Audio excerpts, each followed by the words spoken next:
The sun dipped low over the 7 hills of Rome, casting its golden light across the Tiber River. The whispers of an ancient time clung to the air, a tale so intertwined with fate and fortune that even the stones beneath the city seemed to hum with its memory. Rome was not just a city, it was a legend born of blood, prophecy, and treasure. In the heart of a dense forest, a she-wolf paused, her ears pricking at the faint cries of 2 infants. It was the sound of destiny wrapped in sorrow. Abandoned on the river's edge, Romulus and Remus lay swaddled in the simplest of cloths, their future as uncertain as the stars that watched over them. The she-wolf, driven by something more profound than instinct, cradled them in her warmth, offering the milk that would give them strength to rewrite the world. As the twins grew, so did the whispers of their origin. The sword of Mars, their divine father, was said to have been buried with their mortal ancestor, a relic so powerful it could summon the will of the gods. Farmers and wanderers swore they saw a faint glow in the hills at night, a beacon calling to the blood of Mars. But for Romulus and Remus, treasure was not gold or jewels, it was survival, the strength of their bond, and the pull of their shared destiny. One fateful evening, as the twilight turned the skies to fire, the brothers stood atop a hill, surveying the land they had come to call their own. It was here that they felt the weight of an unspoken truth. Their purpose was to build, to rise above the ashes of abandonment, and to create a city that would stand eternal. Yet, the gods rarely granted favor without a price. The brothers quarreled, their words sharp as blades. Romulus spoke of ambition, of walls that could keep the heavens at bay. Remus, in contrast, valued the freedom of the open hills, the untouched beauty of their land. As the stars blinked into existence, the air grew heavy with the tension of their clash. It was not mere pride that fueled their conflict, it was the tug of destiny pulling them in opposite directions. In the dark of the night, a shadow moved through the campfires of the gods themselves. It was whispered that Jupiter, the king of the gods, had cast lots among the divine to decide the fate of the twins. Mercury, the messenger, descended to the earth, leaving behind a golden feather said to hold the power of foresight. It glinted faintly in the moonlight, a silent witness to the turmoil brewing between the brothers. The morning brought tragedy.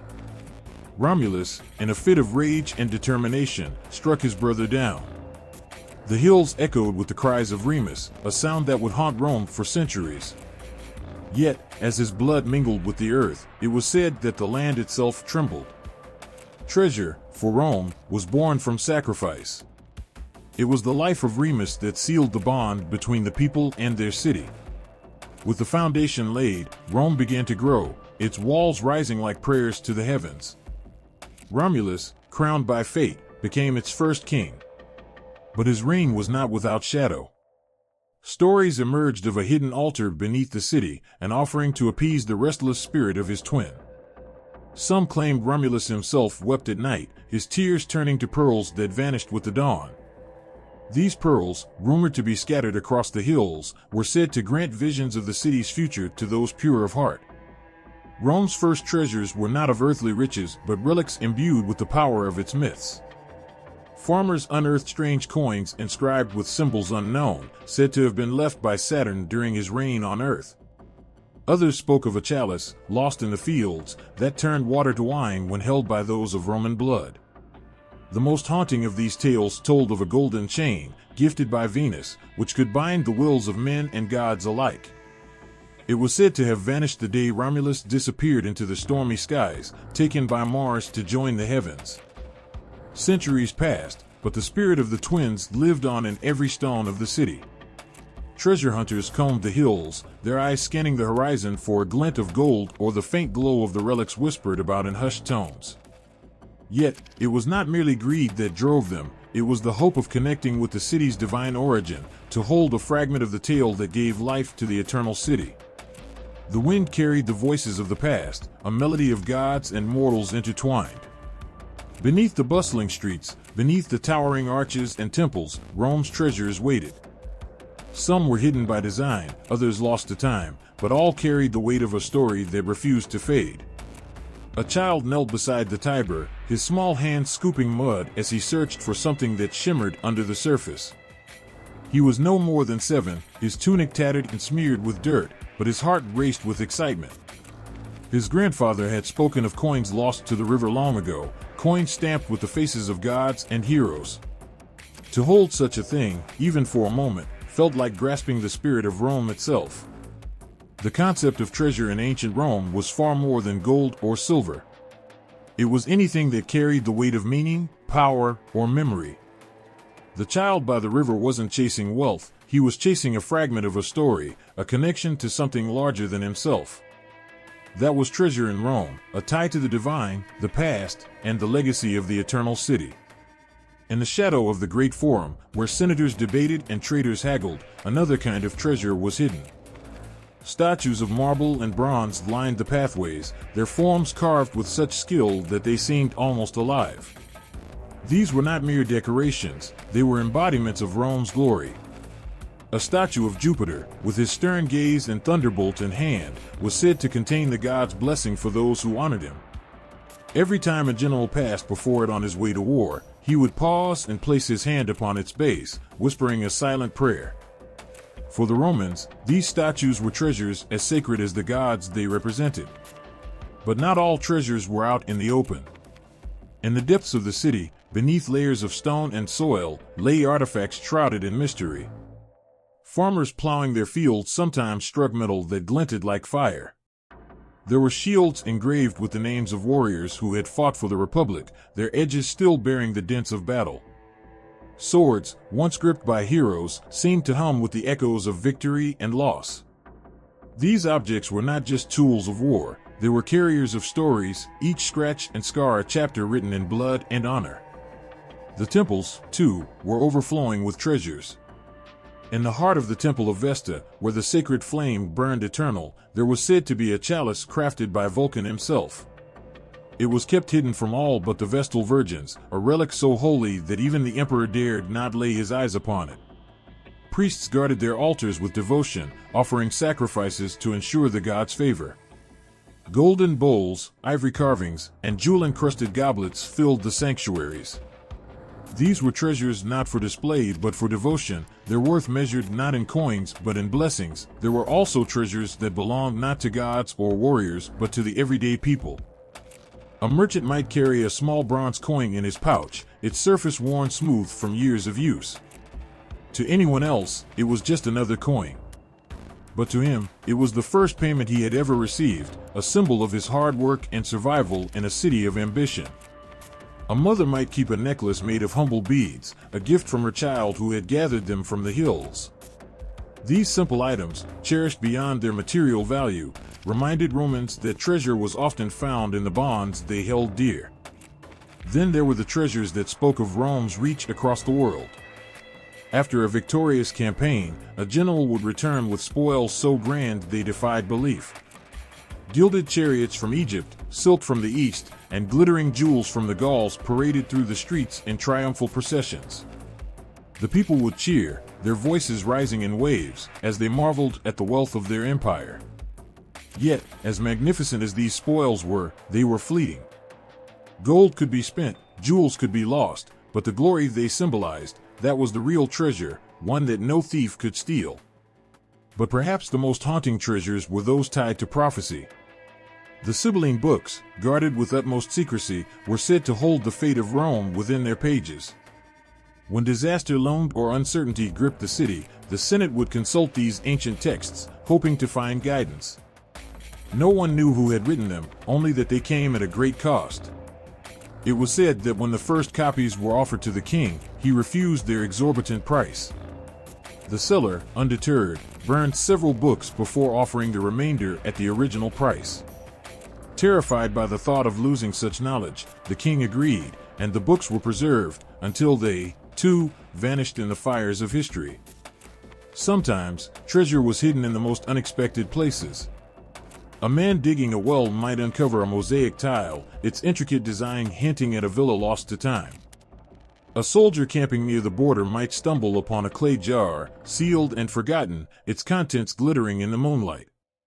Each discovery brought with it a mix of wonder and unease, for treasure often carried the weight of those who had lost it. To hold it was to feel the whispers of the past, the shadow of what once was. In the quiet of the night, when the city slept and only the stars bore witness, a lone figure might stand at the edge of the Palatine Hill, gazing over Rome. The glow of torches flickered against marble columns, casting long shadows that danced with the wind.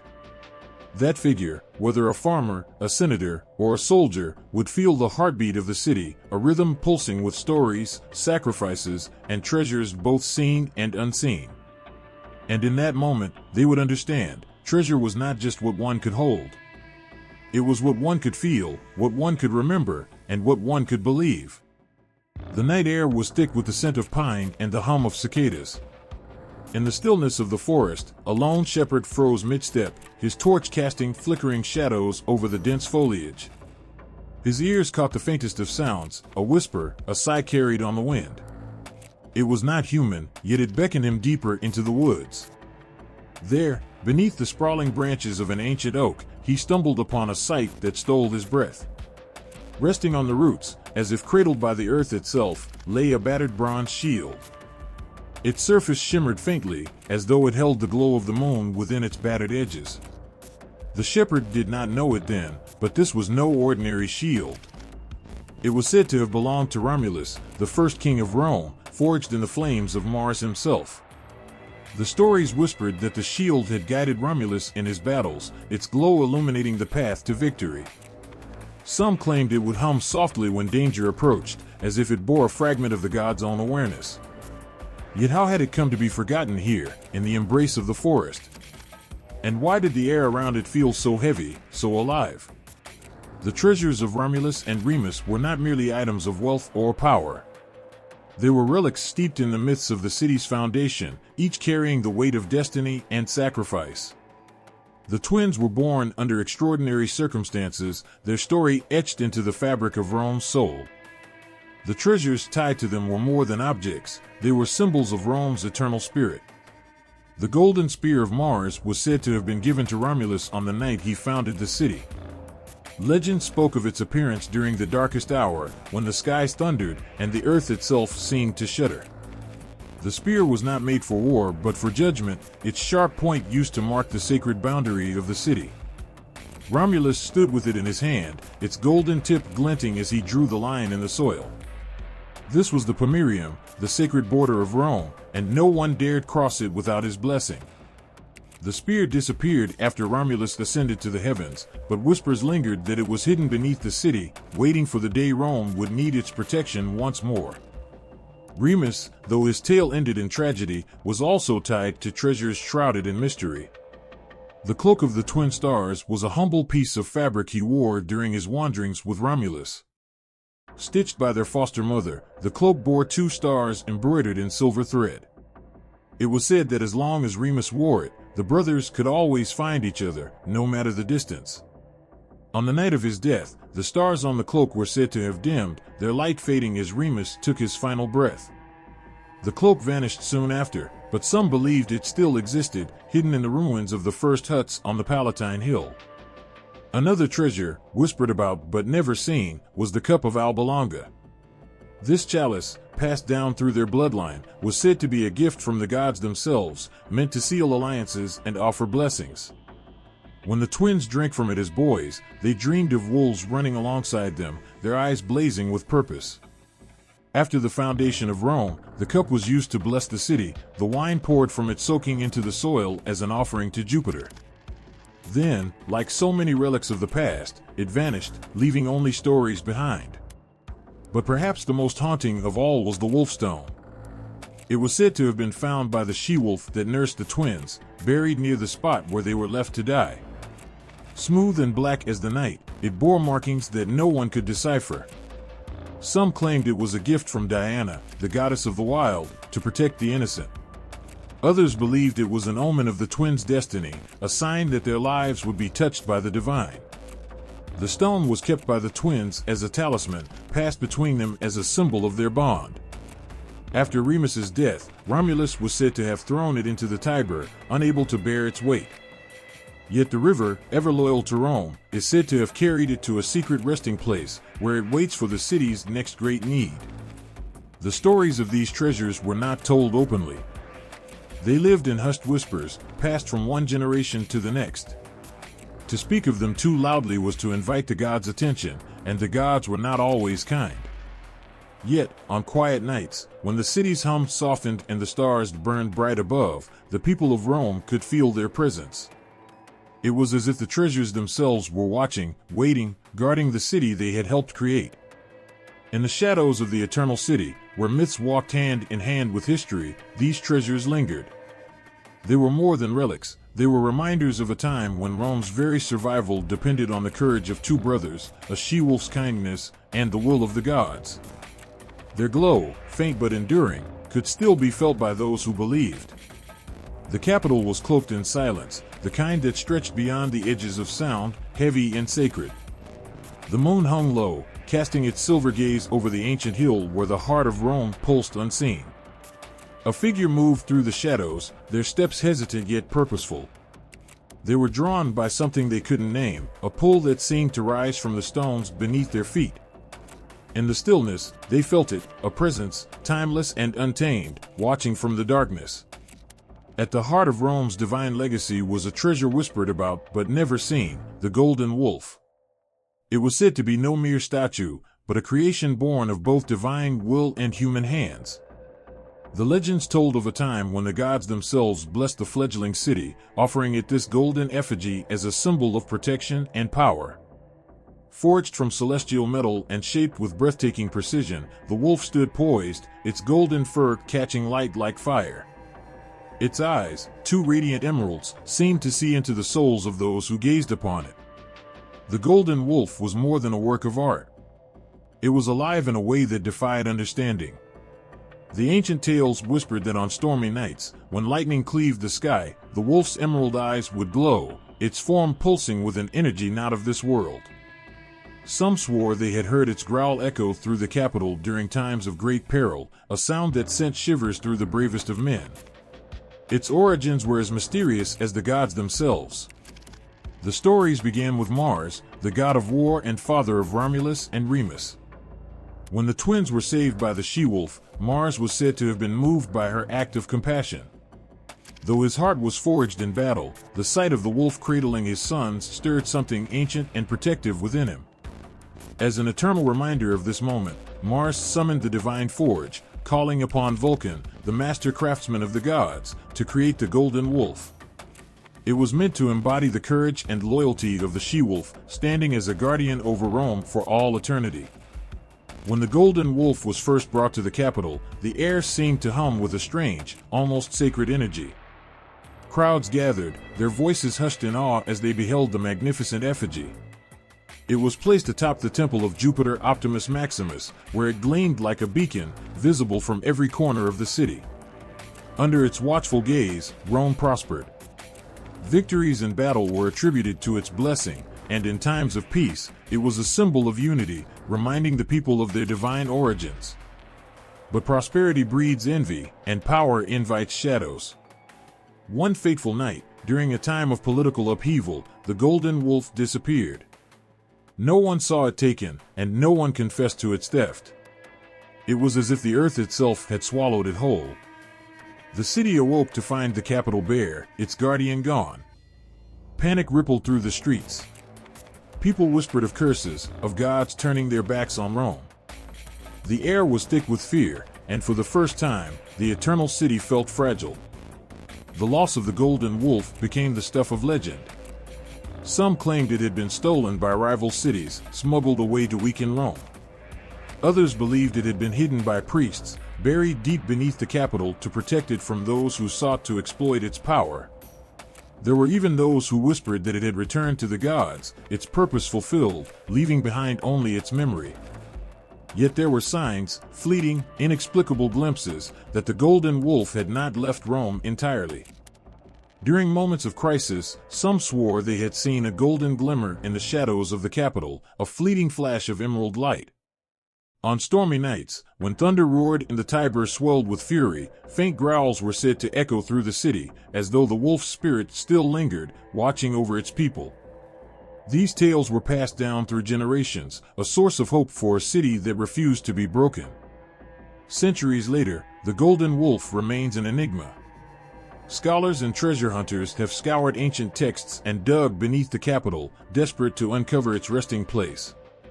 Their efforts have yielded fragments, traces of gold in forgotten tunnels, cryptic inscriptions carved into hidden walls, but the wolf itself remains elusive.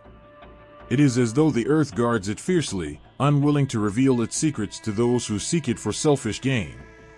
For the people of Rome, the golden wolf is more than a lost treasure. It is a reminder of who they are and where they come from. It is the courage of the she-wolf who nurtured two helpless boys, the strength of Mars who blessed their destiny, and the unity of a city that has weathered the storms of time. Though its physical form is hidden, its spirit endures, woven into the fabric of Rome itself. And perhaps that is where the golden wolf truly belongs, not as a relic to be displayed, but as a symbol, a presence that cannot be stolen or destroyed.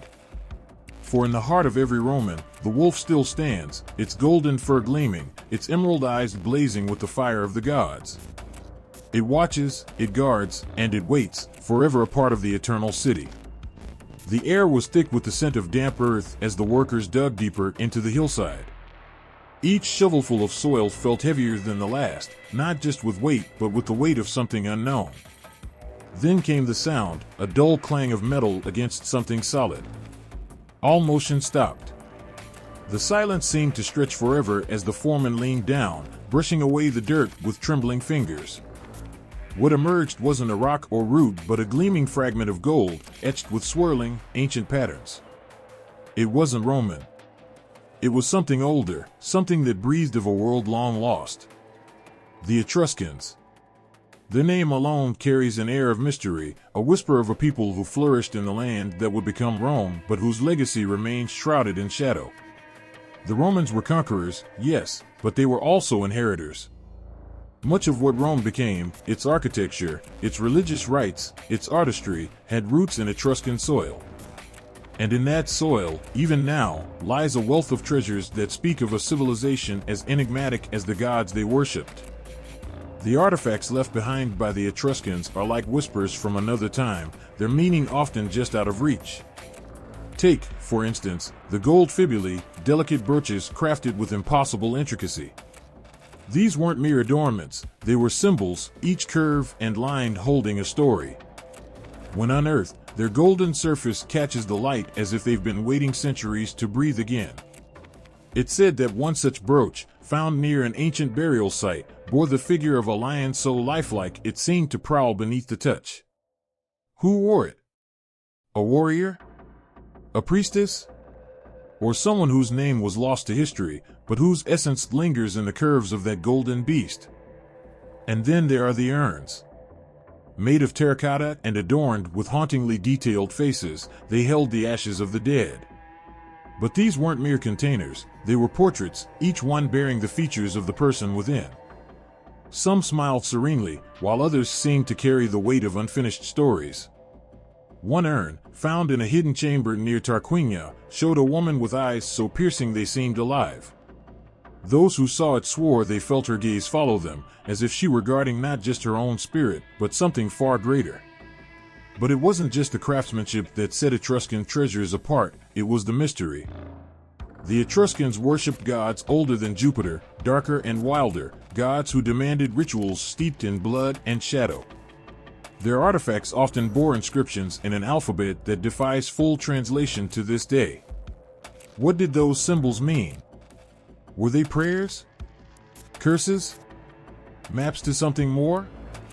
One golden tablet, discovered in a sealed tomb, carried an inscription so intricate that even Rome's greatest scholars could decipher only fragments. To the one who dwells in shadow, it read, "Who, or what, did they fear or revere?" Among their most prized creations were their mirrors. Polished bronze discs, their surfaces reflected not just faces but worlds. The back of each mirror was etched with scenes from Etruscan mythology, scenes that were often dark and unsettling. One such mirror, uncovered near Volsae, showed a figure standing at the edge of a vast, swirling void. In his hand, he held a key, and behind him, shadowy figures waited. Scholars argued over its meaning, but locals whispered another story, that the mirror wasn't just a work of art but a portal, a glimpse into the underworld itself. Even their burial sites spoke of a people who walked the line between life and death. The Etruscans believed in an afterlife, but it wasn't the serene Elysium of later Roman thought. Their tombs were vast and labyrinthine, filled with objects the dead might need, jewelry, weapons, even chariots. One tomb, unearthed by accident when a farmer's plow struck stone, revealed an entire banquet scene, frozen in time. Plates of bronze, cups of silver, and a golden dagger lay scattered among the remains of a feast. But at the center of the room stood a pedestal, empty. What had once rested there? A treasure stolen by grave robbers, or something far more sacred that had vanished into legend? And then there's the tale of the golden crown. Woven from threads of pure gold and studded with emeralds, it was said to be the headpiece of an Etruscan king, a symbol of divine authority. Legends tell of how it was passed down through generations until it disappeared during Rome's conquest of Vi. Some say it was melted down, its glory reduced to mere currency. Others believe it was hidden by priests, buried so deep that even the gods could not find it. But those who have dared to search for it speak of strange occurrences, visions of shadowy figures, whispers in the darkness, and dreams of a crown that glows like the sun. These treasures are more than artifacts, they are pieces of a story that remains unfinished. They speak of a people who lived with one foot in the mortal world and the other in the realm of the divine. Their craftsmanship was a form of worship, their art a bridge between the seen and unseen. And though the Etruscans themselves have faded into the mists of time, their treasures remain, waiting, perhaps not just to be found, but to be understood. The air was thick and sour, a stifling mix of damp earth and decay. It wasn't the kind of place you'd linger, not if you valued your life. Beneath the bustling streets of Rome, where sunlight never reached, the Cloaca Maxima stretched out like a vast, labyrinthine artery. Built to carry away the filth of the eternal city, it was more than just a sewer. To those who knew the whispers, it was a place of legend, a place where gold gleamed in the shadows and stories of betrayal and greed came alive. The story begins with a scream, a cry that echoed off the slimy stone walls of the cloaca. It was said that centuries ago, during Rome's golden age, a thief had fled into the sewer carrying a sack so heavy it slowed him with every step. The guards never caught him, but they didn't need to. He never emerged. Days later, his body was found near a grating, his lifeless hands clutching the empty sack. The gold was gone. Some claimed it was cursed, swallowed by the dark waters of the sewer as punishment for his crimes. Others believed the thief's accomplices had murdered him and hidden the treasure in a place only they knew. But the Cloaca Maxima was older than those stories, older than the city's grandest temples. Built by the Etruscans and expanded by the Romans, it carried not just waste but the history of a people. Over centuries, treasures lost or deliberately hidden had fallen into its depths. Coins, jewelry, weapons, objects imbued with stories that no one would ever tell. Yet none of those stories captivated the imagination like the tale of the Gold Hoard. The most famous version begins during the sack of Rome by the Gauls in 390 BCE. As the invaders poured into the city, panic erupted. Priests rushed to save sacred relics, while senators fled to the Capitoline Hill, clutching their fortunes. In the chaos, someone, a desperate official, perhaps, or a priest with more ambition than piety, was said to have hidden a vast amount of gold within the Cloaca Maxima.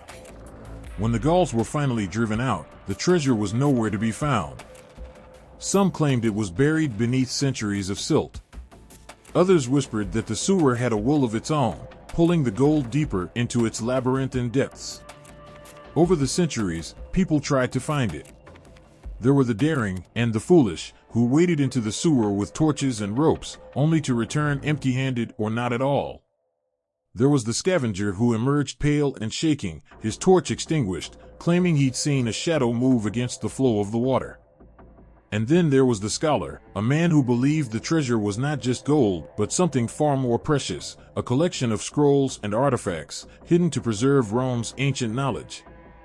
One legend spoke of a map, etched into a silver plate and buried in the forum. According to the story, the plate showed a series of symbols that marked the treasure's location within the cloaca. A century ago, during renovations near the Capitoline Hill, workers found a fragment of silver bearing strange carvings. Scholars debated its meaning, but one detail stood out: the image of a sewer grate. Was it a clue? Or just a coincidence? No one could say for sure. Those who believed in the hoard described it in vivid detail: golden bowls encrusted with emeralds, coins stamped with the faces of emperors long dead, and statues of gods, their eyes set with rubies. But there was more than beauty in those descriptions, there was power. The treasure wasn't just wealth, it was a symbol of Rome's divine favor, a connection to the gods that had protected the city for centuries.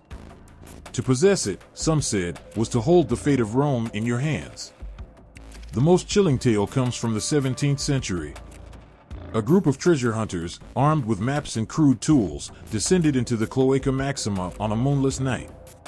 They worked in silence, digging through layers of muck and debris. Hours passed, and then, so the story goes, one of them found something. His fingers brushed against metal, smooth and cold, and he cried out. The others rushed to help him, their lanterns casting eerie shadows on the walls. But as they dug, the air grew colder. One by one, their lanterns flickered out. What happened next is a mystery. By morning, all that was left of the group were their tools, scattered near the entrance. The Cloaca Maxima holds its secrets tightly. Even today, when workers descend for maintenance, they report strange occurrences, whispers that seem to come from nowhere, objects shifting in the water when no one is near. Some dismiss these stories as tricks of the mind, the result of working in a dark, confined space. But others believe the hoard is still there, hidden by forces that will not let it be found. It's said that on quiet nights, if you stand near the old entrance to the Cloaca Maxima, you can hear the faint clink of coins, carried by the water. Some claim it's the sound of the hoard, calling to those brave, or foolish, enough to seek it. Others say it's just the wind. But those who have heard it agree on one thing: it stays with you. Long after the sound fades, long after you've left the sewer behind, it lingers in your mind, a whisper of gold and shadows that will never let you go. The fire roared like a living beast, its flames leaping high into the night. The air smelled of charred parchment and burning wax, a sickly, bitter scent that clung to the city like a curse. Among the ashes, a woman stood motionless, her eyes hollow, her face streaked with soot and tears. Her name had been whispered in the shadows of temples and the chambers of kings: Sibylla, the prophetess who could speak the language of gods and foresee the fate of empires. Long before the flames consumed her sanctuary, she had been a figure of awe and mystery. The scrolls she guarded were said to hold prophecies so powerful they could alter the course of history. Written in an ancient hand, the words glowed faintly under torchlight, as though imbued with a divine energy. These were not mere words, they were the future, the warnings, the promises of what lay ahead. Yet, the scrolls were fragile, as all things touched by the divine seemed to be. And now, they were gone. It wasn't the first time they had been threatened. The scrolls had always been coveted, feared, and misunderstood. They had been offered to kings who balked at their price, hidden in caverns when invaders came, and copied in secret by those who dared not read them aloud. Each time they reappeared, they brought with them a sense of both hope and dread. What truth could be so dangerous that it required hiding? What prophecy so powerful it demanded silence? The most famous tale of Sibylla's scrolls began in a place few dared to visit, a rocky cavern outside Cumae, where the wind howled like a chorus of lamenting souls. It was said that this cavern was where the oracle first appeared, her face veiled, her voice like the rustling of leaves in an autumn forest. Those who approached her spoke of a chill that seemed to seep into their bones, a sensation as if they were standing on the edge of something vast and unknowable. One king, bold and arrogant, came seeking her wisdom. He demanded to see the scrolls, to know the future she guarded so fiercely. She appeared before him holding 9 scrolls, each wrapped in cloth of deep crimson. Her price was exorbitant, so much gold it would empty the royal treasury. The king laughed in her face and dismissed her as a charlatan. Without a word, Sibylla stepped to the cavern's entrance and cast 3 of the scrolls into a blazing fire. The king's laughter faltered as the flames consumed them. "Your price has not changed," she said, her voice calm and steady. Again, he refused. Again, she burned 3 more. The king watched in silence as the flames danced higher, their light reflecting in her unwavering gaze. When only 3 scrolls remained, he relented. He paid her price, though his heart burned with resentment. He took the scrolls back to his kingdom, but what they contained has been lost to time. There are whispers that the scrolls foretold not only his death, but the fall of his empire, the ruin of his line. Others say they spoke of a great flood, a fire that would consume the world, and a savior born of humble origins. Whatever their message, the king guarded them jealously, locking them away in a vault so deep even his own sons did not know of its existence. But the scrolls had a way of slipping through the cracks of history. Centuries later, during the reign of another king, a temple caught fire. Some say it was lightning, others claim it was an act of vengeance by those who wished to destroy the oracle's power. As flames engulfed the temple, priests rushed to save what they could. They emerged with fragments, charred and fragile, and pieces of the scrolls that could no longer be read. Yet the prophecy did not die. It lingered in fragments, and whispers passed from one generation to the next. Some claimed the scrolls were not entirely destroyed, that a secret order of priests had smuggled them away before the fire consumed them. They spoke of hidden chambers beneath the ruins of Cumae, where the last of Sibylla's wisdom lay waiting for the one brave enough to seek it. Others believed the scrolls were scattered across the empire, hidden in plain sight. A line of verse etched into a temple wall, a symbol carved into an ancient coin, a melody sung by a child who could not explain how she knew it. These fragments were all that remained of Sibylla's words, like pieces of a shattered mirror reflecting a truth no one could fully grasp. The most chilling story comes from the time of Emperor Augustus. Desperate to unify his empire, Augustus ordered the collection of all prophecies, including those attributed to Sibylla. What he found disturbed him. The scrolls spoke of a great leader who would rise and fall, a city that would burn, and a time when the gods would abandon Rome. Fearing the impact of these words, he ordered many of the scrolls to be burned. But some of his advisors, perhaps moved by fear or reverence, hid a portion of them in secret. For centuries, scholars and mystics have searched for these lost prophecies. Each time a fragment is uncovered, it ignites a spark of hope and fear. Could these scrolls still speak to us across the vast gulf of time? Could they hold the answers to the questions that haunt humanity? Why are we here? What lies ahead?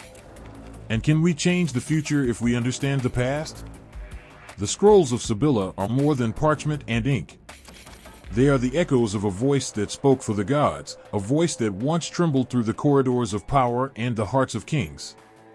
And though the scrolls may be lost, their stories remain, haunting the shadows of history like a distant, unending whisper. The whispers of destiny lingered in the cool, pre-dawn air of Rome. Cloaked in shadows, a priest stood atop the Palatine Hill, gazing at the city's flickering lamplights below. His hands trembled as he clutched the key to a hidden chamber, deep within the heart of the Temple of Vesta, where a relic of unspeakable power was said to reside. The Palladium, a sacred statue of Pallas Athena, was more than a statue. It was said to be the reason Rome stood tall, an unbroken shield against the forces of chaos. Legend claimed the Palladium's origins stretched back to the smoldering ruins of Troy. When the Greeks tore down the great city, they did not find this divine artifact. It was already gone, spirited away by the hands of Aeneas as he fled the burning city with his father on his back and his son at his side. His journey to Italy carried more than the bloodline destined to birth Rome, it carried the spirit of Troy itself. The relic was small, unassuming. At first glance, it seemed like any other statue. But those who looked closely, truly looked, spoke of its piercing gaze. Its eyes were not carved, they were portals, glinting with the fire of some unseen power. They said the goddess herself inhabited the Palladium, an eternal guardian, an unyielding force of protection for whoever possessed it.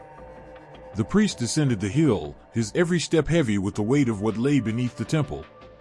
Few had ever seen the Palladium, for its location was among Rome's most fiercely guarded secrets. Even the highest magistrates feared the knowledge of it. To lose the Palladium, they believed, was to lose the gods' favor entirely. Rome would crumble, its stones scattered to the winds. There were rumors, of course, that the relic had already vanished. Some said it was stolen in a desperate act of treachery. Others believed it had been deliberately hidden to protect it from prying eyes or greedy hands. Yet the temple guards spoke of strange sounds at night, soft whispers, faint footsteps, echoing from the depths where the Palladium was kept. They claimed the statue moved on its own, appearing in one corner of its chamber and then another, as though restlessly waiting for some unknown event. For centuries, Rome prospered under the silent watch of this divine protector. Warriors carried images of the Palladium into battle, hoping its power would ensure victory. But power draws shadows, and shadows bring danger. On the eve of a great feast, when the city swelled with laughter and light, a group of cloaked figures crept into the temple. They moved like ghosts, their footsteps inaudible against the marble floors. When the priests entered the chamber the next morning, they found it empty. The Palladium was gone. The news spread like wildfire, and fear gripped the city. The streets grew quiet, the marketplaces tense. Though the leaders of Rome publicly denied the theft, whispers filled the air. What would become of the city now that its divine shield was missing? The Senate held secret meetings. Armies were quietly dispatched to search for the relic, but no one dared speak its name aloud, as if doing so might invite disaster. One story claims the Palladium was taken by an ambitious senator, driven mad by greed and the promise of unimaginable power. Another suggests it was smuggled out of Rome by priests seeking to hide it from those unworthy of its presence. Some said it was never in Rome at all, that the true Palladium remained hidden in a distant land, waiting for the rightful heir of Troy to find it again. But the most haunting tale came from an old woman, her eyes clouded with age, but her voice steady and firm. She spoke of a stormy night when the winds howled like wolves, and lightning cracked across the sky like the wrath of a god. She had seen a figure cloaked in shadow, carrying a bundle that glowed faintly with an unearthly light. The figure disappeared into the Tiber River, and with it, the light vanished as well. She claimed the goddess herself had reclaimed the Palladium, taking it to a place where mortal hands could never reach it again. Years passed, and the memory of the Palladium faded into legend. Rome endured, though its people often wondered whether the relic's power was truly gone or if it lingered somewhere in the city, unseen but present. When fires ravaged the city, when invasions threatened its gates, there were those who swore they saw a faint, golden light in the distance, a fleeting reminder of the goddess who once guarded them.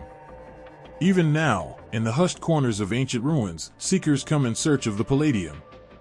They dig beneath the stones, scour old scrolls, and listen for echoes of a voice that may no longer be there. Some claim to feel its presence, a warmth in the air, a strange clarity of thought, as though the goddess still watches, her protection subtle but unyielding. But no one has seen the Palladium since that fateful night. Its story lingers, an eternal thread woven into the fabric of Rome's history. Some believe it was never meant to be found, that its disappearance was not a loss, but a test.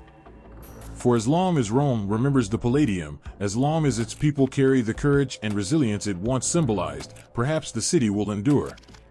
And in some quiet, hidden place, the goddess smiles, her work unfinished, but her spirit unbroken. The air was thick with tension, as though the very stones beneath the feet of the Romans had grown heavy with the weight of centuries of history. High atop the Capitoline Hill, the temple of Jupiter Optimus Maximus loomed over the city, a towering monument to the might of Rome and its chief god, Jupiter. The people whispered of his golden throne, the seat upon which Jupiter himself had once sat, a divine presence that commanded both reverence and fear. Some said it was a throne forged by the gods, made of purest gold, shining like the sun itself. Others spoke of its mysterious disappearance, a tale that had faded into the shadows of myth and superstition. It was a throne fit for a king, but not just any king. The throne was the symbol of Rome's dominance, of its position as the greatest power in the world. For centuries, it had stood as a beacon of divine favor, a physical manifestation of the gods' protection over the empire. Every time Rome triumphed in battle, every time it expanded its borders, the people believed it was Jupiter, sitting upon his throne, guiding their hands and shaping their fate. But one fateful night, the throne vanished. No one saw it leave. No one heard the footsteps that took it away. All that was left was an empty altar, a cold, lifeless seat that once held the promise of power and divine grace. It was said that the throne had been taken by enemies who sought to weaken the empire, but the truth was far more mysterious. Some believed that Jupiter, in his infinite wisdom, had taken the throne with him to the heavens, leaving Rome to stand on its own. Others whispered that the throne had been hidden away, its true resting place lost to time and human greed. There were rumors that the statue of Jupiter himself had wept on the night the throne disappeared, his sorrowful gaze following its unseen path, and for years after, no one dared to speak of it aloud. Yet, throughout the ages, the tale of the Golden Throne lived on, growing with each retelling. It was said that those who sought the throne would be tested, that they would face trials beyond their imagination, and that only the most worthy would be granted the chance to sit where Jupiter had once sat. To find it, one would need to be more than just a warrior or a scholar. They would need to possess an unyielding faith, a heart pure of purpose, and the courage to face the gods themselves. Among the many who searched, there was one, an old historian, known for his quiet demeanor and sharp mind, who claimed to have found a clue that no one else had noticed. He spent years poring over ancient texts, studying maps and forgotten scrolls, listening to the faint whispers of Rome's elders. His obsession with the throne grew, a consuming fire that would not be extinguished.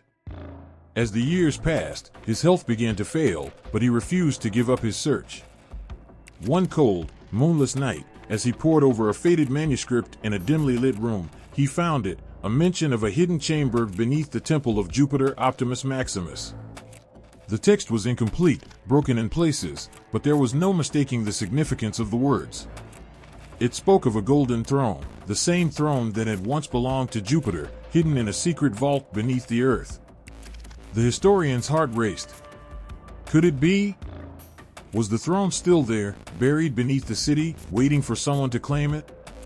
He wasted no time.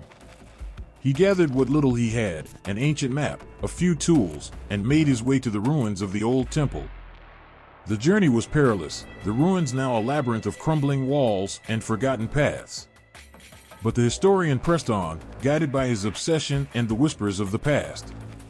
The deeper he ventured, the colder the air became, and the more the silence seemed to swallow him whole.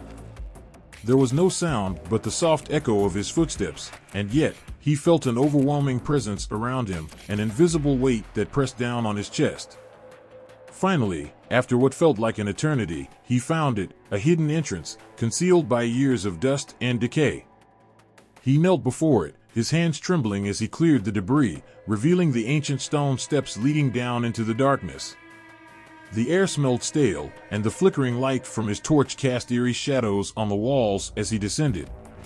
At the bottom, he found himself in a vast chamber, its walls adorned with intricate carvings of gods and monsters, their eyes following him with an unsettling gaze. And there, in the center of the room, was the throne. It was smaller than he had imagined, but no less magnificent. The golden surface shimmered in the dim light, as though the throne still held some spark of life. The historian approached it slowly, his heart racing in his chest, and as he reached out to touch it, a cold wind swept through the chamber, extinguishing his torch. In the darkness, the historian felt a chill run down his spine. Was it the wind? Or had something else stirred in the depths of the chamber? He could not tell. His hand hovered just above the throne, and for a moment, he hesitated. What was he seeking? The power of Jupiter? The thrill of discovery? Or was it something deeper, a yearning for a connection with the divine? As the silence stretched on, the historian realized that he would never know the true answer. His fingers brushed against the gold, and in that instant, he felt something, a spark, a presence, that filled him with an overwhelming sense of awe. The throne, it seemed, was more than just a relic of the past. It was a bridge, a link between the mortal and the divine. And in that moment, the historian understood that the throne had never truly left. It was still there, in the heart of Rome, waiting for those with the courage to seek it. But as he stood before it, the historian realized that the throne was not his to claim. It had never been meant for mortals. It was a reminder, not of power, but of humility, a lesson in the fleeting nature of greatness. The throne had been a symbol of divine favor, but it was not the seat of a king. It was the seat of the gods, a place that no man could ever truly occupy. The city of Rome, built on triumphs and tragedy, was a place of great secrets. Few knew the whispers that carried through its ancient streets, the soft sighs of those who had kept their vows, their oaths, their lives hidden in the shadows of temples and forgotten vaults. The Vestal Virgins, the priestesses dedicated to Vesta, the goddess of the hearth, were among the most revered, their devotion said to protect the city. But beneath their solemn duties and pure hearts, there was a vault that no one dared to speak of, and yet every whisper seemed to carry its name. It was late at night when the old historian sat at his desk, a single candle flickering against the weight of time. His fingers trembled as he turned the worn pages of a text that had not been opened for centuries. In the margins, scribbled in ink that had long since faded, he found a mention of the mysterious vault, a vault hidden beneath the temple of Vesta itself, guarded by the priestesses who had sworn to keep its contents a secret. The historian's eyes widened, his heart racing. Legends had spoken of treasures, relics of ancient Rome, sealed away by those who had kept their silence. The Vestal Virgins were entrusted not just with fire, but with the very soul of the city. What was hidden in that vault? What was so precious, so powerful, that it needed to be kept from the world? Driven by curiosity, the historian set out, his journey taking him through the ruins of Rome, the air thick with dust, the streets eerily empty. No one would speak of the vault, as though uttering its name aloud might summon the wrath of the gods themselves. The temple of Vesta stood in quiet reverence, its pillars crumbling, its gates locked shut. Yet, somewhere beneath the earth, the vault lay waiting. The night was colder than usual, and the historian felt a shiver crawl up his spine as he approached the temple. The place had an aura of stillness, as if the very stones themselves held memories of those who had walked there long before.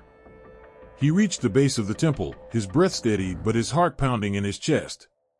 The ground beneath his feet felt alive, as though it was holding something back. There, in the shadows, he noticed a crack in the stone. It was small, barely noticeable, but to him, it was the key. He knelt down, pressing his fingers into the gap. The stone shifted beneath his touch, revealing a hidden entrance. A chill ran through his body as the air grew colder still, and he descended into the darkness. The stairs were steep and narrow, leading him deep beneath the city. The faint sound of his footsteps echoed in the silence, and with each step, the feeling of unease grew. The deeper he went, the more the weight of history seemed to press upon him. He was no longer just a man on a quest for knowledge. He was a trespasser, stepping into a realm untouched by time. Finally, after what felt like an eternity, the historian reached the vault. It was small but solid, its door intricately carved with symbols of the goddess Vesta, symbols of protection, of fire, of life itself. The lock was unlike anything he had ever seen, a complex mechanism that seemed to pulse with an ancient energy. His hands trembled as he worked, his breath shallow, but he knew this was a moment he could never turn back from. With a creak, the door slowly opened, revealing the treasures within. Inside, the air was thick with dust, but the room was filled with the weight of something far older than the historian had expected. In the center of the room stood a stone pedestal, upon which rested a small, delicate chest.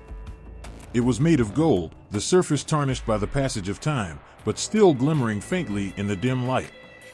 The historian approached it cautiously, feeling as though he were intruding on something sacred, something not meant for mortal eyes. As his fingers brushed against the chest, the air seemed to grow warmer. A low hum filled the room, the sound of something stirring from centuries of slumber. He hesitated, wondering what he had awoken. The chest was light, almost weightless, and yet it held an undeniable power. His heart beat faster as he slowly lifted the lid. Inside, there was no gold, no jewels, just a scroll, its parchment yellowed with age. It was tied with a simple, faded ribbon, but there was something about it that made the historian's breath catch in his throat. It was ancient, far older than anything he had ever seen. The text was written in a script that no one could read, a language lost to time. For a long moment, He just stood there, staring at the scroll. He had expected treasure, material wealth, but what he found was something far more valuable, a glimpse into the forgotten past, a key to understanding what had been hidden from the world. The historian knew that he could not keep the scroll for himself. This was not his discovery to claim. It belonged to the Vestal Virgins, to the priestesses who had guarded it with their lives. But even as he made the decision to leave it, a part of him knew that this knowledge, this secret, would never truly be hidden. It would live on in the hearts of those who sought it, in the quiet corners of history, waiting for the right moment to be remembered. He closed the chest carefully, feeling the weight of the centuries pressing down on him. The air in the room seemed to grow heavier, as though the very stones were watching him. With a final glance at the vault, he turned and made his way back up the stairs. The door to the vault closed behind him with a final, decisive thud, and the historian felt as though he had just left something behind, something that could never be reclaimed.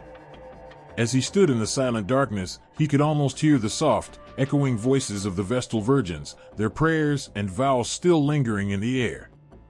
What had they hidden in that vault? What had they known that the world had forgotten?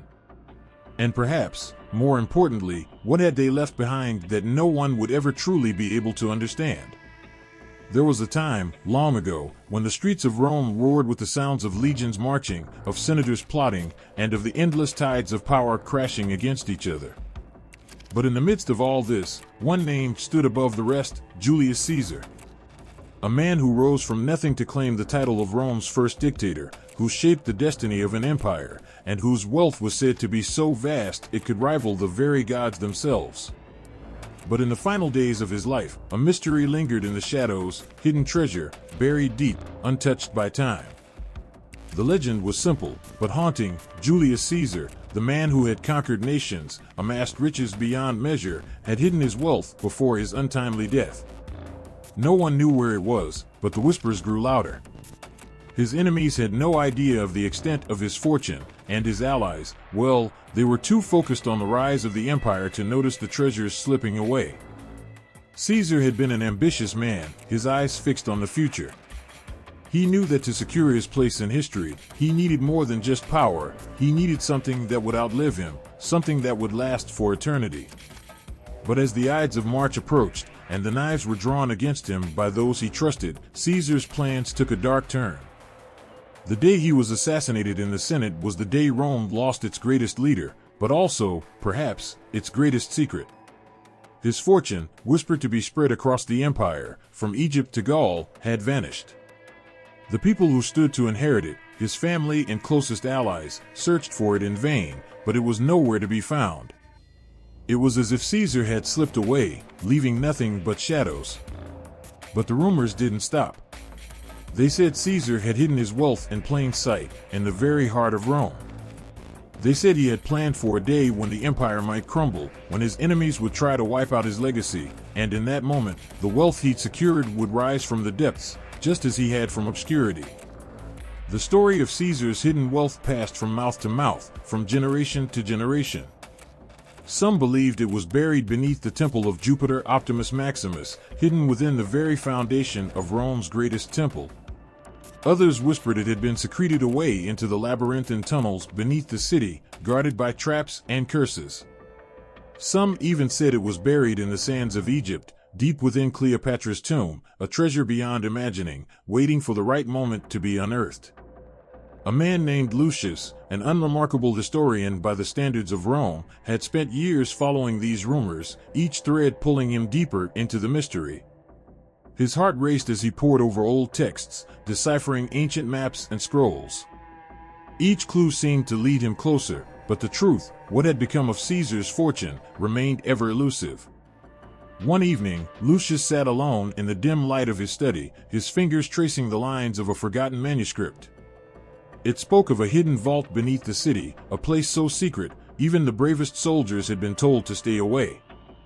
It was said that Caesar, before he became the emperor of Rome, had trusted this vault with his most prized possessions, gems, gold, and the ancient relics of his family.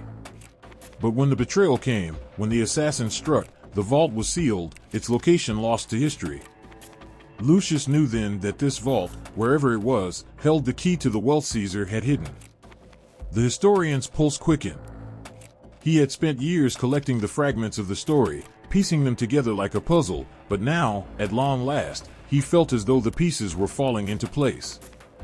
The first clue had led him to the Palatine Hill, once home to Rome's imperial families. Lucius followed the old roads, now cracked and worn by centuries of passage. The buildings around him were ruins, nothing but memories. Yet, as he walked deeper into the ruins, the air seemed to change, an unsettling stillness filled the space. He could feel the weight of the past pressing down on him. He had heard stories of hidden passages beneath the Palatine, and now, it seemed he might be standing at the threshold of something much greater than he had ever imagined. It was then that Lucius stumbled upon it, a stone, partially covered by overgrown ivy, its edges worn with age. His heart skipped a beat. The stone was not like the others. It was carved with intricate symbols, Roman and Greek alike, a mix of gods and heroes, symbols of power and fate. Lucius knew that this was no ordinary stone. It was a marker, a sign that he had found something significant. He pushed against it, and with a slow, creaking sound, the stone shifted, revealing a narrow passageway leading deep into the earth. Lucius's breath caught in his throat. The moment had come, the moment he had dreamed of, feared, and longed for all at once. The passageway was dark and narrow, and the air was thick with dust, as if it had been undisturbed for centuries. Lucius moved cautiously, his torch flickering as he advanced. The further he went, the more oppressive the silence became. It felt as though the very walls were watching him, as though the spirits of ancient Rome were there, just beyond his sight. The passage led him into a small chamber, its walls lined with ancient frescoes and carvings. In the center of the room stood a pedestal, and upon it, a chest, unadorned, simple, but undeniably ancient. Lucius's hands shook as he approached it. This was it. The wealth of Julius Caesar, his legendary fortune, was before him. With a deep breath, he opened the chest. Inside, there was no gold, no jewels, but something far more valuable, parchments, scrolls, and letters. The wealth Caesar had hidden was not material, it was knowledge, power, and influence. The scrolls spoke of alliances with Egypt, of hidden legacies, and of secrets that could change the very fabric of Rome itself. Lucius stood there, the weight of history pressing down on him. This was what Caesar had hidden from the world, not just riches, but the key to controlling the future.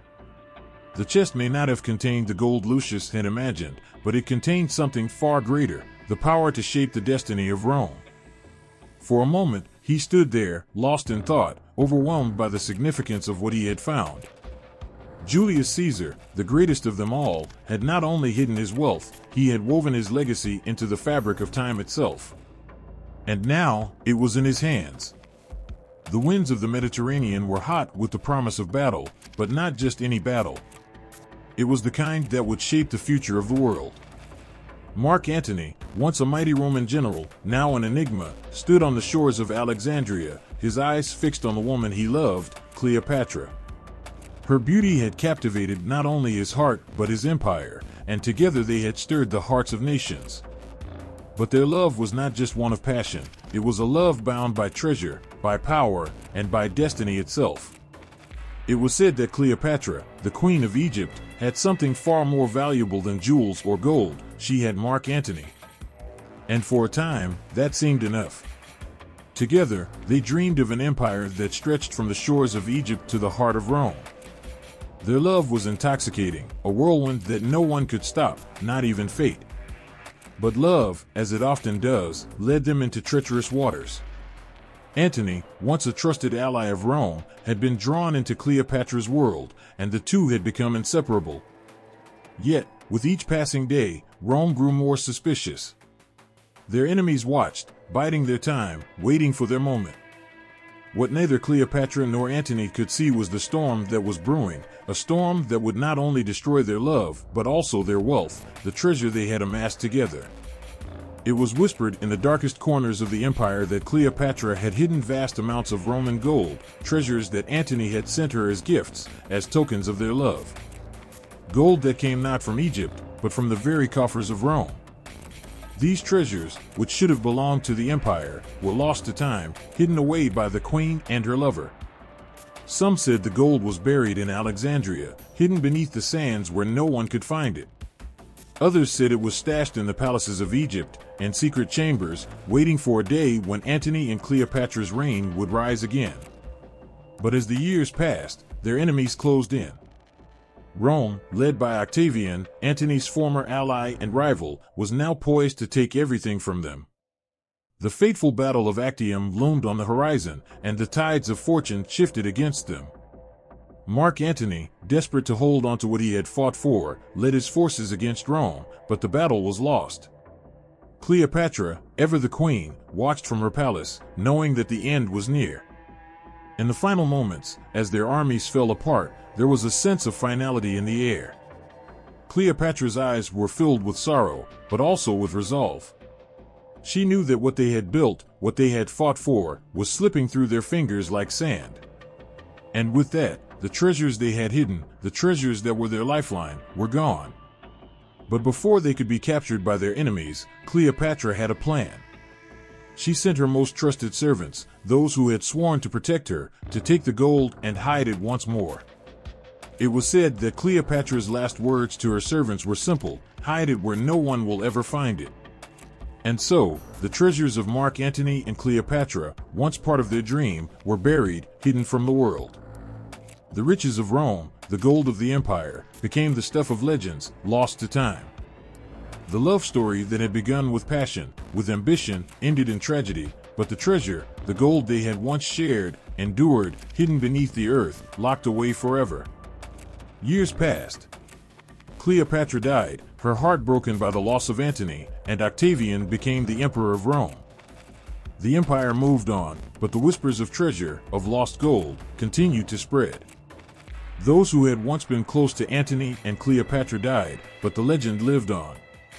The gold remained hidden, lost in the folds of time, just as their love had been lost in the sweep of history. But the treasure was never forgotten.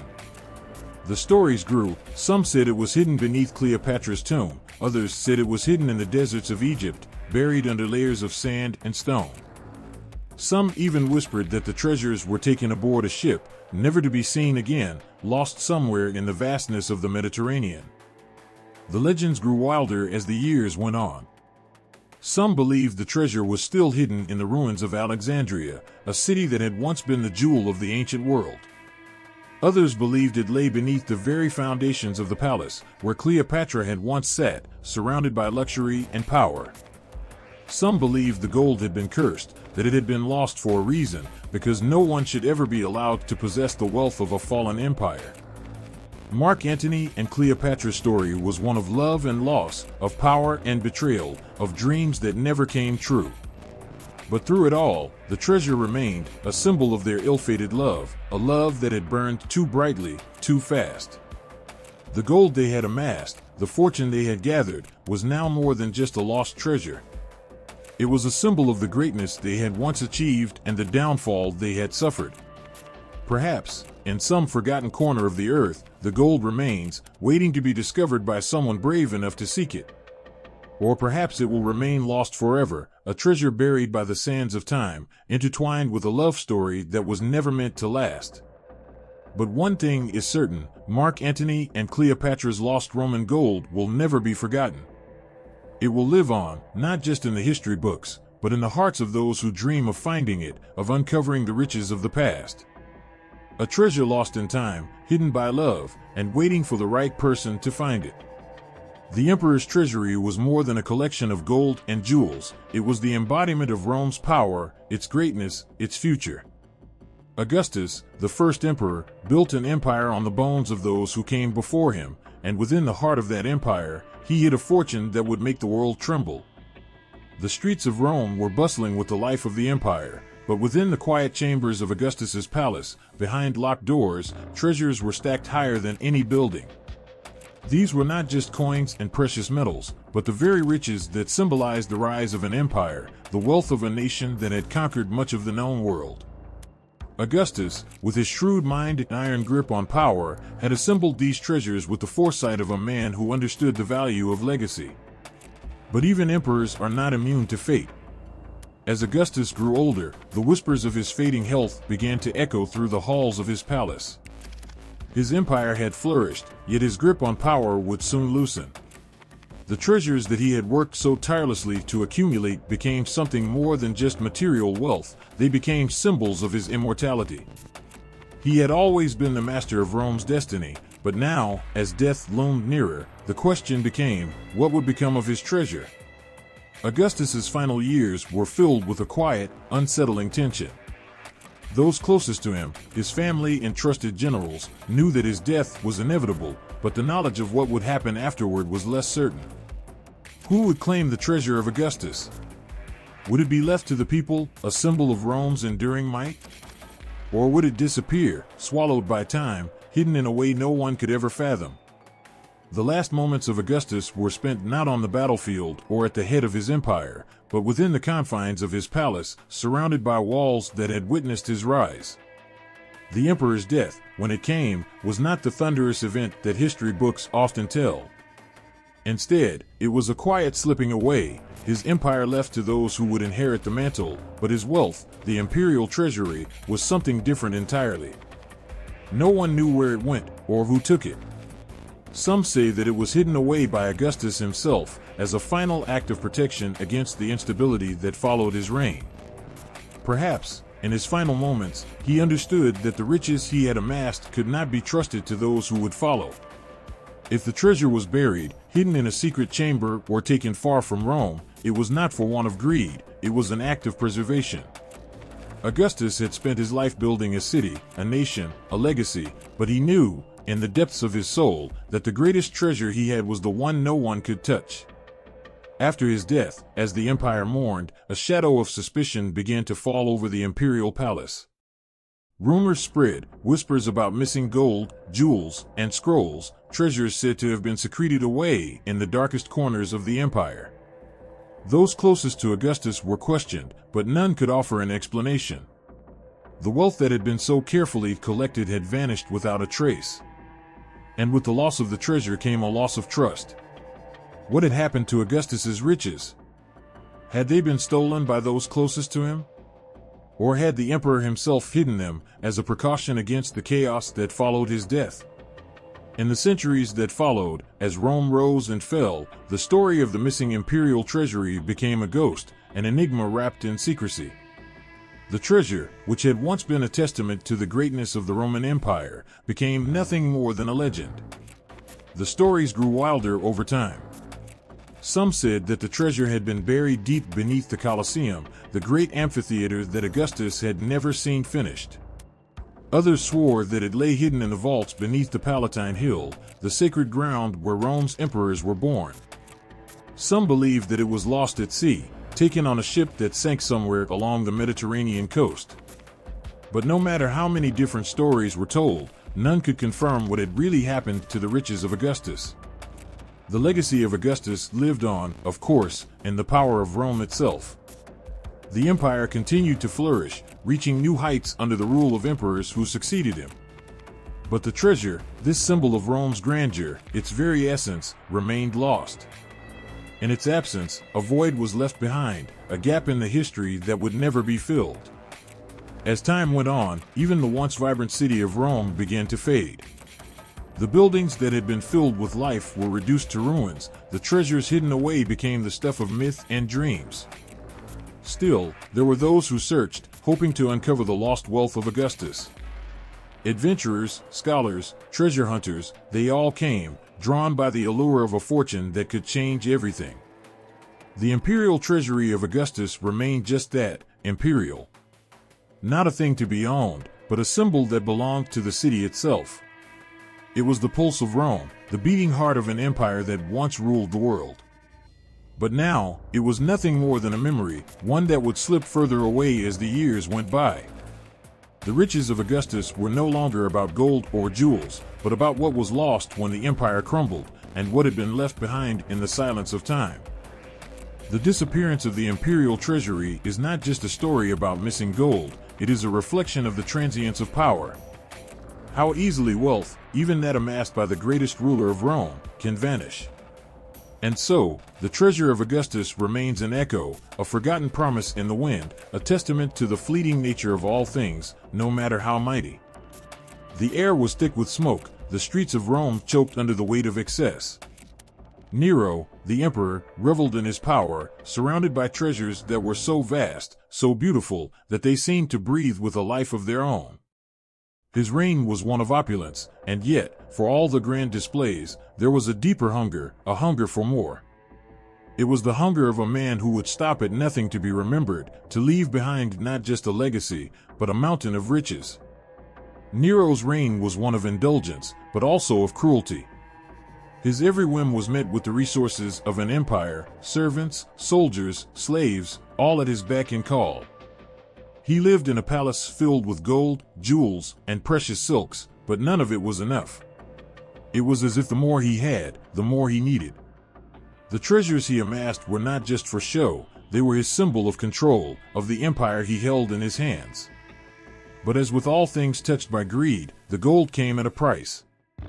Rumors began to spread among the people of Rome, whispers in the dark, carried on the wind. Nero's treasure was not just the gold in his palace, or the jewels that adorned his fingers. No, there was more. There were hidden vaults beneath the city, hidden chambers filled with the treasures of a man whose heart had been corrupted by power. And when the fire ravaged Rome, consuming homes, businesses, and lives, it wasn't just the city that was reduced to ash. Nero's wealth, his golden empire, was lost. Or so it seemed. The great fire had swept through the city in a blaze of fury, but it wasn't just the flames that left destruction in their wake. The emperor had watched as his city burned, his eyes glinting with a twisted satisfaction. Rome, the city that had always been the heart of the empire, was now his canvas for reinvention. He was the artist, and the city's ruins were his masterpiece. When the smoke finally cleared, the people were left with nothing but ash, and the whispers grew louder. What had become of Nero's treasure? Had it, too, been consumed by the flames? Or had it been hidden away, secreted beneath the earth in vaults so deep that no one could ever find them? The truth of Nero's gold was a mystery that would haunt Rome for centuries. Some believed that in the midst of his insanity, he had ordered his treasures to be buried, to be hidden away from the world. He could not bear the thought of anyone else claiming them. These treasures, which had once been his symbol of absolute power, now became his last obsession. He was no longer just an emperor, he was a man desperate to preserve his legacy, desperate to make sure that nothing, not even time, could erase him. The vaults, some claimed, were hidden beneath the very streets of Rome. The emperor, in his madness, had ordered that his gold be concealed in a place where no one would ever find it. The riches of Nero, the treasures of a man whose reign had been as extravagant as it had been brutal, were lost to the world. Yet, even in death, the echoes of his greed and cruelty lingered. As the years passed, the story of Nero's gold became the stuff of legend. Adventurers, treasure hunters, and those who had heard the tales of the emperor's vast wealth began to search for the hidden vaults. But they found nothing. The treasure was nowhere to be seen, as if the earth itself had swallowed it up, protecting it from the prying eyes of those who came after. The search for Nero's treasure was a journey filled with danger and obsession. Some believed that the gold was hidden beneath the ruins of the palace he had built for himself, the Domus Aurea, a sprawling complex that had once been a symbol of his grandeur. Others believed it had been buried under the streets of Rome, in a place where the fire had not reached. No matter how many times the vaults were searched, the treasure remained elusive, slipping through the fingers of every would-be finder. And yet, there were always those who refused to give up. They believed, with a fervor that bordered on madness, that Nero's gold was not gone, it was waiting. Perhaps it was hidden so well that no one had yet found it. Perhaps it was simply waiting for the right person to unearth it, to claim it, and to restore the legacy of Nero himself. But there was a darker side to these searches, a sense of foreboding that clung to those who sought the treasure. Some said that those who searched for the gold were cursed, that Nero's cruelty would follow them, that the treasure was not meant to be found. There were stories of men who had gone searching, never to return. of treasure hunters who had uncovered pieces of Nero's wealth only to meet tragic ends. Was it the curse of Nero, a punishment for disturbing the emperor's final resting place? Or was it simply the inevitable consequence of greed, a reminder that there are some things that should remain buried? Over time, the search for Nero's hidden gold faded into history, becoming a distant memory. Yet the treasure, or what was left of it, continued to haunt the city, buried beneath layers of time, waiting for the next dreamer to seek it out. The riches Nero had gathered in his life were lost to history, but the myth of his treasure lived on, like a ghost that refused to fade away. The tale of Nero's gold is not just a story of wealth, it is a story of a man consumed by his own desires, of an empire built on the bones of those who had fallen before him. It is a tale of excess, of greed, of power, and ultimately, of loss. The gold may have been hidden, but the legacy of Nero lives on in the whispers of those who believe it is still out there, waiting to be found. Whether or not it will ever be uncovered remains a mystery, but one thing is certain: Nero's treasure, like his reign, will never be forgotten. There's a place beneath the waves, where the sea swallows treasures whole, hiding them away like secrets no one is meant to hear. Amid the endless expanse of water lies a truth long forgotten, one that only the currents can whisper. It was there, at the heart of the empire, where Caligula's floating palaces sank into the sea, carrying with them gems so beautiful that they still haunt the imagination of those who dare to dream of riches. The emperor, mad with power, had built a fleet of ships that seemed as though they belonged to the gods themselves. These weren't mere boats, they were floating wonders, a spectacle for all who saw them. Marble pillars rose like the bones of a forgotten temple, gold-leafed railings shimmered in the sunlight, and ivory statues of gods and beasts adorned the decks. But it wasn't the grandeur of the ships that made them famous. It was the treasures they carried, treasures that no one could ever have imagined. Caligula's ships, meant to sail across the Mediterranean, were not just for royal pleasure. They were his symbols of power, his instruments of excess. Beneath their splendid decks lay chests filled with priceless gems, jewels that glistened like the stars in the night sky, and precious stones that seemed to capture the essence of the empire itself. Emeralds, sapphires, rubies, each more dazzling than the last, lay among chests filled with golden coins, silver plates, and crowns fit for a god. But among the glimmering wealth, it was the nautical gems that captured the most attention. These gems were unlike anything the world had ever seen. Strangely shaped, their surfaces smooth but alive with color. Crafted by artisans whose names had been lost to time, they seemed almost unnatural in their perfection. They were a gift from the gods, or so Caligula had believed. Some said the gems were created to adorn his ships, glimmering like stars against the backdrop of the dark sea, marking him as the most powerful ruler the world had ever known. Others whispered that they were a manifestation of his insanity, jewels made not for any mortal eye but to please the gods themselves. And then came the storm, the one that sank everything. The ships, heavy with their treasures, were swallowed by the waves. Their golden decks, the ivory and marble, all disappeared beneath the sea's cold embrace. The floating palaces that once glided effortlessly across the waters became nothing more than a memory, a dream lost to time.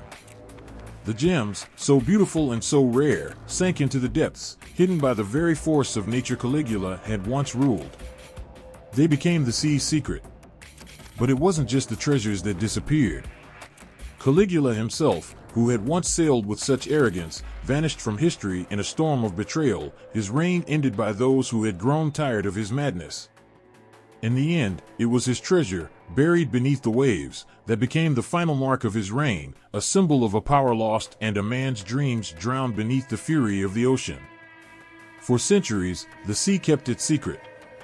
The ships lay undisturbed, their treasures wrapped in the silence of the deep. And though many came in search of them, hoping to uncover the wealth that had once belonged to an emperor, the ocean kept its hold. The gems, those luminous jewels, shimmered in the darkness, waiting for someone who could retrieve them from the depths. The search for Caligula's treasures became an obsession, a legend passed down through the ages. Divers, sailors, and treasure hunters scoured the Mediterranean, hoping to find the sunken ships and claim their lost riches. But the sea is not kind to those who seek what should remain hidden. many who tried never returned. The currents claimed them as they had claimed the ships, as if the ocean itself protected the treasures of Caligula's madness. There were stories of men who had glimpsed the glowing jewels beneath the water, only to be pulled away by the dark embrace of the deep, never to be seen again. Even in the quiet moments, when the water lay still and the sun shone bright on the surface, it was said that the light of the gems could be seen flickering beneath the waves, as if calling to those who were willing to risk everything for a glimpse of that lost world. Sailors who passed near the waters whispered that, on the clearest days, they could see the faint outline of the ships beneath the surface, their outlines traced in the sand, as if they were waiting to rise again, to bring their treasures to the light. For some, the search was nothing but a myth, a story passed down through generations. But for others, it became an obsession. The gems, those beautiful and dangerous objects, promised riches beyond imagination, but they also held a darker truth. They were a part of Caligula's madness, an eternal reminder of a man who had tried to control everything, only to lose it all to the very sea he had once sailed. The temptation to find them, to possess them, was too strong to resist. And yet, for all their beauty, they were a curse, because those who sought them were never the same after. The sea had a way of changing men, of swallowing their hearts just as easily as it swallowed the ships. And in the end, it was not the riches that mattered, it was the price that had to be paid. The legend of Caligula's nautical gems, of those treasures lost beneath the sea, continues to echo through time. They remain hidden in the depths, waiting for the next soul daring enough to try and claim them. But the sea does not give up its secrets easily. It takes what it wants, and it has taken Caligula's treasures, his madness, and the dreams of those who sought them. The ocean's depths, filled with silent mysteries, hold the final resting place for the treasures of a man who thought himself a god. And so, they remain, untouched, waiting for the day when the sea will decide who, if anyone, will be worthy of possessing them. Until then, they remain in the darkness, a ghostly echo of a once great empire, and a cautionary tale of a treasure too dangerous to claim.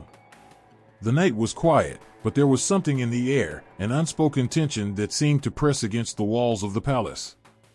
A faint golden glow flickered from torches lining the halls, casting long shadows that danced like restless spirits. In the private chamber of the Severan emperor, a chest sat open, its contents spilling out like an untold confession. Gold coins stamped with imperial faces, intricate necklaces encrusted with emeralds, and blood-red rubies glistened as if they held a life of their own. This was no ordinary wealth. This was the treasure of a dynasty that ruled with unyielding power and unrelenting ambition. The Severan dynasty had risen to power through cunning, strength, and ruthlessness. From the fierce African-born emperor Septimius Severus to the enigmatic and controversial Elagabalus, the family's reign was a blend of brilliance and chaos. Their wealth, however, was the one constant, a wealth so vast it seemed limitless. But with great fortune came whispers, and with whispers came fear. One fateful night, a servant was summoned to the emperor's chambers. His hands trembled as he approached the chest, knowing that what he saw could never be spoken of again. "Take it," the emperor commanded, his voice low but unyielding. "Hide it where no one can find it. Not even the gods." The servant nodded, his heart pounding. He could feel the weight of history on his shoulders, though he dared not meet the emperor's eyes. Whatever this treasure was, it was clear that its survival, or its disappearance, would shape the fate of an empire. The servant disappeared into the night, taking with him not just gold and jewels, but also the burden of secrecy. Some say he went to the mountains, where he buried the chests beneath layers of stone and earth. Others believe he took to the sea, tossing the treasure into the depths where no man could retrieve it. Whatever the truth, the treasures of the Severan dynasty vanished that night, lost to the world as if they had never existed. The years passed, and the empire changed hands. Civil wars erupted, emperors were assassinated, and Rome itself began to show the cracks of its once unshakable power. Yet, the legend of the Severan wealth lingered like a ghost. It was said that the treasures contained more than just material riches. There were rumors of artifacts imbued with mystical power, scrolls that held forbidden knowledge, and relics that could change the course of history. But these were just stories, or so people thought. Decades later, a farmer in the outskirts of Rome stumbled upon something while plowing his field. His plow struck metal, and as he dug, his hands unearthed a golden coin unlike any he had ever seen. The face of Septimius Severus stared back at him, his eyes fierce, his crown gleaming. The farmer's heart raced. He knew what he held was valuable, but he also knew it was dangerous. Word spread quickly, and soon the field was swarming with treasure hunters, scholars, and soldiers. But no more coins were found. It was as if the earth had offered a single clue, only to swallow the rest whole. The incident reignited the legend of the Severan treasure.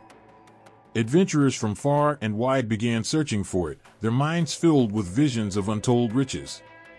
They scoured the mountains, dove into the seas, and searched the ruins of ancient palaces. Some claimed to find traces, an ornate goblet here, a jewel-encrusted dagger there, but the full treasure eluded them all. The Severan wealth became a myth, a tantalizing mystery that seemed to mock those who sought it. But the treasure was more than just gold and jewels. It was a symbol of power, a representation of a dynasty that had once controlled the greatest empire in the world. To possess it was to claim a piece of that power, to hold in one's hands the legacy of emperors who had dared to defy fate itself. Yet, it was also a curse. The Severan dynasty had fallen, their wealth scattered, their names whispered with both awe and fear. Whoever found the treasure would not just inherit riches, they would inherit the burden of a legacy steeped in ambition and blood. There are stories of those who came close to finding the treasure. One tells of a scholar who discovered an ancient map hidden in the Vatican archives. The map, drawn on brittle parchment, showed a series of cryptic symbols that seemed to point to a hidden location in the Alban Hills. The scholar spent years deciphering the map, his obsession growing with each passing day. He claimed to have found the entrance to a hidden chamber, but before he could reveal its location, he vanished without a trace.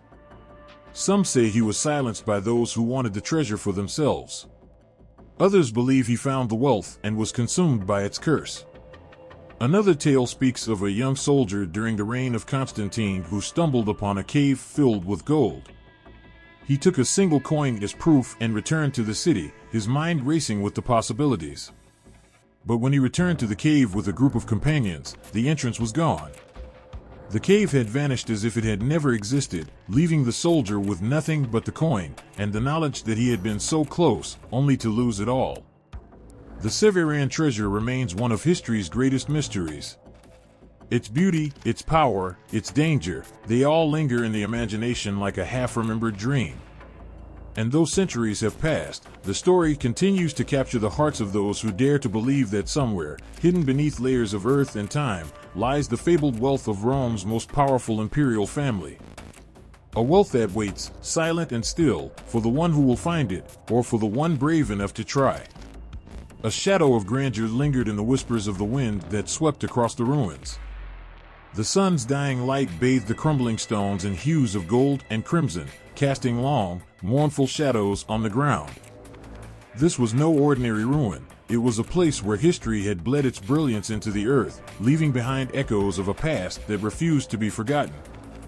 This was once the pride of Emperor Hadrian, a man whose love for beauty and intellect had shaped some of Rome's most magnificent creations. Now, those monuments existed only in fragments, scattered like the remnants of a broken dream. Hadrian was no ordinary emperor. He was a builder, a visionary who believed that the empire's spirit could be immortalized in marble and stone.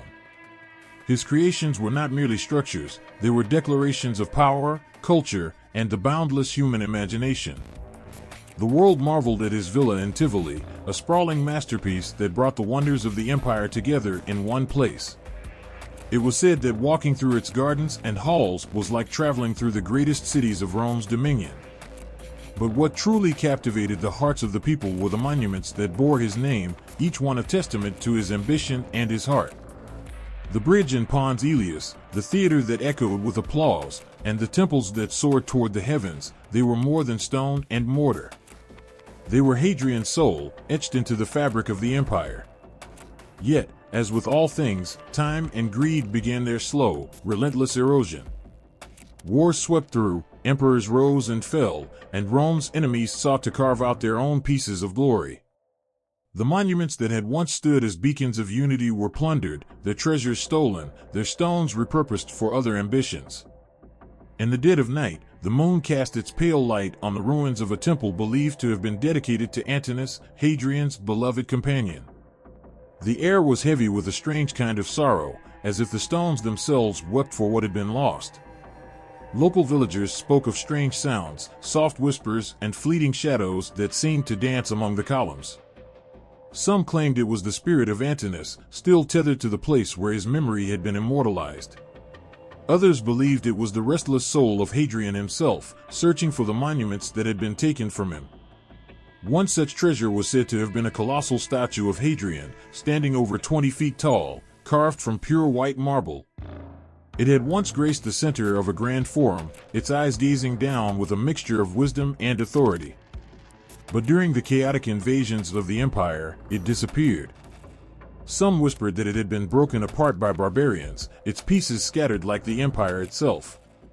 Others believed it had been smuggled away, hidden in the depths of a foreign land, waiting for the day it would rise again. Then there were the mosaics, intricate works of art that had adorned the floors of Hadrian's palaces and temples. Each tiny tile told a story, of gods and mortals, of victories and sacrifices. One mosaic in particular, known as the Dance of the Stars, was said to be so mesmerizing that those who gazed upon it felt as though they were being pulled into the heavens themselves. It vanished during the sack of Rome, and though many claimed to have seen fragments of it in distant lands, its full beauty was never again revealed. The most haunting tale, however, is that of the library Hadrian had built to house the greatest works of literature and philosophy. It was said to be a sanctuary of knowledge, its walls lined with scrolls and books from every corner of the empire. When fire ravaged the city centuries later, the library was thought to have been destroyed. But stories emerged of soldiers seen carrying armfuls of scrolls into the night, their faces illuminated by the flames. What became of those texts, those treasures of the mind, is a question that has lingered for generations. Amidst these losses, there were moments when the past seemed to reach out, offering glimpses of what had been. In 1934, workers dredging a riverbed uncovered fragments of an ornate marble column, its surface etched with symbols of Hadrian's reign. It was a relic of a forgotten temple, its discovery a reminder of the empire's once great glory. But the find raised more questions than it answered. What had become of the rest of the temple? What other treasures lay hidden beneath the earth and water, waiting to be found? There was a story of a young scholar who spent his life searching for Hadrian's lost monuments. He traveled from Rome to Athens, following faint clues and fragmented legends. One evening, in the shadow of the Parthenon, he stumbled upon an ancient inscription. It spoke of a secret chamber beneath Hadrian's library in Athens, a place where treasures had been hidden during the empire's final days. The scholar devoted years to unearthing the chamber, but when he finally stood before its sealed entrance, he found himself gripped by a strange fear. It was as if the air itself warned him of the cost of uncovering what had been buried. He hesitated, and the opportunity slipped away. The ruins of Hadrian's monument stand today as both a testament and a warning. They whisper of greatness lost, of treasures hidden by time, and of the fragile nature of human ambition. Their silence is deafening, their absence profound. And yet, they remain, not as empty relics, but as reminders that the past is never truly gone. It waits, buried beneath layers of history and mystery, holding its breath for the moment it will be seen again. The night sky stretched endlessly above the ancient city, stars glimmering faintly like forgotten memories. In the heart of Rome, the Pantheon loomed, its grandeur undiminished by the passage of centuries. Beneath its massive dome, whispers of devotion still echoed, though the gods it honored had long been silenced. The air inside was heavy, not with the incense of old rituals, but with an almost tangible presence, as if the very stones remembered the treasures they once sheltered. Those treasures were more than offerings, they were symbols of a bond between mortals and the divine, artifacts imbued with reverence, ambition, and power. Once, the temples of Rome were overflowing with gifts brought to honor the gods. Golden statues of Jupiter, Venus, and Mars stood tall, their eyes inlaid with precious gems that caught the sunlight, casting brilliant reflections across the marble halls. These statues weren't mere decorations, they were the gods themselves in physical form, revered and feared. Worshippers would kneel before them, offering coins, jewels, and intricate works of art, each piece carrying the prayers and hopes of the people. But now, those statues had vanished, and their treasures were little more than shadows in the annals of history. There was a tale whispered among historians of a colossal golden eagle, said to have adorned the altar of Jupiter in his temple atop the Capitoline Hill. Its wings were spread wide as if ready to take flight, a symbol of Rome's dominion over the earth. Legend had it that during the sack of Rome, the eagle was spirited away by a group of priests, determined to save it from falling into enemy hands. Some say they hid it deep within the catacombs, while others believe it was melted down, its essence scattered across countless coins and trinkets. The truth remains locked in the folds of time, the eagle's fate a mystery that refuses to be unraveled. Beneath the Pantheon, rumors spoke of a hidden vault, a sacred repository of treasures offered to the gods over centuries. The vault was said to be guarded by traps so cunning that even the most skilled thieves dared not attempt entry. Among the treasures stored there was an artifact known as the Tear of Venus, a sapphire so flawless that it seemed to hold a fragment of the goddess's sorrow for mortal suffering. Its brilliance was said to have inspired poets and kings alike, its beauty unmatched by anything crafted by human hands. Yet, it, too, had vanished, leaving only faint traces in ancient texts. The most haunting legends centered on the Spear of Mars, a weapon forged in the fires of devotion and war. It was believed that whoever wielded the spear would be unstoppable, protected by the god of battle himself. During the chaos of Rome's decline, the spear disappeared, and with it, Rome's sense of invincibility. There are those who believe it was taken by a barbarian king, its power turned against the very empire it once symbolized. Others claim it lies buried beneath the ruins of a forgotten temple, waiting for a new hand to claim it. In the final days of Rome's pagan glory, the Christianization of the empire marked the beginning of the end for these sacred treasures. Temples were stripped of their gold and marble, their statues destroyed or repurposed. The wealth that once honored the gods was turned to human endeavors, lavish palaces, fortifications, and cathedrals. Yet, amidst the destruction, there were whispers of priests and devotees who refused to let go of their faith. They took what they could carry, chalices, ornaments, sacred relics, and fled into the night, their destinations unknown. Some say the treasures were hidden in distant sanctuaries, while others believe they were buried beneath the foundations of new churches, their divine energy meant to bless these Christian sanctuaries. Stories abound of strange discoveries during excavations, golden coins bearing the likeness of Roman gods, fragments of mosaics depicting celestial beings, and even entire altars unearthed from the soil. Each find adds a new layer to the mystery, a hint of what might still lie hidden. One such excavation uncovered a bronze hand, its surface etched with symbols of Mars. It was part of a larger statue, long since dismantled, but its discovery reignited speculation about the missing treasures. Was it part of the Spear of Mars? Did it hold clues to the location of the rest of the statue?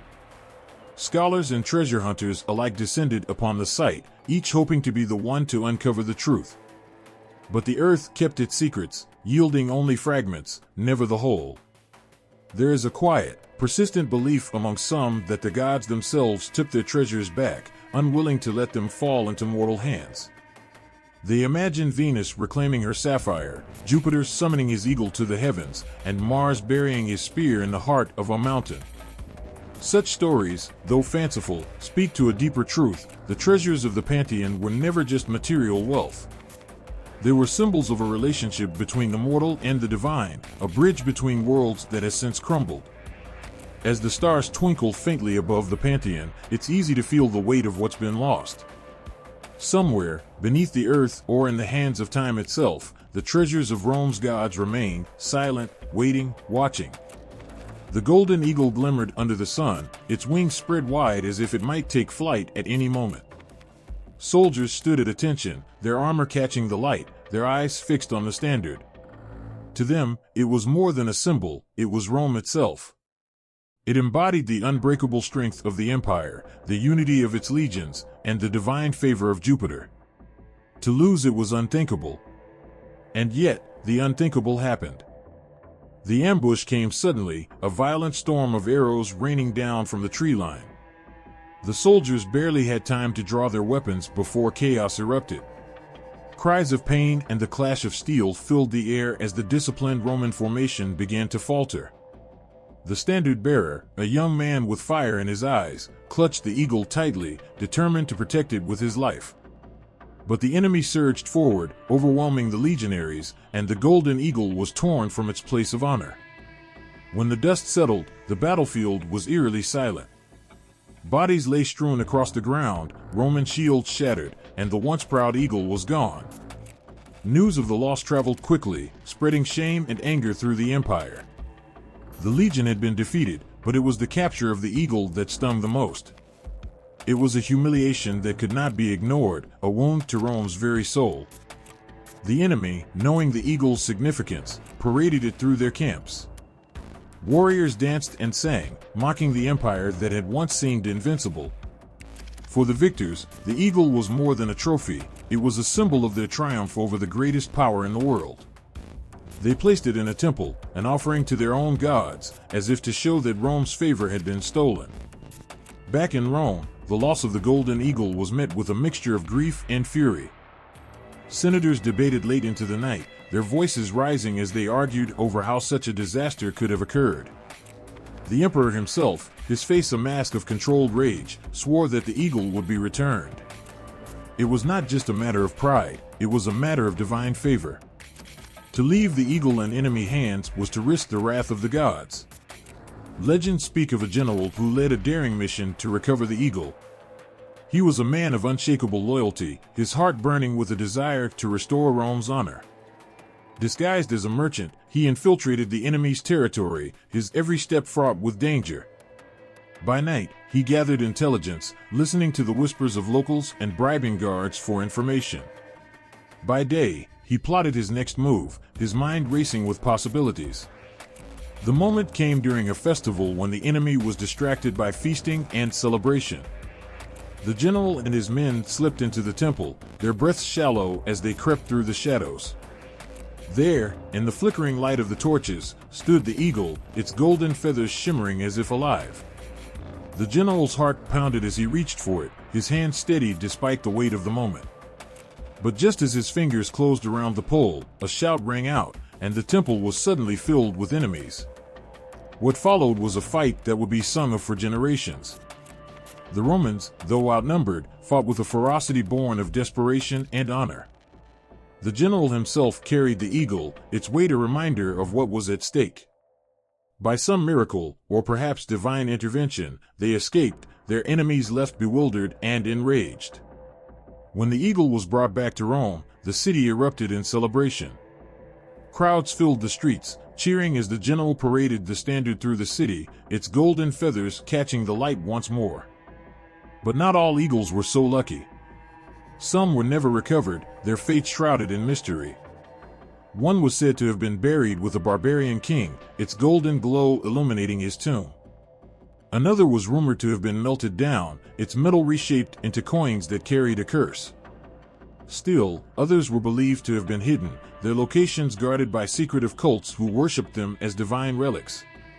Centuries later, treasure hunters and historians continue to search for the missing eagles, driven by the allure of uncovering a piece of Rome's soul. Stories persist of strange encounters in dark forests, where golden light flickers through the trees before vanishing. Excavations in ancient battlefields have yielded fragments of standards, but never a complete eagle. The search continues, fueled by the belief that these sacred symbols still exist, waiting to be found. The golden eagle is more than a lost treasure, it is a reminder of Rome's glory and its fragility. It carries with it the weight of countless battles, the hopes of an empire, and the prayers of soldiers who believed in its power. Its story is not just one of loss, but of resilience, a testament to the unbreakable spirit of those who fought to protect it. Somewhere, perhaps beneath the earth or hidden in the shadows, the eagles endure, silent witnesses to a history that refuses to be forgotten. A hush fell over the crowd gathered at the Capitoline Hill as the priests emerged from the shadows of the Grand Temple, their robes trailing over the polished stone. In their hands, they carried a chest unlike any other, a relic of divine craftsmanship, gilded and carved with intricate depictions of Rome's gods. Whispers swept through the assembly, each person straining to catch a glimpse. This chest, the Ark of the Capitoline Hill, was said to hold objects of unimaginable power, relics that tied Rome to the will of the heavens.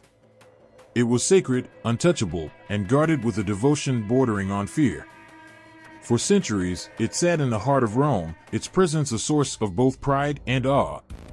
The temple that housed it became a beacon, a place where generals offered sacrifices before battle and citizens prayed for guidance in times of despair.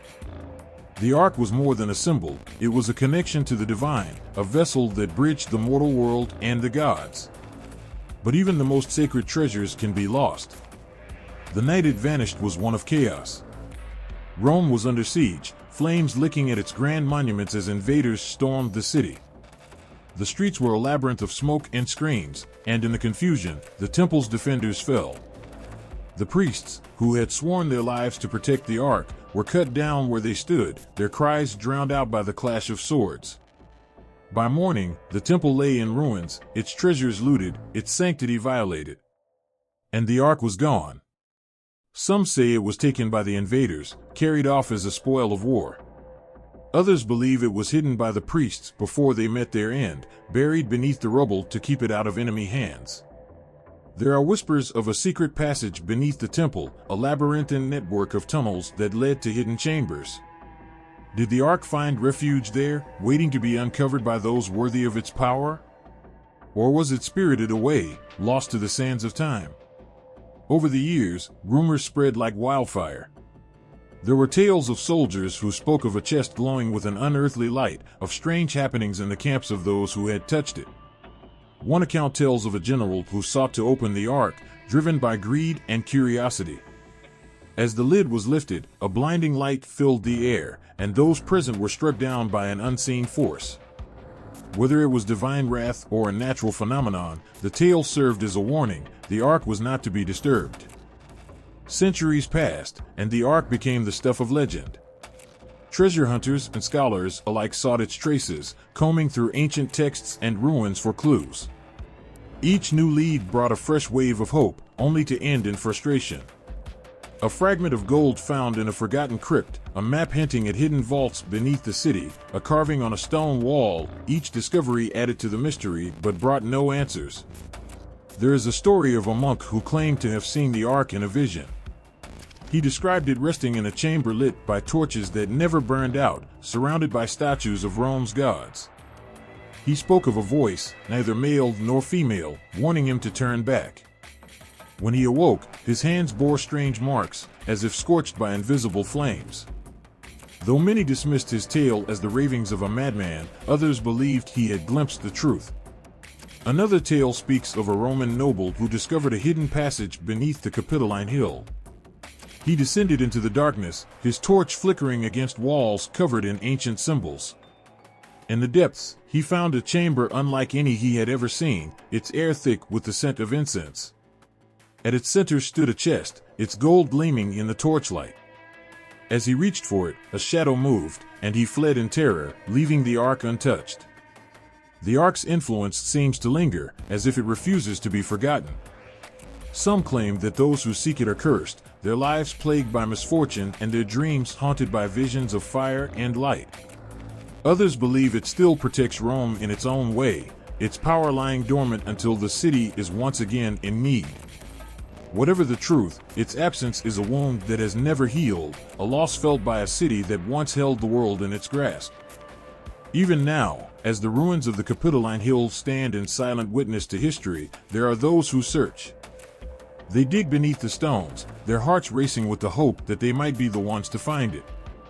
But the Ark is elusive, its resting place hidden by time and perhaps by the will of the gods themselves. It remains a mystery, a beacon of Rome's past glory and its enduring connection to the divine. The air was damp, carrying the scent of earth and something ancient, something untouched by sunlight for centuries. A faint echo of dripping water broke the silence as torches flickered, casting shadows that seemed to move on their own. The Mithraic caves were no ordinary place. They whispered of forbidden rituals, a hidden faith, and treasures that only the worthy could comprehend. Few dared to enter these hallowed chambers, for they were said to be guarded, not by men, but by the presence of the god Mithras himself. In the depths of these caves, time seemed to stand still. The walls bore carvings of a celestial battle, Mithras, the god of light and truth, slaying a great bull. Around him were symbols of the heavens, stars, the moon, and the sun, each carefully etched with precision that belied their age. These were not mere decorations. They were keys, codes left by a secretive cult that once thrived in the shadow of Rome's power. The cult of Mithras was not for the faint-hearted. Its members were soldiers, statesmen, and men of influence, bound by oaths of silence. They gathered under the cover of darkness, descending into these caves to perform rites that celebrated courage, loyalty, and the eternal struggle between light and darkness. Here, amidst the stone altars and flickering flames, they left offerings, golden coins, jeweled daggers, and artifacts of extraordinary craftsmanship. These were not simply treasures, they were gifts to their god, entrusted to his protection. Legends speak of a chest buried deep within the caves, its contents never fully revealed. Some say it held relics of unimaginable power, an amulet said to grant wisdom, a chalice that could heal any wound, and a blade forged in celestial fire. Others whisper of scrolls that detailed the secrets of the universe, maps of the stars that charted the fate of empires. Whatever lay within, it was meant only for those who had passed the trials, initiates who had proven themselves worthy through acts of bravery and sacrifice. One story tells of a young centurion who sought the favor of Mithras. He entered the caves with nothing but a torch and his resolve, determined to uncover the god's blessings. As he moved deeper into the labyrinth, the air grew colder, the walls narrowing until he could barely squeeze through. The flickering light revealed ancient inscriptions, prayers written in a language he could not read. He felt a presence, a weight in the air, as if the god himself was watching. When he reached the central chamber, he found a pedestal draped in crimson cloth.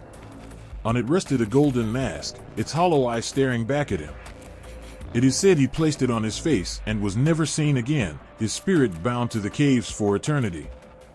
Another tale speaks of Roman generals who, desperate for victory, descended into the caves seeking Mithras's favor. They brought with them offerings of silver and gold, laying them at the feet of his statues. In return, they believed they were granted visions, glimpses of battles yet to come, strategies whispered in dreams. These treasures, imbued with the energy of their devotion, were left behind as sacred relics. But not all who entered were pure of heart. One account tells of a thief, lured by tales of hidden wealth, who dared to desecrate the altar. As he lifted a jeweled chalice, the ground beneath him gave way, swallowing him whole. To this day, his cries are said to echo through the tunnels. The treasures of the Mithraic caves were not merely material. They carried the weight of belief, the hopes and fears of those who had left them behind. Each artifact told a story, a soldier's prayer for courage, a leader's plea for guidance, a worshipper's offering of gratitude. And yet, these treasures were not meant to be found. The caves themselves seemed to conspire to keep them hidden, their winding passages shifting like a living maze. Many who ventured and never returned, their fates a mystery lost to the darkness. In the centuries that followed the fall of Rome, the caves were forgotten, their entrances buried beneath the rubble of time. Yet, whispers persisted. Shepherds spoke of strange lights emanating from the hills at night, of voices that seemed to call out from beneath the earth. Scholars pieced together fragments of ancient texts, hinting at the existence of a sanctuary dedicated to Mithras. Expeditions were launched, but each ended in failure.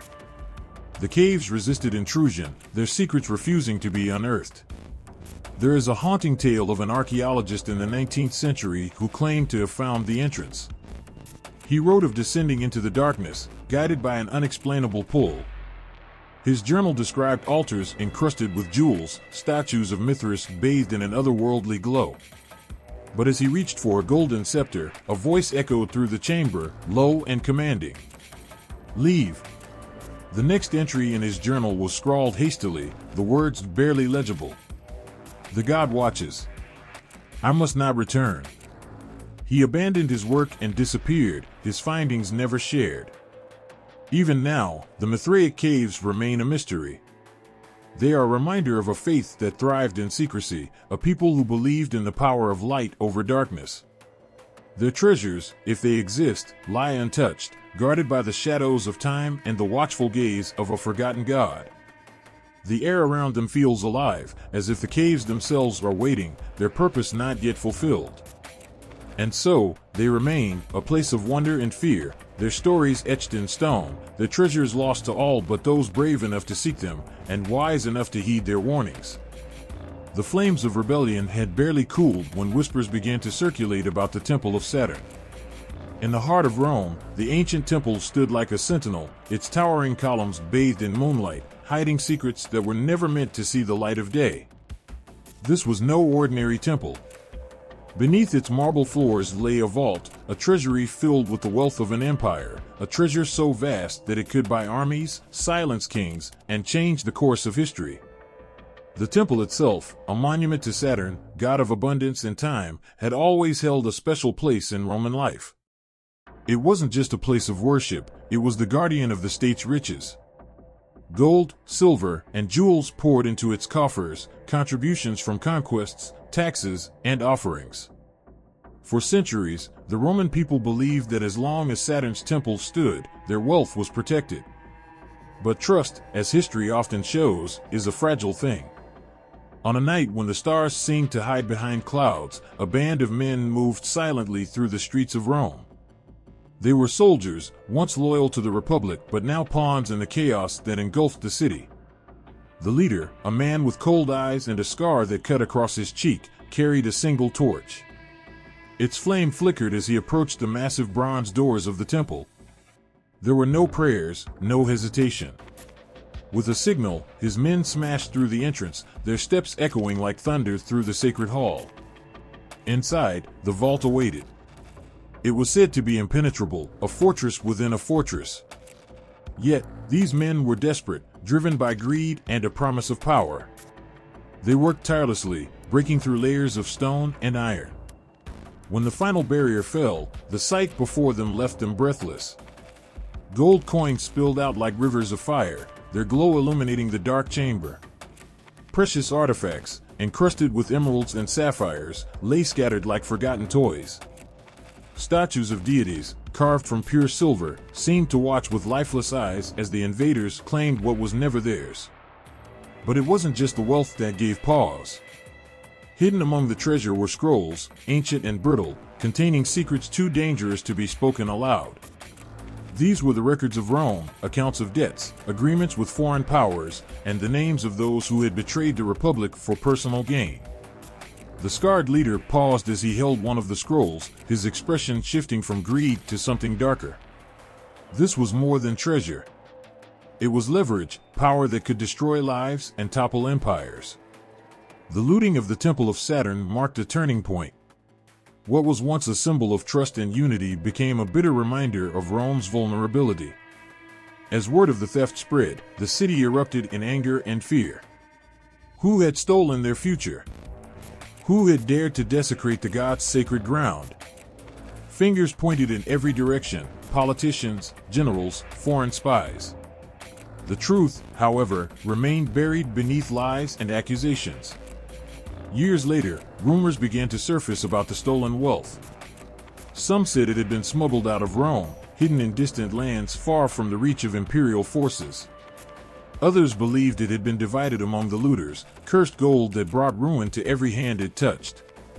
Stories emerged of a Roman soldier who fled to Egypt with a chest of coins, only to be found dead in the desert, his body untouched by scavengers but his eyes wide with terror. Another spoke of a merchant who acquired one of the silver statues, only for his ship to sink in calm waters as he tried to transport it across the Mediterranean. And yet, not all the treasure disappeared. In the quiet corners of Rome, beneath layers of dirt and rubble, traces of the temple's hoard still linger. In the 16th century, during a routine excavation, workers unearthed a cache of coins marked with the emblem of Saturn. The discovery sent shockwaves through the city, reigniting questions that had remained unanswered for centuries. What happened to the rest of the hoard? Was it lost forever, or was it waiting, hidden in plain sight, for someone brave or foolish enough to seek it? The Temple of Saturn's story doesn't end with its plunder. It lives on in the shadows, a ghost that haunts Rome's streets and its history. For those who stand beneath its ruins today, there's a sense of something unfinished, a weight in the air that presses against the chest. Some call it the curse of Saturn, a warning to those who would steal from the god of time. Others see it as a challenge, a puzzle left by the ancients to test the limits of human ambition. But the scarred man, the one who led the assault on the temple, was never seen again. His name was erased from history, his fate a mystery. Some say he took the scrolls and the gold, vanishing into the night with his ill-gotten fortune. Others believe he paid the ultimate price for his betrayal, his soul trapped within the very vault he desecrated.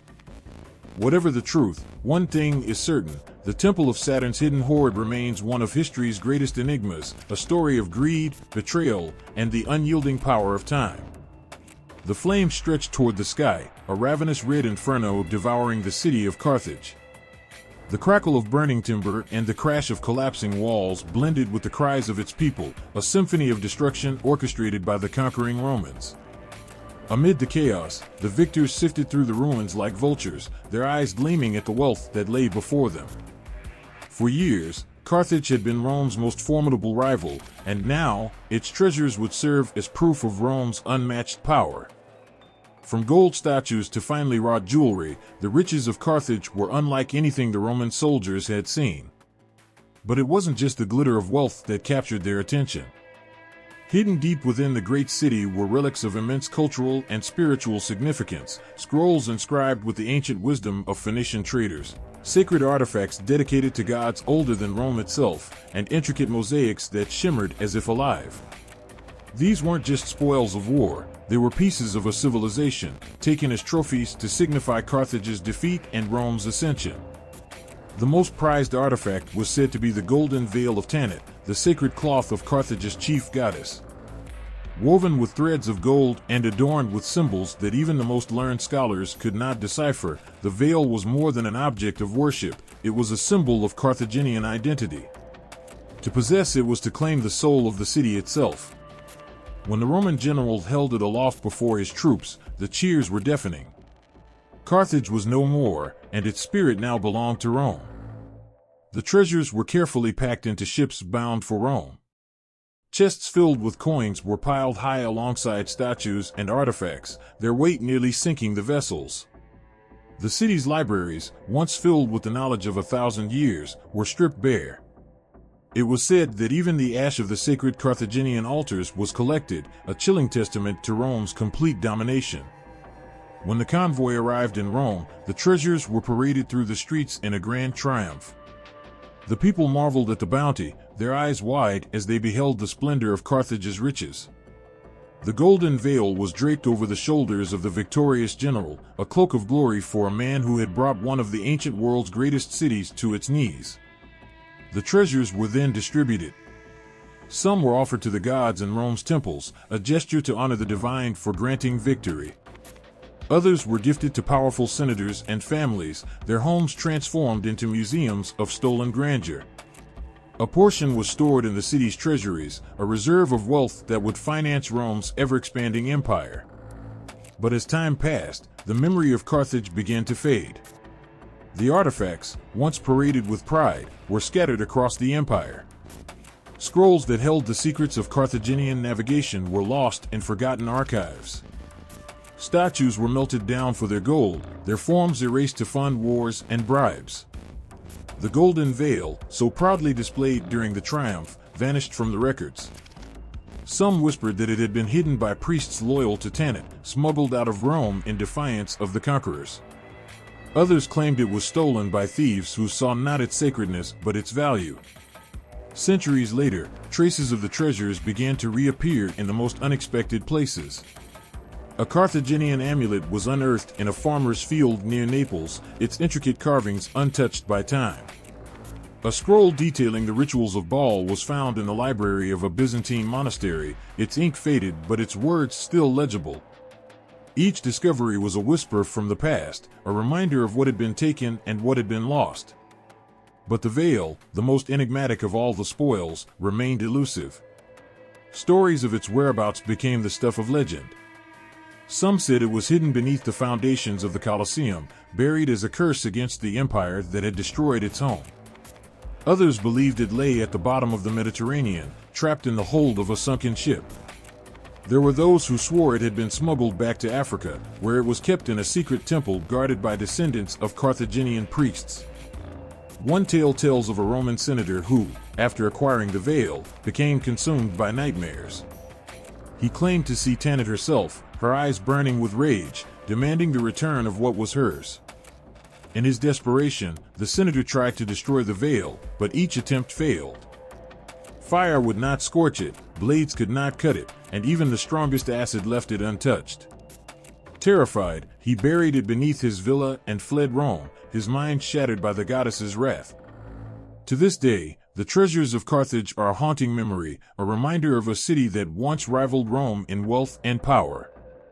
For some, they symbolized the cruelty of conquest, the theft of not just gold and jewels but of identity and pride. For others, they are tantalizing mysteries, pieces of a puzzle that may never be solved. And as the ruins of Carthage lie silent under the sun, the question remains, where do its treasures rest? The battlefield was chaos. Smoke curled upward from the burning villages, and the cries of the wounded mixed with the clash of steel. Julius Caesar stood at the crest of the hill, his crimson cloak billowing in the wind, surveying the ruins of what had been a proud Gallic stronghold. Beneath his calm demeanor, there was a fire in his chest, a hunger not just for victory but for the untold riches of the Gauls. The tribes of Gaul had long been whispered about in Rome. Their warriors, fierce and unyielding, defended lands rich with gold, silver, and jewels. For years, the Roman legions had fought to break the unity of the tribes, and now, victory was within Caesar's grasp. The Gauls' greatest treasure, their sacred hoard, lay hidden somewhere among the conquered lands. For the Romans, it was a reward of unimaginable wealth. For the Gauls, it was the lifeblood of their culture and gods. When the last Gallic chief surrendered, Caesar's men were relentless in their search. From village to village, temple to temple, they pillaged everything in their path. Golden torques, hammered with intricate designs, were ripped from the necks of defeated warriors. Statues of their gods, adorned with precious stones, were hauled onto wagons bound for Rome. But the most coveted prize remained elusive, the sacred hoard, said to be hidden in a place no Roman could reach. The whispers grew louder among the surviving Gauls, their lips tight with defiance. It was not just treasure they sought to protect, it was their very soul. One moonless night, a soldier stumbled upon a cave carved deep into the side of a rocky hill. By the flickering light of his torch, he saw what seemed to be piles of gleaming gold. Coins stamped with the profiles of Gallic kings, chalices encrusted with gemstones, and shields adorned with intricate patterns filled the cavern.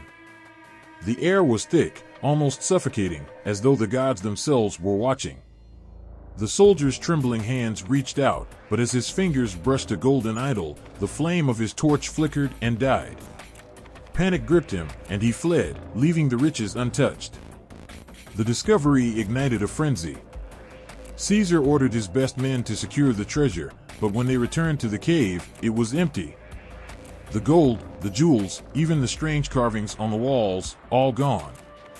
Some claimed the Gauls had moved the hoard under cover of darkness, guided by their druids' ancient magic. Others whispered that the gods of Gaul had spirited it away, unwilling to let it fall into Roman hands. Despite the loss, Caesar had no shortage of riches to present to Rome.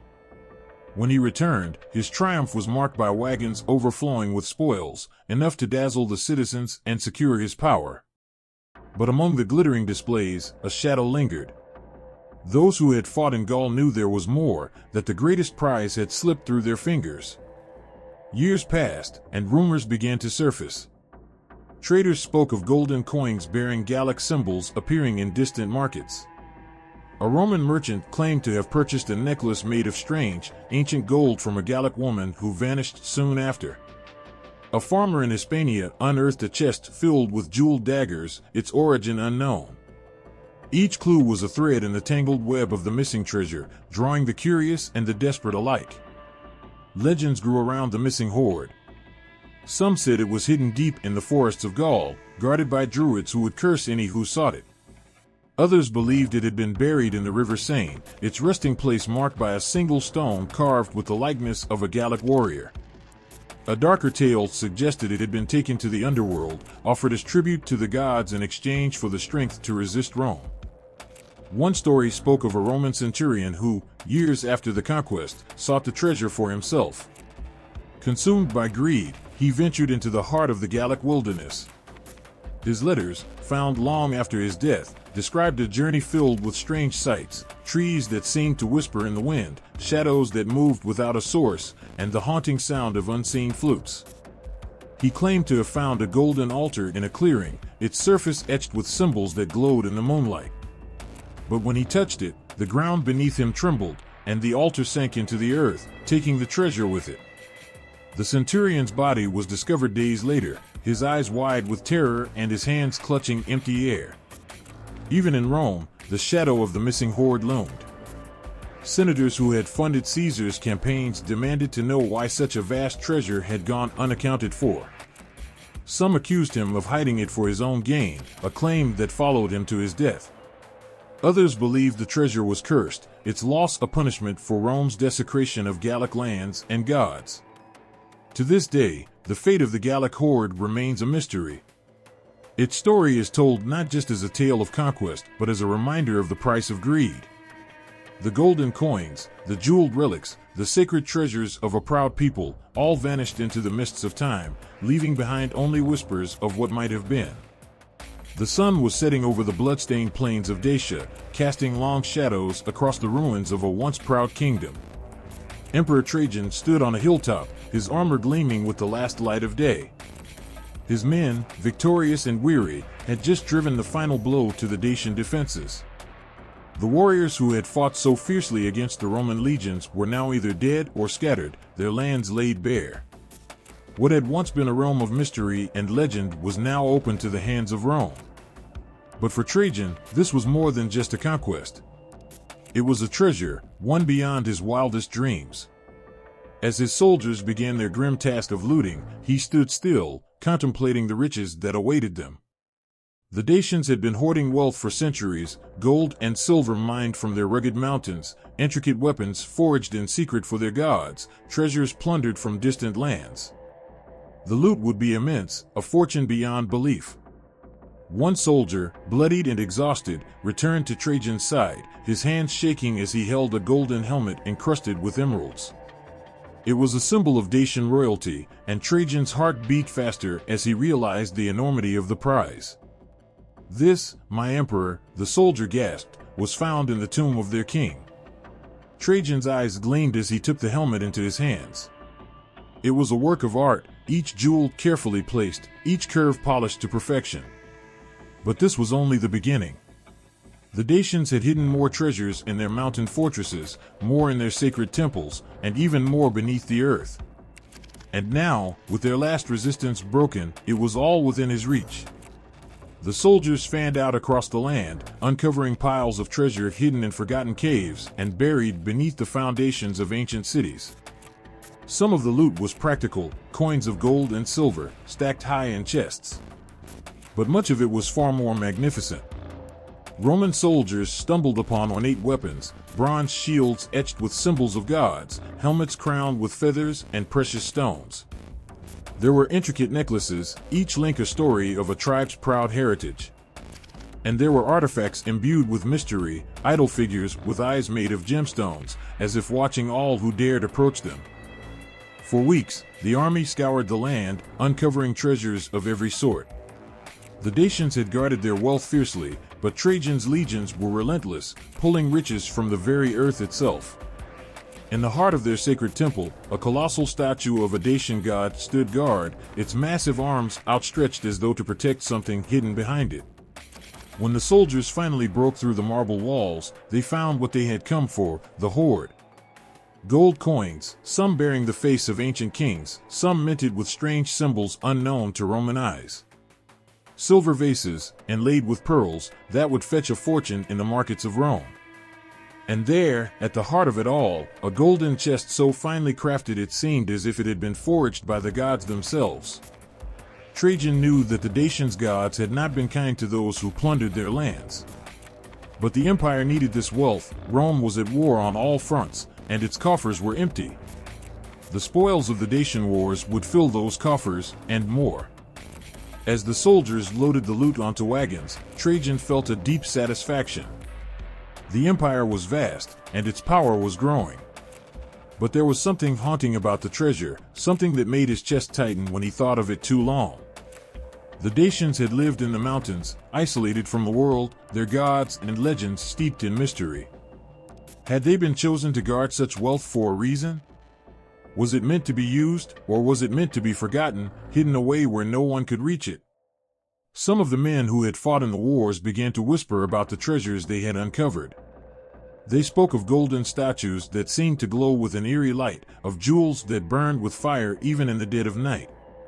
One soldier, in particular, claimed that when he touched a golden sword, a strange vision filled his mind, of mountains crumbling, of kings falling, of an empire rising from the ashes of war. The treasure was not just wealth, it was something far more powerful, something far older. But not all of the wealth would ever see the light of day. As the last of the treasure was hauled onto the Roman wagons, Trajan felt a deep sense of unease. There was something about the hoard that didn't sit right. For days, he couldn't shake the feeling that something was watching him, that the Dacians' gods were still alive, still guarding their wealth, even in death. The loot was brought back to Rome, where it was displayed for all to see. The streets were lined with citizens, their eyes wide with awe as the golden chests were opened, revealing the riches within. Coins, jewelry, and weapons, all brought from a land that had once been an enemy, now symbolized the power of Rome. But it was the chest that held the strange idol that caught the emperor's eye. It was a figure of a man, but its eyes were not human. They seemed to stare deep into his soul, piercing him in a way that made his skin crawl. Trajan's thoughts were clouded. He didn't trust the idol, but he couldn't bring himself to destroy it. It was too beautiful, too perfect, a work of craftsmanship that no Roman could ever replicate. Instead, it was locked away in the deepest vault of the imperial palace, its power contained for fear that it would bring doom to the empire. Years passed, and the wealth from the Dacian wars continued to flow into the empire. It funded triumphs, paid soldiers, and bought alliances. But whispers of the curse surrounding the Dacian treasures never truly faded. The idol remained locked away, untouched.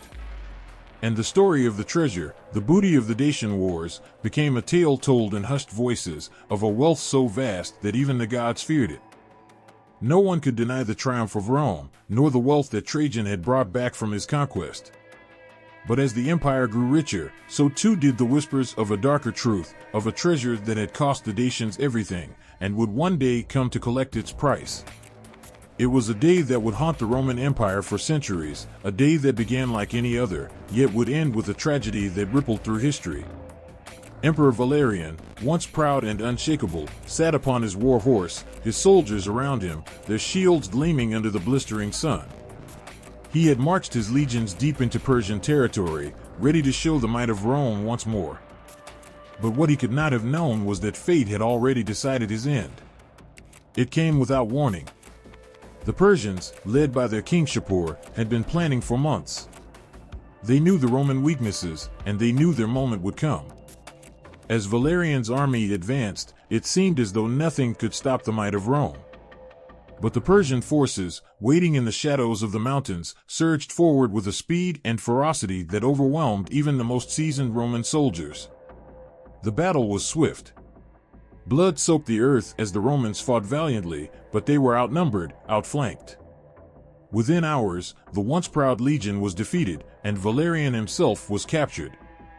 The emperor, the man who had once commanded the greatest empire the world had ever seen, was now at the mercy of a king he had once considered beneath him.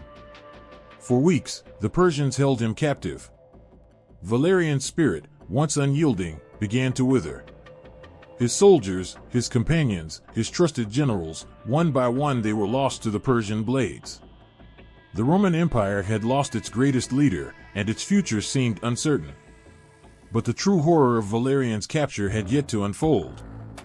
The Persians, knowing the value of a man like Valerian, sought not just his life but a price that would break Rome. They demanded a ransom so great that even the wealth of the empire might not be enough to meet their terms. The message was clear: release Valerian or face the consequences.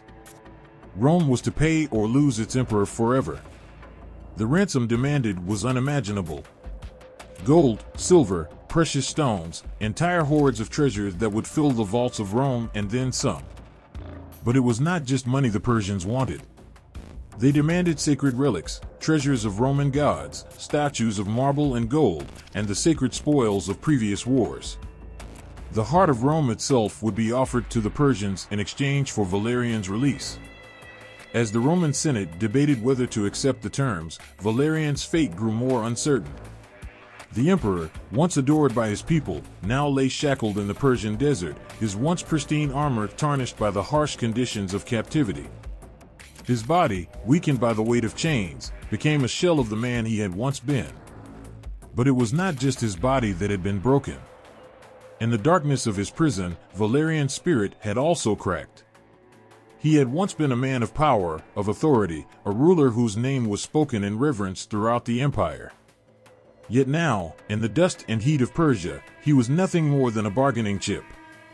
His capture had shaken Rome to its very core, and his ransom was a reminder that no empire, no matter how mighty, could escape the twists of fate. News of the ransom demand spread like wildfire throughout Rome. The streets, once filled with the sounds of triumph and celebration, now echoed with whispers of fear and disbelief. Could the empire, so accustomed to conquering and plundering, now be forced to pay such a staggering price? Would the riches of Rome be enough to save their emperor, or would the world witness the final fall of the Roman Empire? In the days that followed, Rome scrambled to gather the treasures demanded by the Persians. Entire storerooms were emptied, vaults unlocked, and treasures long guarded were brought into the open. Gold statues, religious relics, and priceless works of art were packed into caravans, ready to be sent to the Persian king. The very soul of Rome was being stripped away, piece by piece, as it handed over its treasures in a desperate attempt to buy back its emperor. But as the treasures were loaded, the unthinkable happened. Valerian, once the pride of Rome, was paraded before the people of Persia, no longer an emperor but a captive, a broken man. Shapur, the Persian king, had ordered that Valerian be used as a living symbol of Rome's humiliation. The emperor was forced to kneel before Shapur, his face marked with the shame of defeat. And there, in the desert heat, the greatest treasure of all, the life of Valerian, was left to slip through Rome's fingers. The ransom was paid. Rome had surrendered its treasures, its relics, and its pride. But Valerian was not freed. His fate was sealed in the desert sands, and his life became an afterthought in the grand scheme of the empire's losses. His capture had been the beginning of a dark chapter for Rome, and his ransom, though paid, could not undo the damage already done. Rome had lost more than an emperor that day; it had lost its sense of invincibility. The mighty empire, once feared across the world, was now left to lick its wounds and reflect on the true cost of power. The ransom of Valerian, the treasures extorted from Rome, were but a fleeting memory, a bitter reminder of the price of arrogance. And as time passed, the treasures that had been so desperately sought after disappeared into the sands of history, forgotten by all but the few who dared remember. And Valerian, his name would live on, not as a conqueror, but as a cautionary tale. A man who had been captured, humbled, and lost to history, his ransom paid, but his soul forever trapped in the desert. His empire, so vast and powerful, had crumbled under the weight of his failure. The ransom of Valerian had been paid, but it had cost Rome more than gold, silver, and jewels. It had cost it its very soul. The firelight flickered across the polished marble walls of Rome, casting eerie shadows that danced with a life of their own. It was a strange quiet that had fallen over the city, a silence that whispered of something waiting just beyond the horizon. The Tiber River flowed lazily under the pale glow of the moon, and the citizens of Rome, restless in their sleep, felt the weight of an unseen storm pressing down on them. They came like a tide at dawn.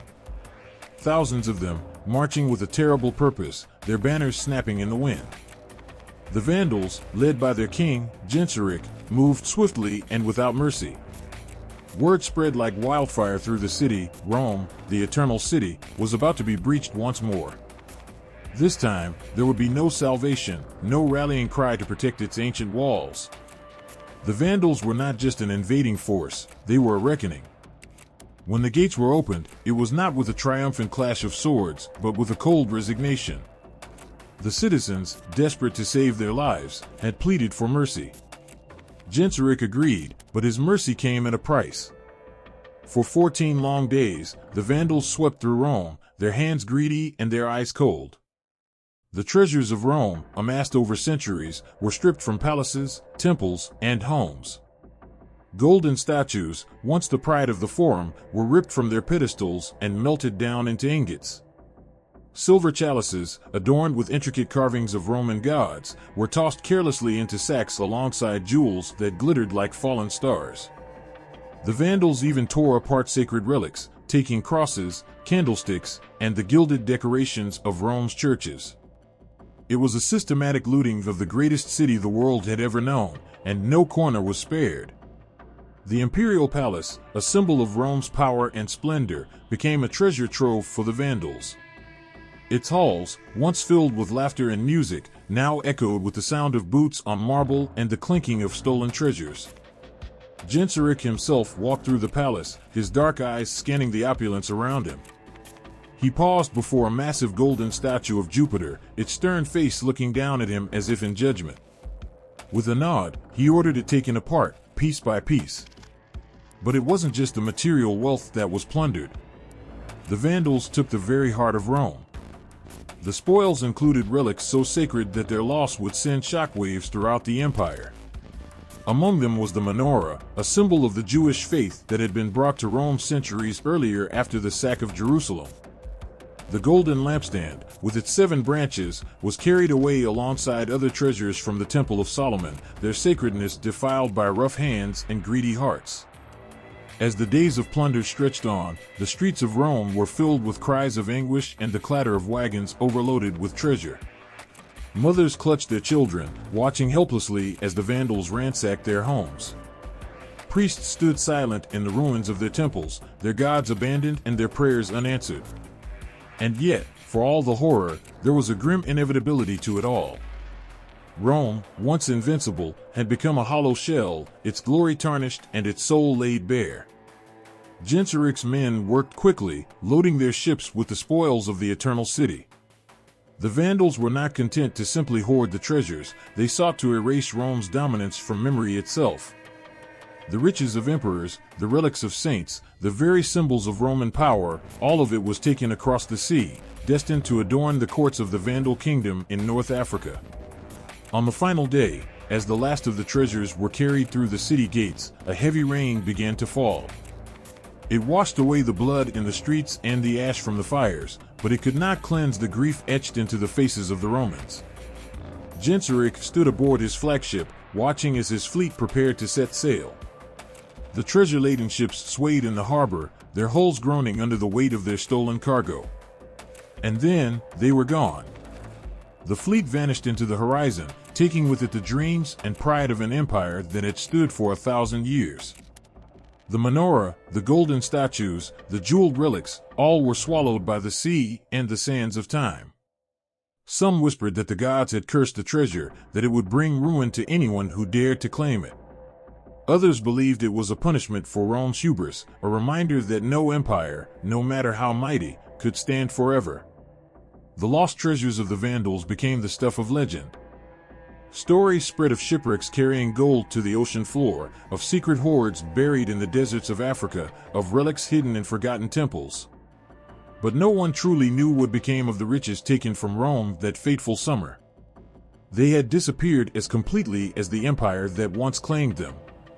The Vandals, for all their victory, would one day fade from history, their name remembered only for the destruction they left in their wake.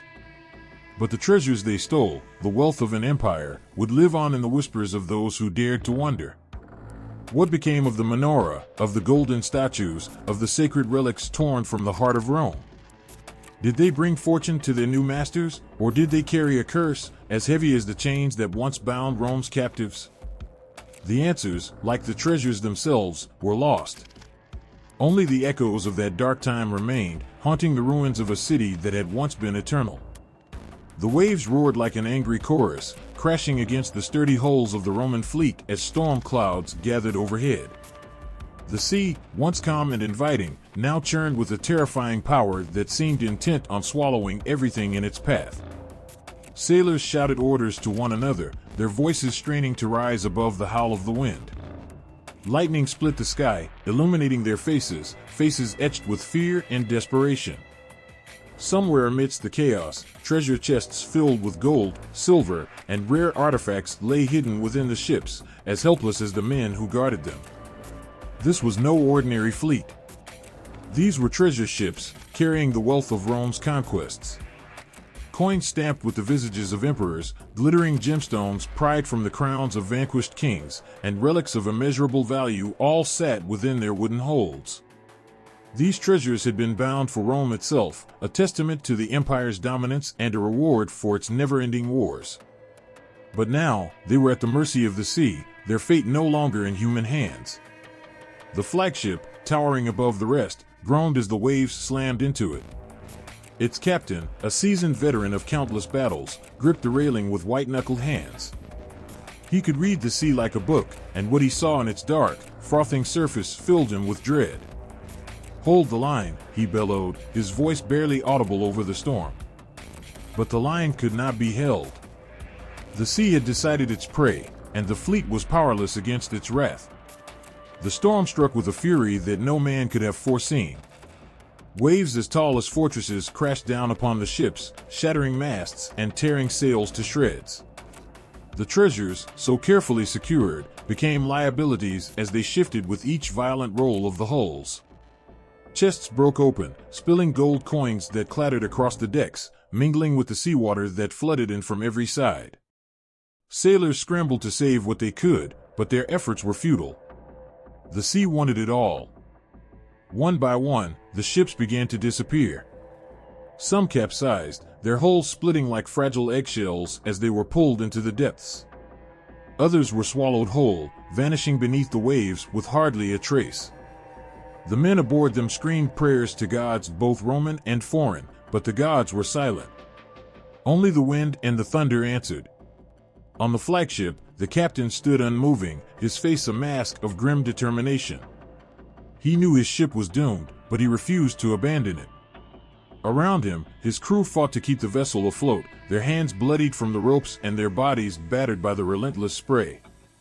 "We'll not go down without a fight," he roared, his voice carrying a defiance that seemed to mock the storm itself. But the sea does not care for defiance. A wave larger than any before it rose like a mountain, its crest curling with a terrifying finality. The crew stared in silent horror as it descended, and then there was nothing but darkness. When the storm finally passed, the sea returned to its deceptive calm. The sun rose over a horizon that seemed to stretch forever, its light glinting off the scattered wreckage that floated on the surface.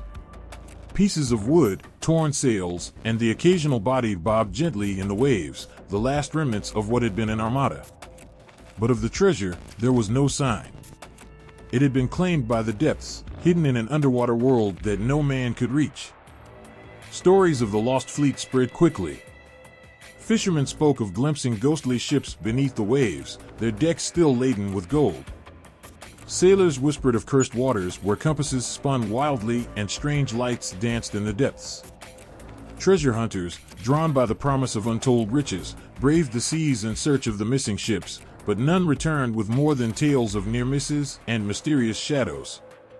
For the families of the lost sailors, the grief was compounded by the mystery. They waited in vain for news, holding on to the hope that someone, somewhere, had survived. But the sea guards its secrets well. Weeks turned into months, and then years, and still the fleet remained missing. Generations later, the legend of the treasure ships had grown into something larger than life. Some claimed that the gold was cursed, that it brought ruin to all who sought it. Others believed it was protected by the spirits of the drowned sailors, who refused to let their treasures fall into mortal hands. Maps claiming to show the fleet's resting place began to circulate, each one more dubious than the last. Yet for all the speculation, the truth remained elusive. The sea, vast and eternal, holds many secrets. Somewhere in its depths, the missing ships lie in silent darkness, their holds still filled with the treasures of an empire that no longer exists. The coins, once symbols of power and ambition, now rest among the coral and the sand, their luster fading but their story undimmed. And though centuries have passed, the sea continues to whisper its siren song, calling out to those brave, or foolish, enough to seek what it has claimed. The missing ships of the Roman Navy remain a mystery, their fate a reminder of the fragile line between human ambition and nature's unstoppable force. The silence of the Eternal City was unlike any Rome had ever known. Once, its streets had bustled with the footsteps of senators, merchants, and the laughter of children. But on that fateful night in 410 CE, the city held its breath. Shadows danced across its ancient walls, cast by the flickering light of torches carried by the advancing Visigoth forces. Fear hung heavy in the air, and the heartbeat of Rome seemed to echo in the chests of those who dared to look out from behind shuttered windows.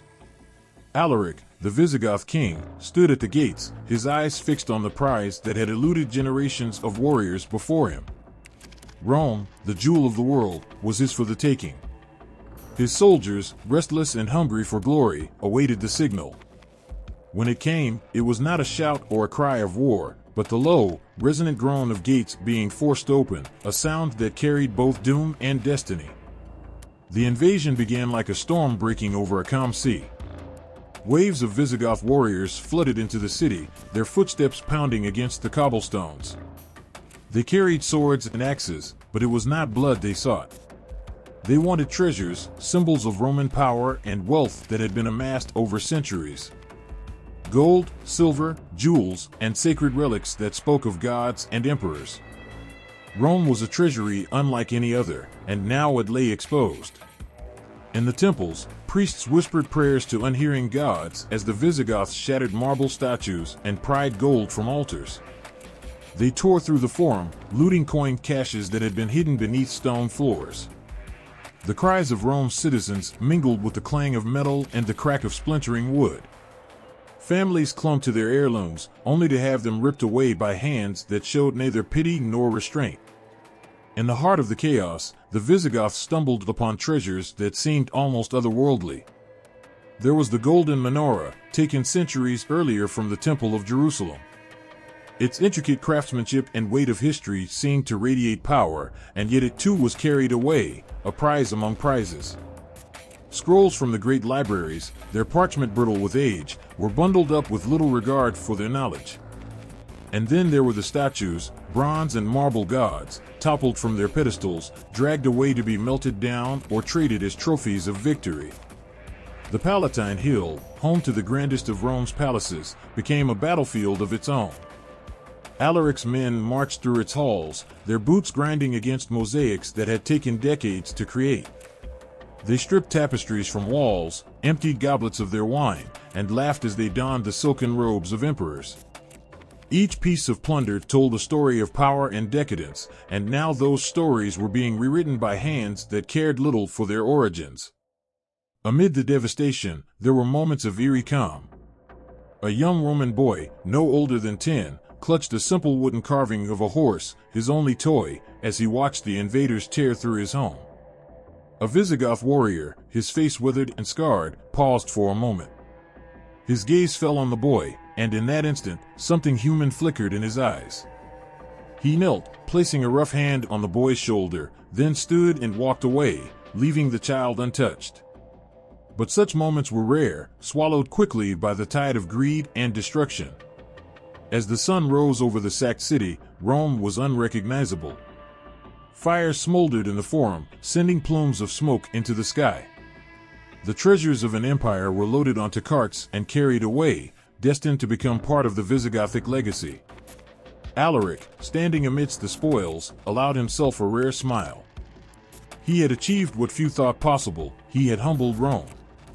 Yet even he could not know the full extent of what had been taken, nor where those treasures would end up. The Visigoths marched out of the city, their carts groaning under the weight of their plunder. Behind them, Rome lay broken but not defeated. Its citizens emerged from their hiding places, their faces etched with a mixture of despair and determination. They walked through the ruins of their homes and temples, searching for anything that remained. Some found fragments of their former lives, a coin, a piece of fabric, a shattered vase. Others found nothing but ash and rubble. But the story did not end there. In the months that followed, rumors began to spread. Some said that the Visigoths had hidden much of their treasure in a secret location, fearing pursuit by Roman forces. Others claimed that the treasures had been lost during Alaric's untimely death, buried with him in a grave that no one could find. The golden menorah, the statues, the jewels, they all vanished into legend, their fates as uncertain as the tides of history. And so, the treasures of 410 CE became more than objects of wealth. They became symbols of the fragility of power, of how even the mightiest empires can be brought low by ambition and circumstance. Somewhere, perhaps beneath the soil of Europe or the sands of time, they remain, waiting to tell their stories once more. The air inside Ravenna's imperial palace was heavy with tension. The torches lining the grand hall flickered, casting long, restless shadows on the walls. Emperor Honorius sat on his gilded throne, but the once proud ruler looked nothing like the powerful symbol of Rome he was meant to be. His face was pale, his fingers tapping nervously against the golden armrest. Outside, whispers of rebellion, betrayal, and chaos swept through the city like an unrelenting wind. The empire was crumbling, and Honorius knew it. Somewhere deep within the palace, vaults brimming with the riches of Rome lay shrouded in secrecy. Gold coins, priceless jewels, and treasures brought from the far corners of the empire were hoarded here. Each item represented centuries of conquest, trade, and tribute, an empire's legacy sealed behind stone walls and iron locks. But now, these treasures were no longer a symbol of Rome's might. They were a desperate hope, a fleeting lifeline for a sinking world.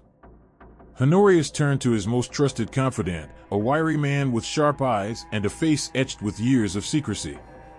"It must not fall into their hands," Honorius said, his voice barely above a whisper. The man nodded, understanding the weight of the task. The emperor's words were both a command and a plea. The gold had to disappear before it became the spoil of barbarians. As the sun dipped below the horizon, a silent procession began. Cloaked figures, their faces hidden by the shadows of their hoods, moved swiftly through the palace corridors. They carried chests so heavy they seemed to groan under the weight of their contents. No one dared to speak, even the faintest sound could betray their mission. The vaults, once a fortress of wealth, were emptied, their treasures bound for a fate known only to a select few. Outside the city walls, the barbarian threat loomed closer. The news of advancing forces spread like wildfire, fueling the already growing panic. The streets of Ravenna, usually bustling with life, were now filled with the sounds of hurried footsteps and whispered prayers. Mothers clutched their children, merchants barricaded their shops, and soldiers prepared for what they feared would be a hopeless fight. But inside the palace, the treasure bearers pressed on, slipping into the night like ghosts.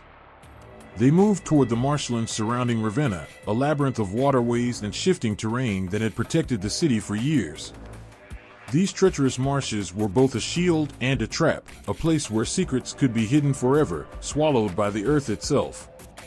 Some say the chests were buried in the depths of the marshes, sealed beneath layers of mud and reeds, where no invader would think to look. Others whispered that the treasure was loaded onto small boats and carried further into the waterways, destined for a hidden location so remote that even the most determined search would be in vain.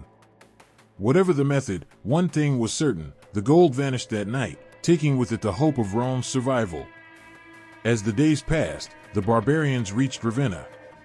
The city, weakened by internal strife and external threats, stood little chance against the onslaught.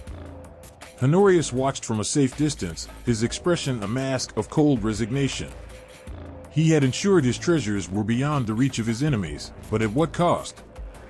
The riches that could have bolstered defenses or secured alliances were now lost, hidden so well that even Rome itself might never reclaim them. The fall of Ravenna was swift and brutal.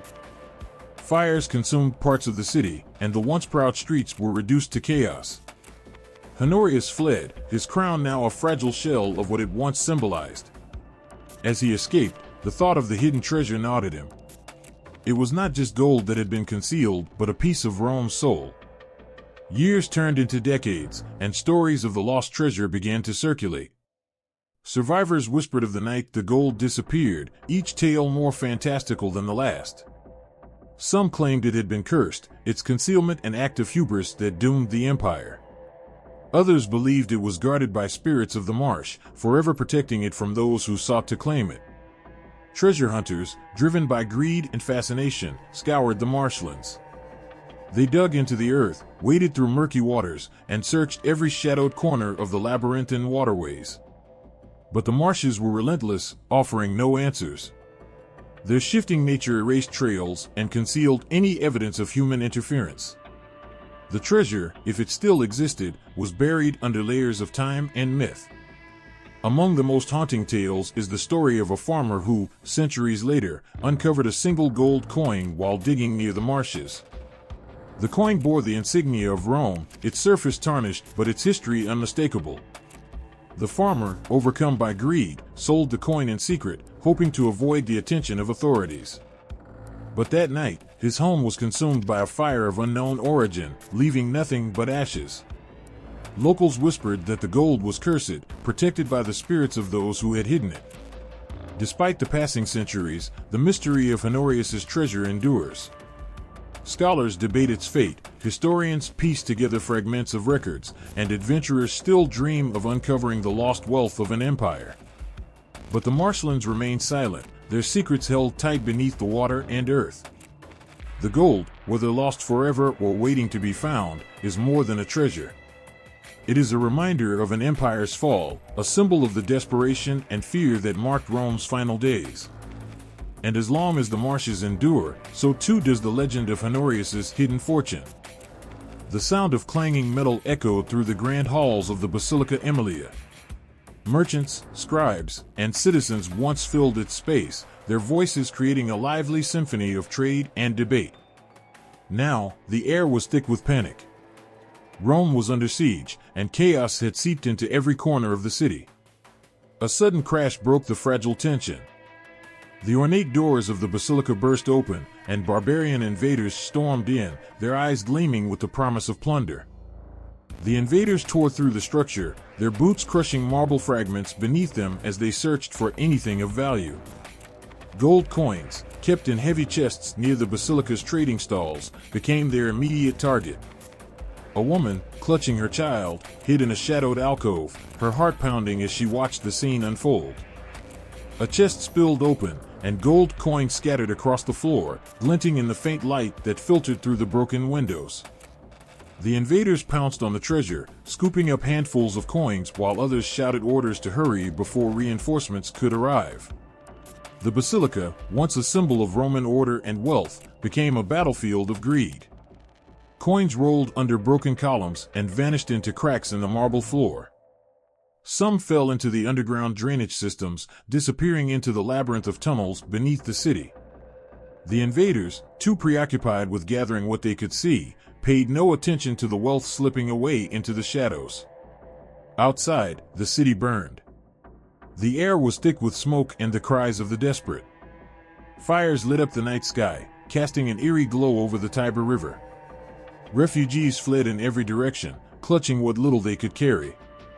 Amid the chaos, a young boy stumbled upon a single gold coin. He picked it up, his small hands trembling as he tucked it into his tunic. It was more wealth than his family had ever known, yet he felt the weight of its danger. He ran, disappearing into the darkened streets, the coin pressed tightly against his chest. Days later, the invaders retreated, their arms heavy with stolen riches. The basilica stood in eerie silence, its grandeur reduced to ruin. Gold coins lay scattered among the rubble, hidden from sight. Some had been trampled into the dirt, others gleamed faintly in hidden corners where the invaders' haste had spared them. Beneath the basilica, in the underground aqueducts, the current carried many coins away, depositing them in unknown places. Years turned into centuries, and the story of the basilica's lost coins became part of Roman lore. Travelers whispered of treasures hidden within the ruins, their imaginations weaving tales of cursed gold and ghostly guardians. Some claimed to have found a coin or two, though these discoveries only deepened the mystery.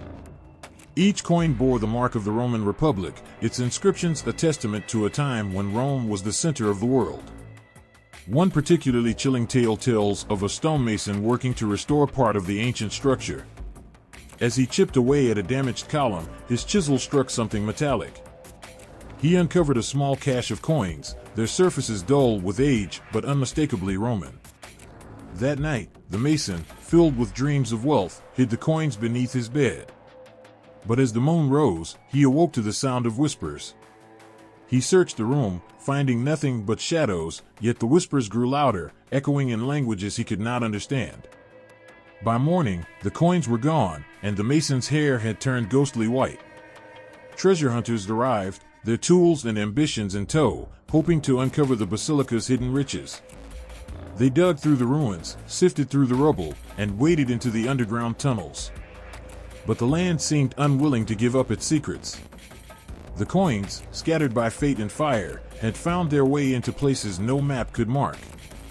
The few who claimed success often met strange misfortunes, accidents, disappearances, or inexplicable losses that left them with nothing but regret. One summer, a group of children playing near the ruins stumbled upon a cluster of coins buried shallowly in the dirt. Their excitement was short-lived. That evening, as they showed their discovery to their families, a fierce storm rolled in. Lightning struck the ground near their homes, and the coins vanished without a trace. The children spoke of eerie lights and strange figures in the storm, but no one believed them, except the elders, who whispered that the gold was cursed, bound to the tragedy of the basilica's fall. The Basilica Aemilia still stands, its ruins a haunting reminder of Rome's glory and its downfall. Visitors wander its ancient corridors, often unaware of the gold that once covered its floors. Yet, some claim that on quiet nights, when the air is still and the moonlight touches the stones just right, a faint glimmer can be seen beneath the rubble. A single coin, perhaps, waiting to tell its story. The hall was silent, the kind of silence that felt heavy, as though the air itself held its breath. Torches burned low along the stone walls, casting flickering shadows that danced like restless spirits. At the center of the room stood Theodoric the Great, his imposing figure framed by the golden glow of the treasures surrounding him. The Ostrogothic king had claimed more than a throne. He had seized the soul of Rome itself, hidden deep within its wealth. They said the treasury of Theodoric was more than a collection of riches, it was a legend. Chests overflowing with gold coins stamped with the faces of long-dead emperors, glittering gems that once adorned imperial crowns, and silver goblets crafted with such detail that each told a story of conquest or triumph. These were not just treasures, they were pieces of Rome's history, symbols of its lost grandeur, and reminders of the empire that once ruled the known world. But treasures like these come at a cost. Whispers of betrayal, curses, and greed followed the gold wherever it went. Theodoric, shrewd and calculating, had hidden the bulk of his plunder away from prying eyes. Some claimed he feared his own court, knowing well the price of ambition. Others believed the treasures were cursed, the wrath of Rome waiting to fall on any who dared to possess its legacy. One stormy night, Theodoric ordered his trusted guard to move part of the treasury to a secret location. Thunder rumbled as the soldiers loaded the chests onto wagons, each one groaning under the weight. The journey was perilous, the road slick with rain and the air thick with tension. The guards said little, their eyes darting to the shadows that seemed to stretch and twist around them. It was as if the very darkness of the night sought to claim the gold for itself. Hours passed, and the convoy reached a remote cave hidden in the hills. The chests were unloaded, their contents gleaming even in the dim light of the torches. The guards, relieved to be rid of their burden, turned to leave. But as they did, one of them froze, his hand hovering over the hilt of his sword. A faint sound echoed through the cave, a whisper, almost imperceptible, but enough to send a chill down their spines. They hurried away, leaving the treasures in their new tomb. Years later, long after Theodoric's reign had ended, tales of the hidden treasury began to surface. Travelers spoke of strange lights flickering in the hills at night and of voices that seemed to call out from the earth itself. Those who dared to search for the treasure often returned empty-handed, or not at all. One man, a stonemason turned fortune seeker, claimed to have found the cave. He spoke of gold so bright it seemed to glow and of a shadow that moved across the walls, though no one else was there. He fled before taking anything, his eyes wide with terror as he told his story. Days later, he vanished, leaving behind only a single gold coin etched with the face of Emperor Augustus. Theodoric's treasury became more than a hidden fortune, it was a ghost that haunted the Ostrogothic kingdom. It was said that Theodoric himself regretted his hoard, that in his final days he was tormented by visions of the Roman emperors whose riches he had taken. Servants whispered of nights when the king would wake in a cold sweat, his eyes wild as he spoke of shadows closing in around him. Some claimed he had tried to destroy the treasure, but the gold refused to burn, and the gems only glowed brighter under the flames. After Theodoric's death, the Ostrogothic kingdom began to crumble. The Romans, the Byzantines, and other forces sought to reclaim the land and the wealth that had once been theirs. Armies marched, cities burned, and the people of the land spoke of the treasures of Theodoric as though they were a curse that hung over them all. One Byzantine general, hearing the tales of the hidden treasury, made it his mission to find it. He sent scouts into the hills, their torches lighting the night as they searched for the fabled cave. They found nothing but empty shadows and the lingering sense that they were being watched. Frustrated, the general turned back, though not before vowing that the gold would one day be his. To this day, the treasury of Theodoric remains a mystery. Some believe it still lies hidden in that cave, guarded by the spirits of those who died for it. Others say the treasure was moved again, its location lost to time.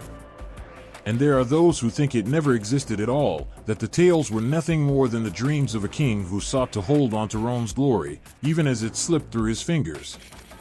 But in the quiet of the hills, when the wind whispers through the trees and the stars shine just right, it is said that you can still hear the echo of those soldiers' footsteps, the creak of wagon wheels, and the faint clinking of gold coins being hidden away, as though the land itself remembers the night when Rome's stolen riches disappeared into the shadows. The air was heavy with the scent of burning incense, the kind that lingered long after the ceremonies had ended. In the grand halls of Constantinople, Emperor Justinian stood before a gleaming relic, a solid gold cross encrusted with emeralds and sapphires. It was magnificent, yet it wasn't just its beauty that held his attention. It was the history etched into every facet of the treasure, a history soaked in blood and ambition, reclaimed from the chaos of a fallen empire. The room was silent except for the faint whispers of his advisors, who dared not disturb the emperor's contemplation.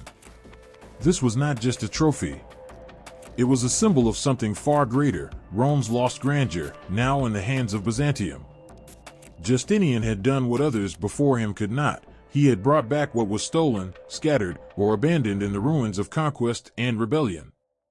Theodora, his wife and equal in vision, entered the room with an elegance that belied the weight of her presence. Her gaze shifted to the treasures laid out before her, chalices, ornate swords, intricate mosaics, each piece a fragment of Rome's splintered soul. "They are beautiful," she said softly, her voice carrying a tone of both admiration and sorrow. "And necessary," Justinian replied, his voice steady. "These are not just treasures. They are reminders of what we are rebuilding." The treasures had not come easily.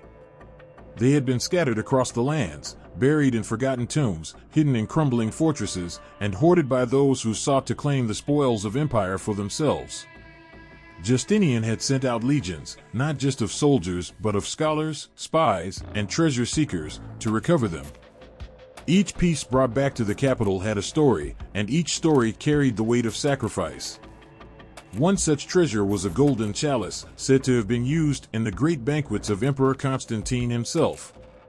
It had been lost during the invasions that tore through the Western Roman Empire. For decades, it had sat in the dark corner of a barbarian chieftain's hall, a forgotten relic overshadowed by the noise of war.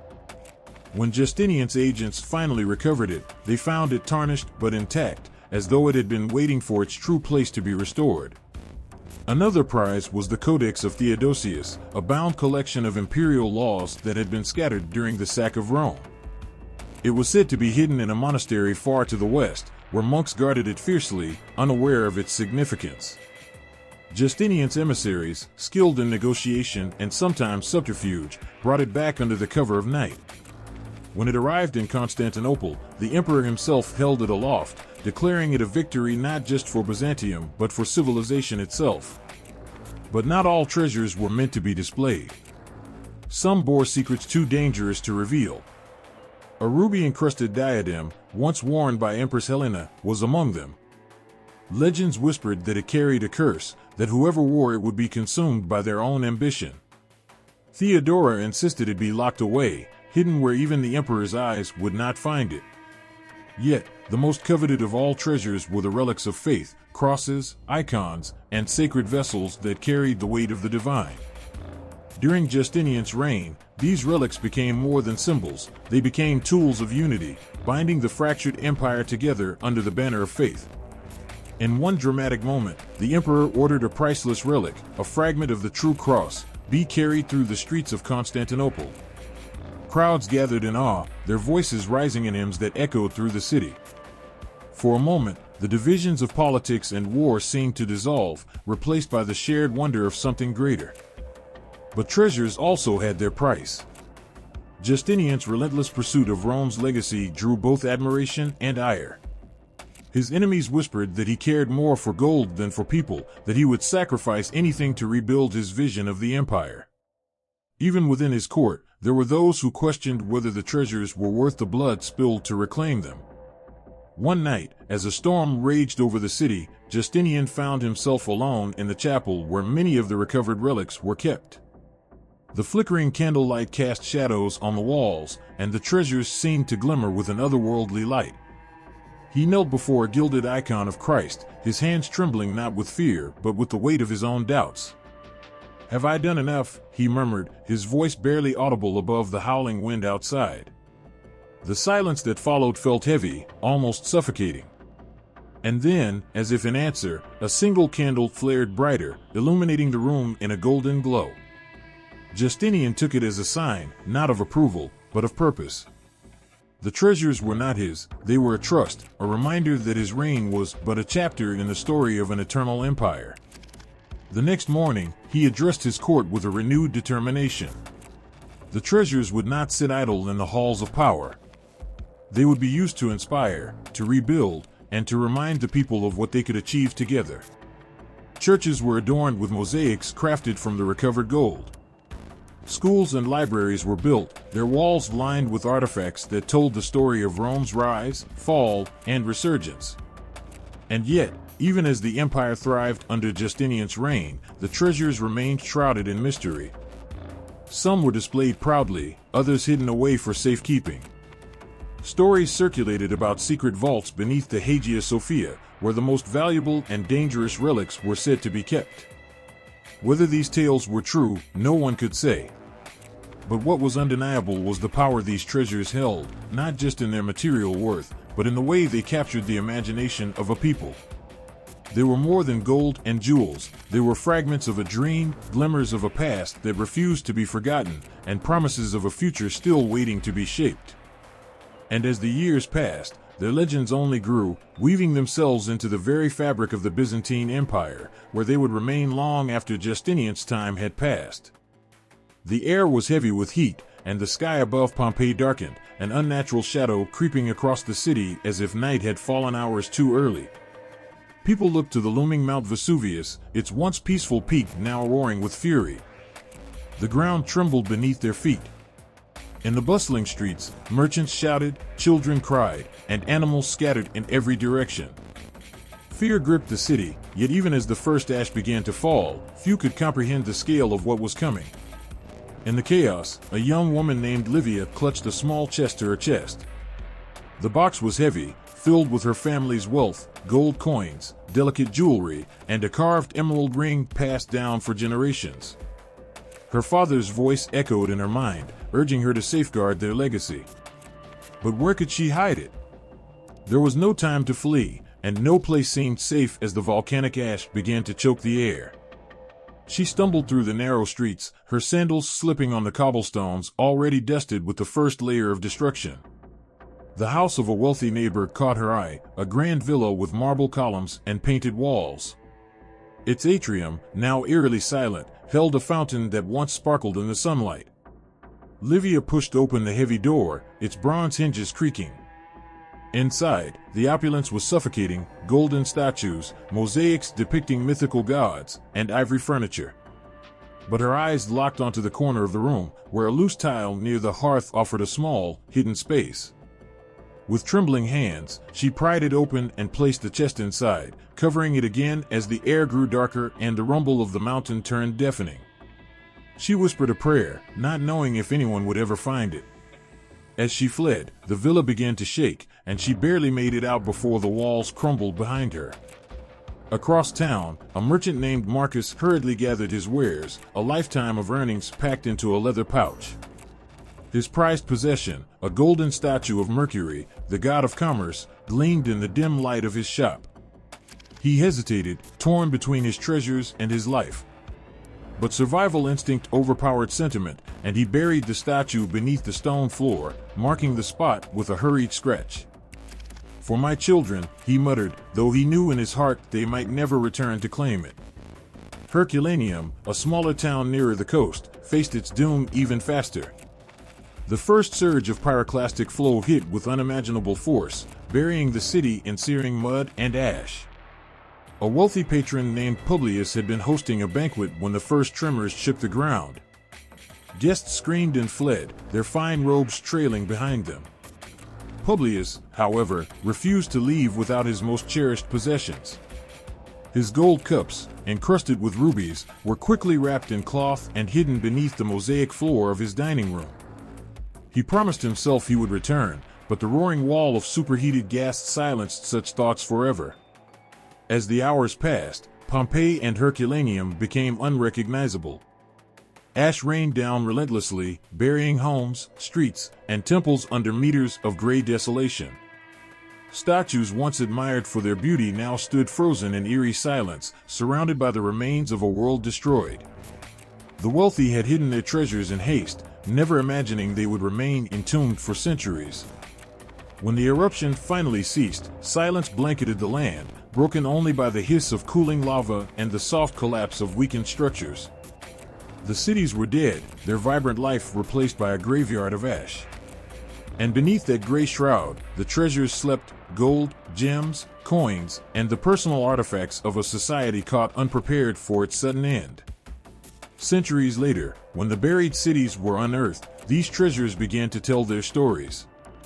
The chest Livia had hidden was discovered in the ruins of the villa. Inside, archaeologists found not only her family's wealth, but also a delicate bracelet engraved with the words "Amor vincit omnia," love conquers all. It was a poignant reminder of the human lives lost, their hopes and dreams preserved in the treasures they had sought to protect. The golden statue of Mercury was found beneath the cracked floor of Marcus's shop, its gleaming surface tarnished but still radiant. It became a symbol of resilience, a testament to a merchant's last act of defiance against the chaos that engulfed his world. And in the dining room of Publius's villa, the gold cups were recovered, their rubies still sparkling as if they had waited patiently for centuries to be admired once more. But not all treasures were found. Some remained buried, hidden beneath the hardened layers of time, their locations forgotten. The villa floors that might conceal a jeweled necklace, the temple grounds where coins were hastily buried, these secrets linger, tantalizing and unreachable. Even today, the ash-covered ruins of Pompeii and Herculaneum hold their mysteries, their treasures serving as silent witnesses to a tragedy that froze a civilization in its final moments. The stories of the buried wealth are not just about gold and jewels. They are about the people who lived, loved, and fought to preserve a piece of themselves in the face of unimaginable disaster. Every coin, every artifact, every hidden relic carries the weight of their humanity, a fragile but enduring reminder of what it means to cherish, to hope, and to survive, even as the world crumbles around you.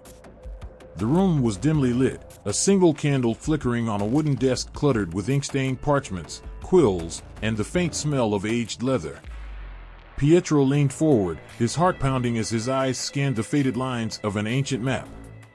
His hands trembled, not from age, but from the sheer gravity of what he was looking at. The intricate markings seemed to whisper of wealth beyond imagination, Roman treasures hidden centuries ago, their locations obscured by time, secrecy, and myth. It was said that this map had been passed down from a scribe who had once served the Roman Senate. Pietro wasn't sure if he believed the story, but the symbols were unmistakably Roman: laurels, eagles, and cryptic Latin inscriptions. In the corner, a phrase was scrawled in faint ink, Aurum post mortem gloriam. Gold after glory's death. The Renaissance had sparked an obsession with the relics of antiquity, and Pietro was not the first to attempt to uncover the riches of Rome's past. Legend spoke of vast hoards hidden during times of invasion and upheaval, buried by generals, emperors, or desperate citizens who never lived to recover their wealth. Some said the treasures had been cursed, guarded by the spirits of those who perished protecting them. Others claimed they were simply waiting for someone bold enough, or foolish enough, to seek them. Pietro traced a finger over one of the symbols, a crude drawing of a temple surrounded by jagged lines. Could this be the Temple of Saturn, where Rome's treasury was once kept? If the legends were true, golden statues, coins, and artifacts of unimaginable value had been hidden there when the city fell to invaders. But the map offered no clear directions, only riddles that seemed to mock him. South of the Tiber, where shadows lie at dusk, Pietro murmured aloud. He could hear the city outside, alive with the sounds of commerce and music, oblivious to the secrets buried beneath its cobblestones. If only they knew. His search had brought him to ruins and forgotten corners of Rome, places where ivy crept over broken columns and the air seemed thick with the past. Once, while digging near an old aqueduct, he had unearthed a small bronze coin stamped with the image of Augustus. The discovery had filled him with a strange mix of triumph and fear. If the coin had survived, what else might be buried nearby? And what had happened to the last person who had touched it? The map's riddles grew more elusive the longer he studied them. Beneath the Basilica of Ruins, where the river whispers, one line read. Another declared, in the shadow of the Wolf's Hill, the golden eagle rests. The wolf, of course, was Rome itself, the she-wolf that had nursed Romulus and Remus. But which hill? Aventine? Palatine? Each clue felt like a door opening to 100 more questions. One night, Pietro ventured to a site he believed matched a clue from the map, a crumbling structure near the Aventine Hill. He brought only a lantern and a small spade, his breath clouding in the cool air. As he dug, the earth yielded fragments of pottery and a rusted piece of metal that might have been part of a helmet. Then his spade struck something solid. His heart raced as he cleared the dirt away, revealing a stone slab etched with strange symbols. It was unlike anything he had seen before, a mix of Roman lettering and what appeared to be Etruscan marks. He hesitated, his lantern casting eerie shadows across the ground. Was this it? Had he found the entrance to a hidden vault? Before he could pry the slab loose, a voice behind him shattered the silence. Trespassing on sacred ground, are we? Pietro spun around to see a figure cloaked in darkness. His instinct screamed to run, but curiosity rooted him in place. The stranger stepped closer, the faint light revealing a face withered by time but sharp with cunning. Do you know what you're looking for? The man asked, his voice carrying a weight that felt almost ancient. Pietro swallowed hard, clutching the map to his chest. He didn't answer. The stranger chuckled, a sound that was neither warm nor cruel, but somewhere unsettlingly in between. Careful, he said. Some treasures are meant to remain hidden. Pietro watched as the man disappeared into the night, leaving behind only the faint echo of his words. He returned to the stone slab, but his resolve had faltered. What if the legends were true? What if the treasures were protected by curses or traps laid centuries ago? He left the site empty-handed, the slab undisturbed. But the map haunted him. Each time he closed his eyes, he saw the symbols, the lines, the riddles. He wasn't alone in his obsession.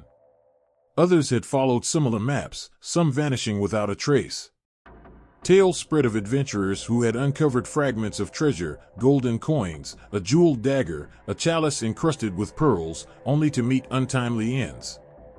One man was said to have gone mad after discovering a trove of ancient scrolls. He had burned them in a fit of paranoia, claiming they whispered to him in the night. Still, the allure of wealth and the glory of rediscovery were too strong to resist. Pietro continued his search, venturing deeper into the ruins, pushing himself to the brink of exhaustion. He dreamed of golden statues buried beneath Roman streets, their eyes watching him from the darkness. He dreamed of vaults filled with coins that gleamed like the sun, untouched by time. One evening, while poring over the map for the 100th time, he noticed something he hadn't seen before. A faint line, almost invisible, led to an unmarked spot near the forum. The realization sent a shiver down his spine. Could it be another clue, or had his mind begun to play tricks on him? Either way, he knew he had to find out. The next morning, Pietro stood in the forum, the map clutched tightly in his hand. The bustling crowd seemed a world away as he followed the faint line to its end. There, beneath the shadow of an ancient arch, he knelt and began to dig. Passers-by gave him curious looks, but said nothing. Pietro didn't care. All that mattered was what lay beneath the earth. His spade hit something hard, and he felt a surge of hope. Clearing away the dirt, he revealed a small, ornately carved box. His hand shook as he lifted it, its weight heavier than he expected. Was it filled with gold? Gems? He hesitated, the memory of the stranger's warning flickering in his mind. When he finally opened the box, his breath caught. Inside was not the wealth he had imagined, but a single, ancient scroll. Its edges were worn, and its surface was covered in cryptic writing. Pietro couldn't read it, but he knew it was important. He knew it was part of the story, part of the mystery that had consumed him. As the sun set over Rome, Pietro stood in the fading light, the scroll in his hands. The treasures of the past were still out there, waiting, hidden beneath layers of time and secrecy. And he knew, with a certainty that both thrilled and terrified him, that his search was far from over. The river whispered ancient secrets as it flowed under the moonlight, its surface shimmering like molten silver. The Tiber, Rome's eternal companion, had seen the rise and fall of empires, the march of armies, and the whispers of lovers beneath its bridges. But beneath its deceptively calm waters, it harbored stories of its own, hidden treasures, long forgotten, and fiercely guarded by the weight of time. On a cold winter night, when the city was quiet and the usual bustle had faded into an eerie stillness, a lone figure stood on the riverbank. Lucius, a fisherman by trade but an adventurer by heart, clutched a weathered map in his hands. He wasn't here for fish tonight, he was here for something far more precious. The map, passed down from his grandfather, was said to reveal the locations of underwater caches hidden during the sack of Rome.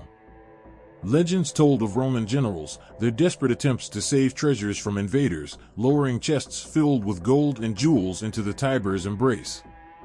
Lucius's heart raced as he prepared his small boat. He had grown up hearing tales of men who had searched for these treasures, only to vanish or return empty-handed. The river, some said, was alive, a jealous guardian of what it held. He brushed the thought aside, lighting a lantern that cast flickering shadows across the rippling water. Its soft glow felt like a fragile defiance against the darkness surrounding him. The map led him to a section of the river beneath Ponte Rado, the broken bridge whose ruins jutted out of the water like skeletal remains. The air grew colder as he rowed closer, each pull of the oars sending ripples across the surface. He stopped where the map marked an X, a spot near the remnants of the bridge. His breath clouded in the air as he peered into the murky depths. Lowering a heavy iron hook tied to a rope, he began to dredge the riverbed, his every movement tinged with hope and dread. Minutes turned into hours, and exhaustion crept into his muscles. But just as his resolve began to waver, the hook snagged on something solid. His pulse quickened. Carefully, he pulled the rope, the weight resisting him as if the river itself were reluctant to let go. When the object finally broke the surface, it was covered in mud and algae, almost indistinguishable. Lucius wiped it clean, revealing the outline of an ancient chest. Its iron fastenings were rusted, and its wood was waterlogged, but it was intact. With trembling hands, he pried it open. Inside were coins stamped with the faces of long-dead emperors, golden jewelry inlaid with rubies, and a small bronze statuette of Neptune, god of the sea. The sight stole his breath, but it wasn't just the wealth, it was the history, the connection to a world that felt almost mythical. But before he could revel in his find, a low rumble echoed through the night, sending a shiver down his spine. The river's current grew stronger, the boat rocking as if unseen hands were shaking it. Lucius froze, his instincts screaming that he was no longer alone. The lantern's flame flickered violently, threatening to extinguish. A shadow passed beneath the water, too large to be a fish. He leaned over the edge, his eyes scanning the black depths. For a moment, he thought he saw a face, a pale, ghostly visage staring back at him. Panic surged through him as he grabbed the chest and stuffed what he could into his bag. The river seemed angrier now, its currents churning as waves lapped against the boat. The lantern went out, plunging him into darkness. Lucius fumbled with the oars, desperate to escape. But the water seemed to pull at him, as if trying to drag him and the treasure back into its embrace. He rowed with all his might, the boat inching away from the cursed spot. His heart thundered in his chest, the whispers of the river growing louder, almost human. When he finally reached the shore, he collapsed onto the ground, the bag still clutched in his hands. The Tiber's waters had calmed, their surface once again serene, as if nothing had happened. But Lucius couldn't shake the feeling that he had been watched, judged, and spared, barely. As he sat there, drenched and trembling, he realized that the Tiber was more than just a river. It was a keeper of Rome's most ancient and sacred secrets, its depths filled with beauty, danger, and an uncanny awareness. And tonight, it had let him live. But at what cost? Beneath the grandeur of the Vatican's gilded halls lies a labyrinth of shadows. Few have ever entered the fabled secret archives, a place shrouded in more mystery than the Sistine Chapel's ceiling or St. Peter's soaring dome. Legends whisper that behind those sealed doors lies not just the history of the church, but echoes of Rome's most ancient treasures, relics of emperors and forgotten gods, records of fortunes lost to time. Father Angelo had spent 30 years in the service of the Vatican Library. A quiet man with a scholarly demeanor, he knew the stories but had dismissed them as fanciful exaggerations meant to entice treasure seekers. But one rainy evening, as he catalogued an obscure collection of documents, a slip of parchment fell from an aging book. His breath caught.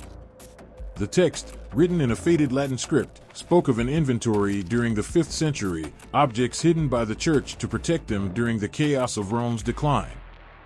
The list was brief, but its contents were extraordinary: a golden eagle standard, a dagger of Tiberius, and a reliquary said to hold the ashes of a long-forgotten Vestal Virgin.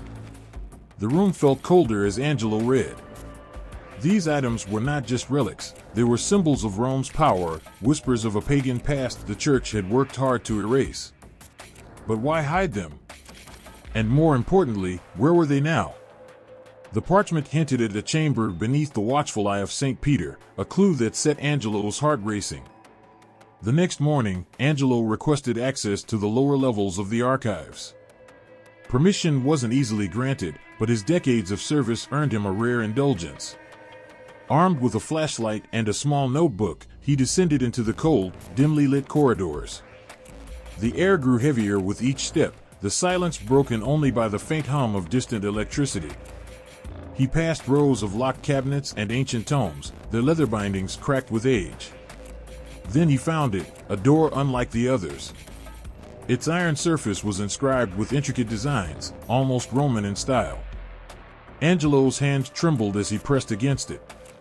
To his surprise, it gave way, the hinges groaning as if resisting the intrusion. Inside, the air was colder still, carrying a faint metallic tang. The room was small, barely illuminated by a flickering bulb overhead. At its center stood a stone pedestal, and on it, a locked chest. The chest bore the mark of the Chi-Rho, the Christian symbol adopted by Constantine, but its craftsmanship was distinctly Roman. Angelo's fingers brushed the lock, his mind racing. He knew he couldn't open it without arousing suspicion, but the mere presence of the chest was confirmation enough. This was no ordinary artifact. Its placement here, buried beneath layers of bureaucracy and time, spoke volumes. As he turned to leave, his flashlight flickered. He shook it, cursing under his breath, but when the light steadied, he froze. On the far wall, faint carvings began to emerge in the beam. They depicted a procession, figures carrying what appeared to be the same chest, flanked by priests and soldiers. Above them, a Latin inscription read, Custodium Aeternam pro anima urbis, eternal guardianship for the soul of the city. Angelo's knees felt weak. The chest wasn't just a relic, it was a vessel of Rome's essence, a fusion of its pagan and Christian identities. He realized now why it had been hidden. In an age when Rome's foundations were crumbling, this chest had been a safeguard, a bridge between worlds. As he made his way back to the main levels, Angelo couldn't shake the weight of what he had seen. He thought of the treasures lost during Alaric's sack, of the golden artifacts swallowed by the Tiber, and of the countless relics carried off by invaders or hidden by those who sought to protect them. How many of those treasures had found their way here, into the Vatican's secretive embrace? That night, Angelo sat alone in his modest quarters, the slip of parchment laid out before him. He traced the words with his finger, the names of the relics echoing in his mind. Were they still there, beneath the watchful eye of St. Peter, waiting for a world that had forgotten them? Or had they been moved again, scattered like leaves in a storm?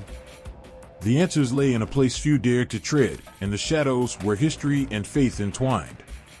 The night was silent, save for the occasional distant echo of footsteps on the cobbled streets of Rome. A faint mist clung to the Capitoline hill, softening the edges of the ancient ruins that crowned its summit. Under the moonlight, the hill seemed alive, as if its stones whispered stories of power, betrayal, and the unyielding grip of history. Beneath its surface, however, lay tales far darker and more enigmatic, tales that had haunted scholars, archaeologists, and dreamers for centuries. Marcus had always felt the weight of history pressing on him whenever he walked the hill. An archaeologist by trade and a romantic at heart, he had spent years chasing rumors of hidden chambers buried beneath the Capitoline. He was no stranger to Rome's mysteries, but there was something about this legend that refused to let him go. It wasn't just the stories of vaults filled with treasures from the Republic and Empire, it was the fear in the eyes of those who claimed to have seen them. One evening, an old colleague handed him a crumbling map during a chance encounter at a dimly lit cafe near the Tiber. The map was incomplete, with jagged edges and water-stained ink, but it pointed to a series of tunnels beneath the hill. "It's real," the colleague whispered, his voice trembling. "But tread carefully. Some things should stay buried." The next week, Marcus found himself descending a narrow staircase near the Tabularium, the ancient records office of Rome. Armed with only a flashlight and a bundle of rope, he made his way into the earth. The air grew cooler, damp with the scent of moss and stone. The walls bore faint carvings, Roman eagles, laurels, and cryptic symbols he didn't recognize. As he moved deeper, the silence became oppressive, as if the weight of the city above pressed down on him. He came to a large iron gate, its surface rusted but still formidable. Chains hung loosely from its frame, as if it had been locked and unlocked many times. With effort, Marcus pushed it open, the groan of metal echoing into the void beyond. His flashlight flickered, illuminating a vast chamber. The room was unlike anything he had seen, an architectural blend of the Republic's stark pragmatism and the Empire's grandeur. Marble columns stood like sentinels, their bases cracked but their majesty undiminished. At the center of the room lay a raised platform, and on it, a chest. Its surface was gilded, the gold tarnished but still gleaming faintly in the dim light. Around it were scattered objects, a ceremonial helmet, fragments of a bronze statue, and a scroll case sealed with wax. Marcus approached cautiously, his heart pounding. He reached out, his fingers brushing the edge of the chest, when he heard it, a faint shuffle behind him. He spun around, his flashlight darting across the chamber. The beam caught nothing but shadows, yet the feeling of being watched was undeniable. He called out, his voice trembling, but the only reply was the echo of his own words. Dismissing it as nerves, he turned back to the chest. Lifting the lid, he found not gold or jewels, but something far stranger, a collection of parchments, each inscribed with meticulous Latin. They seemed to detail the founding of the Republic, the rise of the Senate, and the sacred rituals performed to ensure Rome's protection. As he read, he felt a chill. These weren't ordinary records, they were confessions, admissions of the Senate's darkest deeds, assassinations, betrayals, and rituals performed not in the temples above, but in chambers like this one. The parchment spoke of a hidden council that had operated in secret, pulling the strings of Rome's greatest decisions. And then there was the final entry, a single line that sent a shiver down his spine. When Rome falls, so too shall her heart be buried. A loud crash broke his concentration. The iron gate had slammed shut, though no wind could have moved it. Panic set in as Marcus raced to the gate, pulling at the chains, but they wouldn't budge. He turned back to the chamber, his flashlight barely holding its charge. The room felt colder now, and the shadows seemed to move of their own accord. In the corner of the room, he noticed a smaller doorway, half hidden behind a fallen column. Crawling through the narrow passage, he found himself in another chamber. This one was smaller, its walls lined with niches containing urns and small statues. At the center stood a single figure, carved in marble, a man cloaked in a toga, his face stern and unforgiving. Beneath the statue was an inscription, Custos Veritatis, Guardian of the Truth. The air grew heavier, making it hard to breathe. Marcus felt an overwhelming urge to leave, but the pull of the statue was stronger. He reached out to touch its base, and as his hand made contact, the chamber was flooded with light, not from his flashlight, but from torches along the walls that ignited as if by unseen hands. A voice echoed in the room, deep and commanding, though no figure could be seen. "You have found what was meant to be forgotten," it said. "The heart of Rome beats no longer, but her secrets remain. Leave and carry nothing with you, or face the curse of the ancients." Terrified, Marcus stumbled back. The voice was gone, but the warning lingered in the air. He retraced his steps, his breath quick and shallow. When he reached the gate, it was open once more, though he hadn't heard it move. He climbed the staircase to the surface, the map clutched tightly in his hand. The Capitoline Hill was quiet, the city bustling as if nothing had happened. Marcus never spoke of what he had found. The parchments, the chest, the voice, they haunted his dreams but never left his possession. Years later, after his passing, his belongings were sold, the map discarded as worthless. Yet the chambers beneath the Capitoline remain, their contents untouched, their secrets waiting. The storm rolled over the city with a ferocity that felt ancient, as if the gods themselves were stirring awake. Thunder cracked through the Roman night, illuminating the jagged ruins of the Forum in flashes of brilliant white. Among the shadows, a lone figure moved with purpose, clutching a leather-bound journal that had seen better days. It was old and frayed, its pages heavy with notes, maps, and cryptic sketches. This was the journal of Professor Elio Moretti, a historian consumed by one question: where was Romulus, the founder of Rome, truly laid to rest? Legend spoke of a tomb, hidden, sacred, and fiercely protected by time. Most dismissed the tales as myth, but for Elio, they were more than stories. They were a puzzle he had spent decades trying to solve. And tonight, under the cover of a tempest, he believed he was closer than ever. Elio descended into an excavation site near the Lapis Niger, an ancient black stone shrine in the Forum said to mark Romulus's burial place. Workers had long abandoned the site, their tools left to rust in the damp air. He stepped cautiously, his boots crunching against loose gravel. The journal's notes guided him, detailing a network of underground passages long forgotten by the world above. He reached a jagged opening in the ground, barely wide enough for a person to slip through. The air was thick with the scent of earth and something faintly metallic. As he lowered himself into the darkness, a sudden sense of unease washed over him. This wasn't just another dig, it felt personal, as if the earth itself held its breath. The tunnel was narrow, its walls slick with moisture and lined with crumbling bricks.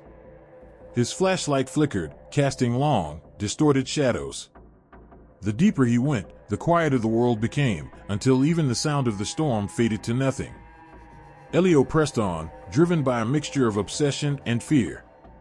The passage opened into a vast underground chamber, its ceiling lost to the shadows above. The space felt alive, as if it pulsed with an unseen energy. At its center stood a marble sarcophagus, its surface adorned with carvings so intricate they seemed to move in the shifting light. Wolves flanked the sides, their teeth bared, their eyes watchful. Above them, an image of Romulus crowned with a laurel wreath commanded the scene, his face both regal and stern. Elio approached, his hands trembling. Every step echoed through the chamber, each sound a reminder of his solitude. The sarcophagus bore an inscription in Latin, worn but still legible: "Here lies Romulus, the son of Mars, the founder of our city. May he rest eternally as Rome endures." For a moment, Elio hesitated. The weight of centuries pressed down on him. He reached out to touch the stone, and the cold shocked him to his core. But before he could open the sarcophagus, a gust of wind swept through the chamber, extinguishing his flashlight. The darkness was absolute, and in it, a sound emerged, a low growl that seemed to come from everywhere at once. Panic surged through him. He fumbled for his flashlight, its beam finally cutting through the black. The carvings of the wolves now seemed alive, their eyes glowing faintly as if warning him to turn back. But Elio was too far gone to stop. He pried the lid of the sarcophagus open, the stone grinding against stone with a deafening scrape. Inside was no corpse, no treasure, but a single bronze mask. It was shaped in the likeness of Romulus, its craftsmanship so flawless it seemed almost alive. As Elio reached for it, the ground beneath him trembled. A voice, deep and commanding, filled the chamber. "You disturb the founder of Rome," it boomed. "What you seek is not meant for mortal hands." Elio froze, his breath caught in his throat. The mask glinted in the flashlight's beam, as if daring him to take it. Against his better judgment, he lifted it from the sarcophagus. The moment he did, the ground shook violently, and the carvings on the sarcophagus began to glow. The wolves, once dormant, now seemed to snarl and shift, their forms no longer bound to stone. He stumbled backward, clutching the mask as the chamber began to collapse. The walls cracked, and streams of water poured in from above.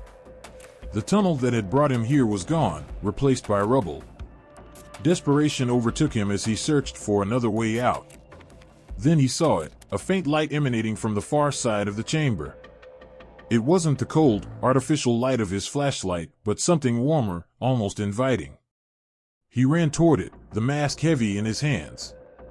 The light led him to another passage, this one smoother and lined with ancient frescoes.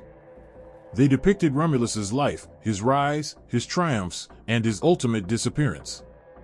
The final image showed him ascending into the heavens, a bronze mask in his hands.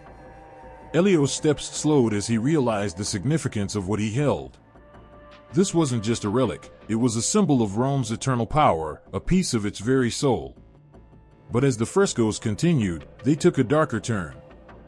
They showed what happened to those who dared disturb the mask, figures writhing in agony, their faces twisted into expressions of terror. The light grew brighter, blinding now, and Elio emerged into a smaller chamber. At its center was a pedestal, and on it was an inscription: "Return what is sacred, or face the wrath of Rome." Tears streamed down his face as he placed the mask on the pedestal. The ground stopped trembling, the air grew still, and the wolf snarls faded into silence. The mask glowed briefly before settling into place, as if it had never been moved. Exhausted and overwhelmed, Elio sank to his knees. The path ahead was clear now, a gentle incline leading him back to the surface. He emerged into the storm, the rain washing the dirt from his skin. The Capitoline Hill loomed in the distance, its ancient stones glowing faintly in the storm's light. Rome had endured, as it always had, and its secrets remained guarded.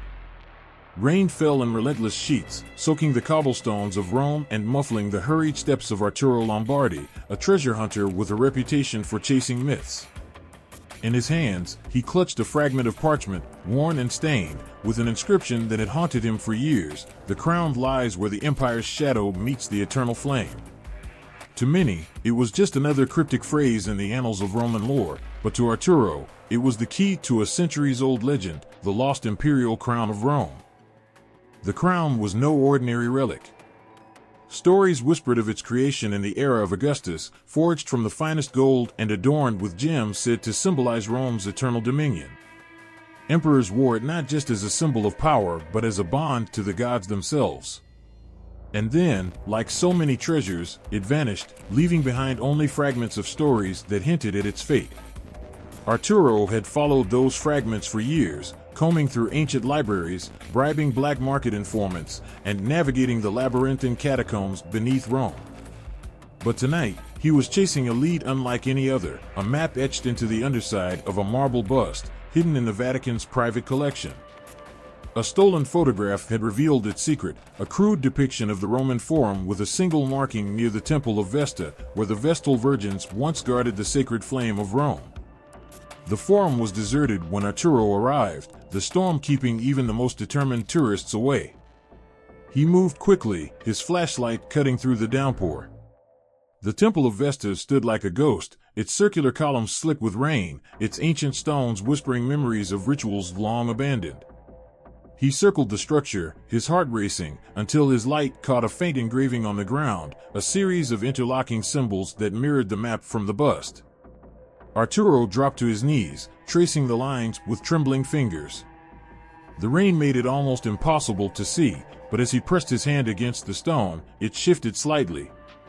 A low rumble echoed beneath him, and a small trapdoor creaked open, revealing a spiral staircase that disappeared into darkness. The air grew colder as he descended, each step taking him further from the world above. His flashlight illuminated walls lined with carvings, scenes of emperors in triumph, gods in council, and battles fought for Rome's glory. The tunnel twisted and turned, leading him to a chamber so vast that his light barely reached its edges. At its center stood a pedestal, and atop it, a crown. It was breathtaking, its gold shimmering even in the dim light, its gems catching the beams of the flashlight like trapped stars. Arturo's breath caught in his throat. This had to be it, the imperial crown. The stories hadn't done it justice. But as he stepped closer, he felt a strange unease. The air seemed thicker, heavier, and the walls seemed to press inward. His instincts screamed at him to stop, but the crown's pull was too strong. He reached out, his fingers brushing the cool metal. The moment he touched it, the chamber came alive. Flames erupted in sconces along the walls, their light casting wild shadows. The carvings seemed to shift, the figures moving, their eyes following Arturo. A voice boomed, deep and commanding, in Latin, "He who seeks the crown must bear its weight." Arturo staggered back, clutching the crown. The ground beneath him trembled, and from the shadows emerged figures, soldiers in gleaming armor, their eyes hollow, their movements stiff and unnatural. They formed a circle around him, their swords drawn, their faces blank but menacing. Panic set in. Arturo clutched the crown tighter, his mind racing. The inscription from the parchment echoed in his memory: "The Empire's shadow meets the eternal flame." It wasn't just a clue, it was a warning.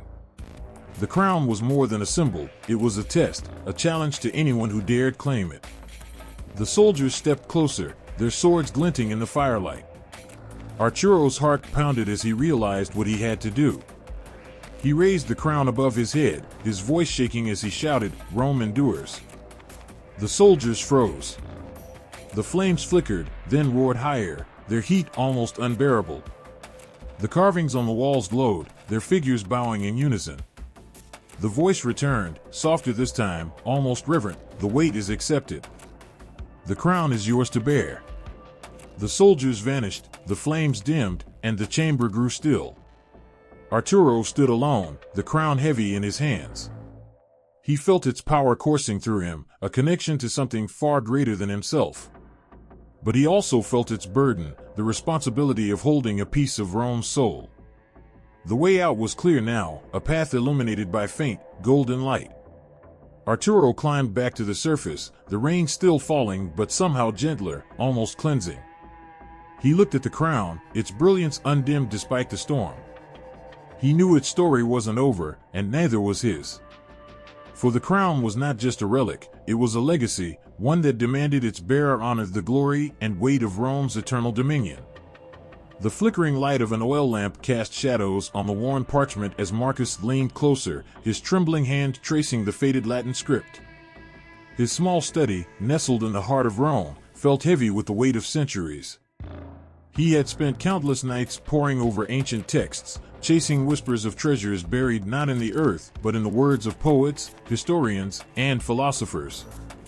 The passage he read tonight was unlike anything he had encountered before. It spoke of Aurora's offering, a golden chalice said to hold the essence of the dawn, hidden by the goddess herself. The text hinted at its location in cryptic verse, where the sea kisses the land and shadows rest beneath the mount. A chill ran down his spine. It was poetry, yes, but within the rhythm and beauty of the words lay a challenge, a map disguised as myth. The Romans had a way of embedding treasures within their stories, Marcus thought. Ovid's Metamorphoses sang of rings of power gifted by gods, lost beneath the waves. Virgil's Aeneid told of sacred relics carried by Trojan exiles, their locations forgotten in the chaos of time. Even Livy, with his stern recounting of history, hinted at hidden vaults beneath the Capitoline Hill, filled with treasures meant to ensure Rome's survival through its darkest days. Each word was carefully chosen, each story layered with meaning. Were these myths simply the creative musings of gifted authors? Or were they veiled truths, meant to survive invasions, fires, and the passage of time? Marcus couldn't shake the feeling that the ancient writers knew more than they let on. His lamp sputtered, the flame momentarily dimming. He glanced at the next scroll, a fragment attributed to an anonymous poet of the Augustan age. It described the mirror of Diana, a silver disk that reflected the moon's secrets. The verse painted a vivid picture of a sacred grove where the goddess herself would descend to bathe in its light. But there was something strange about the poem. It mentioned stars in a pattern that Marcus recognized as a constellation visible only during the winter solstice. Was it a clue? Could the mirror truly exist, hidden in some forgotten woodland? Marcus's heart raced as he imagined the treasures these texts hinted at. But the more he thought about it, the more he realized the treasures were never easy to claim. In the myths, they were guarded by curses, riddles, and fierce protectors. One story spoke of the Ruby of Mars, a gemstone glowing with the fiery rage of the god of war. It was said to be buried in the ruins of a temple destroyed during the Republic's early wars. Yet the legend warned that any who sought it would be haunted by visions of the battles it had witnessed, unable to escape the screams of the dying. He shuddered, reminded that treasures in Roman mythology often came at a terrible price. There was the tale of the golden laurel, a crown forged for the gods, but stolen by mortals. Those who wore it found themselves consumed by greed and paranoia, unable to bear its weight. The myths were clear: Rome's treasures were never meant to belong to mere humans. And yet, the allure was undeniable. Marcus thought of Pliny's descriptions of libraries filled with golden scrolls, each inscribed with the wisdom of lost civilizations. He recalled Seneca's musings on rings of invisibility and weapons forged by Vulcan himself. Even Horace, who often mocked the pursuit of wealth, wrote of a golden harp that could summon the muses, hidden deep within the Aventine caves. The more Marcus read, the more he understood why these myths had persisted. They were not just tales of riches, but reflections of Rome itself, a civilization that sought to bridge the mortal and the divine.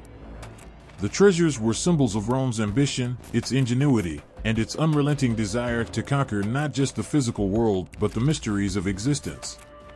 But for all their splendor, the stories also carried a warning. The Pearl of Neptune was said to grant its bearer mastery over the seas, but those who claimed it faced endless storms. The Casket of Juno contained untold wealth, but cursed its owner with insatiable jealousy. Each myth was a reminder that power without wisdom was dangerous, that Rome's treasures were as much a test as they were a reward. As the first light of dawn crept through his window, Marcus closed his eyes, overwhelmed by the weight of the stories. He felt a profound connection to the people who had written them, people who had lived, loved, and dreamed in the shadow of the same city he now called home. Their words had survived centuries, carrying with them the hope and fear that defined Rome. The treasures may have been lost, but the myths endured. And in them, Marcus realized, lay the true treasure, a glimpse into the soul of a civilization that refused to be forgotten. The crowd in the forum grew silent as the senator stepped forward, holding aloft a small, intricately carved statue of Minerva. Its surface glimmered faintly, even in the midday sun, as though it held a light of its own. Whispers rippled through the assembly. This was no ordinary relic. It was said to be centuries old, a gift from the goddess herself to a Roman general who had triumphed against impossible odds. As the senator spoke of the victories it had inspired and the divine favor it symbolized, the people listened with awe, their faces a mix of reverence and pride. Such treasures were more than mere objects in Rome.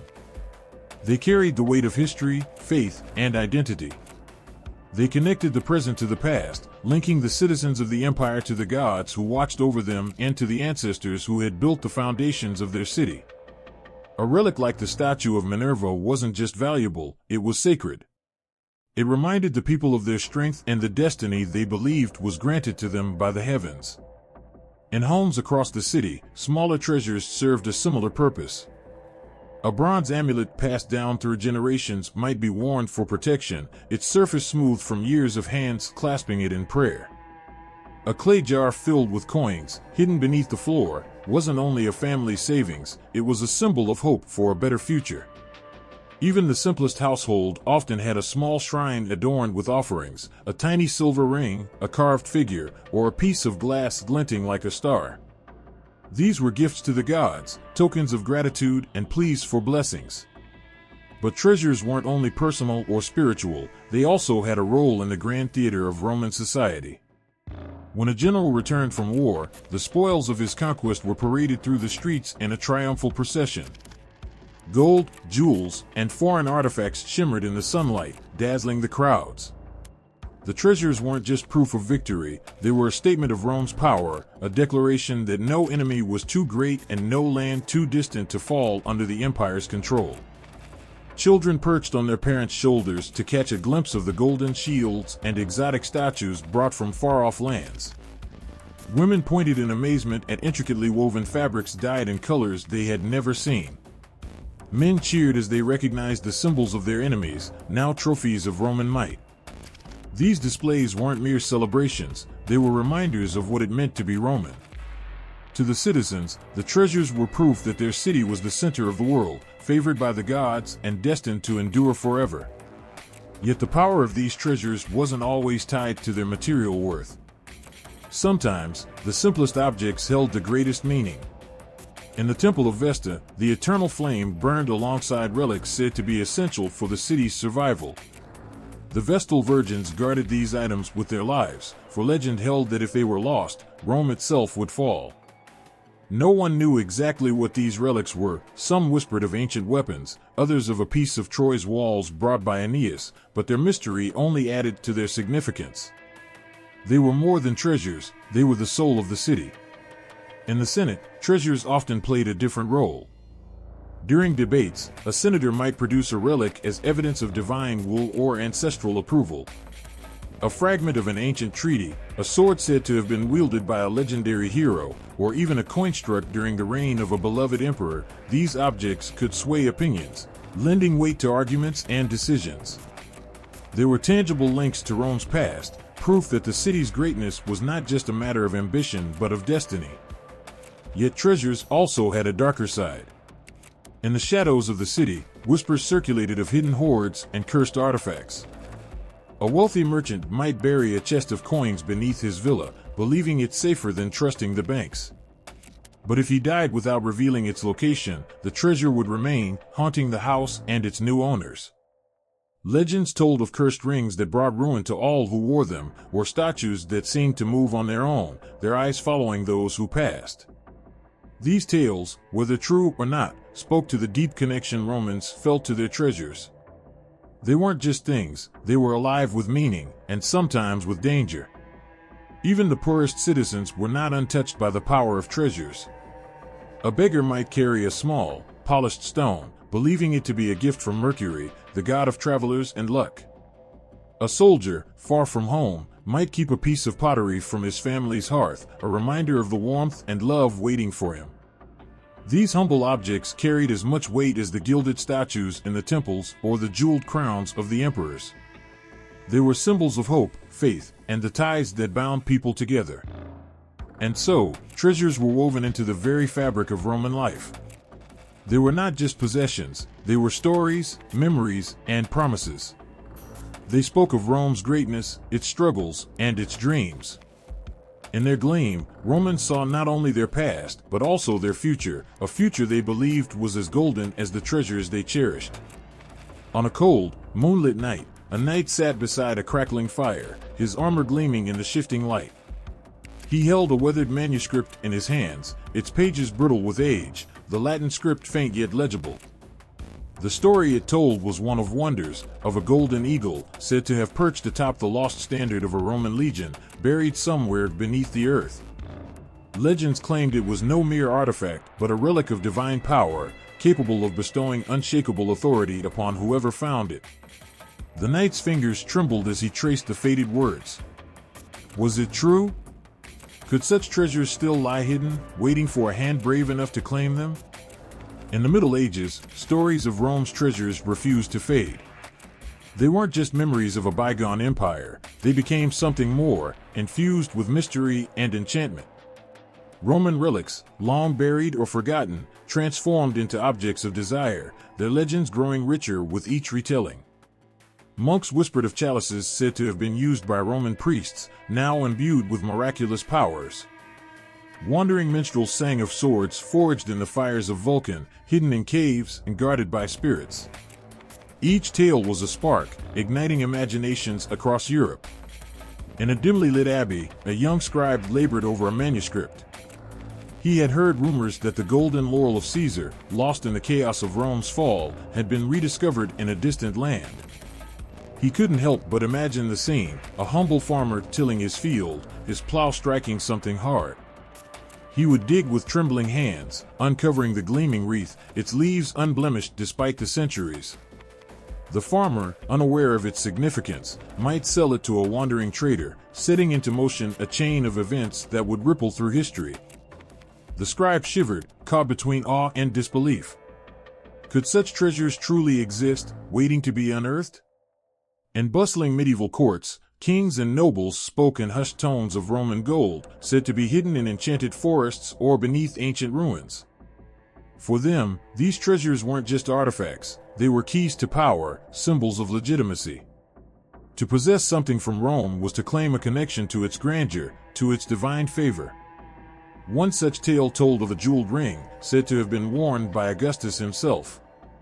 The ring, they said, could grant its wearer the wisdom to rule justly and the strength to conquer all foes. It was said to lie in a forgotten Roman villa, its exact location revealed only to those deemed worthy by fate. In the villages, the myths took on a life of their own. Children gathered around fires, their eyes wide as elders recounted tales of cursed Roman coins. These coins, they said, glowed faintly under the light of the full moon, but to touch one was to invite ruin. The curse could only be lifted if the coin was returned to the altar of the god to whom it had been dedicated. But where were these altars now? No one knew, and so the coins remained, hidden in the shadows, waiting. In a remote castle, a scholar pored over an ancient map, its edges frayed and its ink faded. The map, he believed, showed the location of a Roman treasure hoard, a vault filled with statues, jewels, and sacred artifacts, all guarded by traps and enchantments. He had spent years studying the texts, piecing together fragments of information. His obsession consumed him, driving him to the brink of madness. Yet he couldn't stop. The thought of those treasures, of the stories they carried, was a fire in his mind, burning away all else. Even the church couldn't resist the allure of Roman relics. In grand cathedrals, priests displayed chalices, crucifixes, and other artifacts they claimed had once been used by the Romans. Pilgrims flocked to see these treasures, believing them to hold miraculous powers. A single glimpse, they thought, could heal the sick, grant forgiveness, or bring blessings upon their lives. Some whispered that the treasures weren't just relics of Rome, but gifts from heaven, preserved through the centuries to remind humanity of the divine. But not all treasures were sought for noble purposes. In the shadows, thieves and mercenaries plotted to find and claim the legendary riches for themselves. They spoke of Roman vaults filled with gold, of lost temples where statues of gods stood untouched by time. They would risk everything, their lives, their souls, to find these treasures. For them, the myths weren't warnings but challenges, daring them to defy fate and claim the spoils. And so the myths of Rome's treasures lived on, reborn in the hearts and minds of medieval Europe. They were more than stories, they were dreams, temptations, and obsessions. They spoke of a world where the past and present intertwined, where the glory of Rome still lingered, hidden but not forgotten. As the firelight flickered and the knight turned the page of his manuscript, he couldn't help but wonder. If the treasures were real, what price would he pay to find them? And if he found them, would they bring him glory or doom? The screen flickered, casting shadows across the room as a haunting soundtrack played in the background. A lone figure on the screen held a weathered map, its edges curling with age, the ink faded but unmistakably marked with symbols of ancient Rome. The tension was palpable as the protagonist whispered, "This isn't just treasure, it's the key to everything."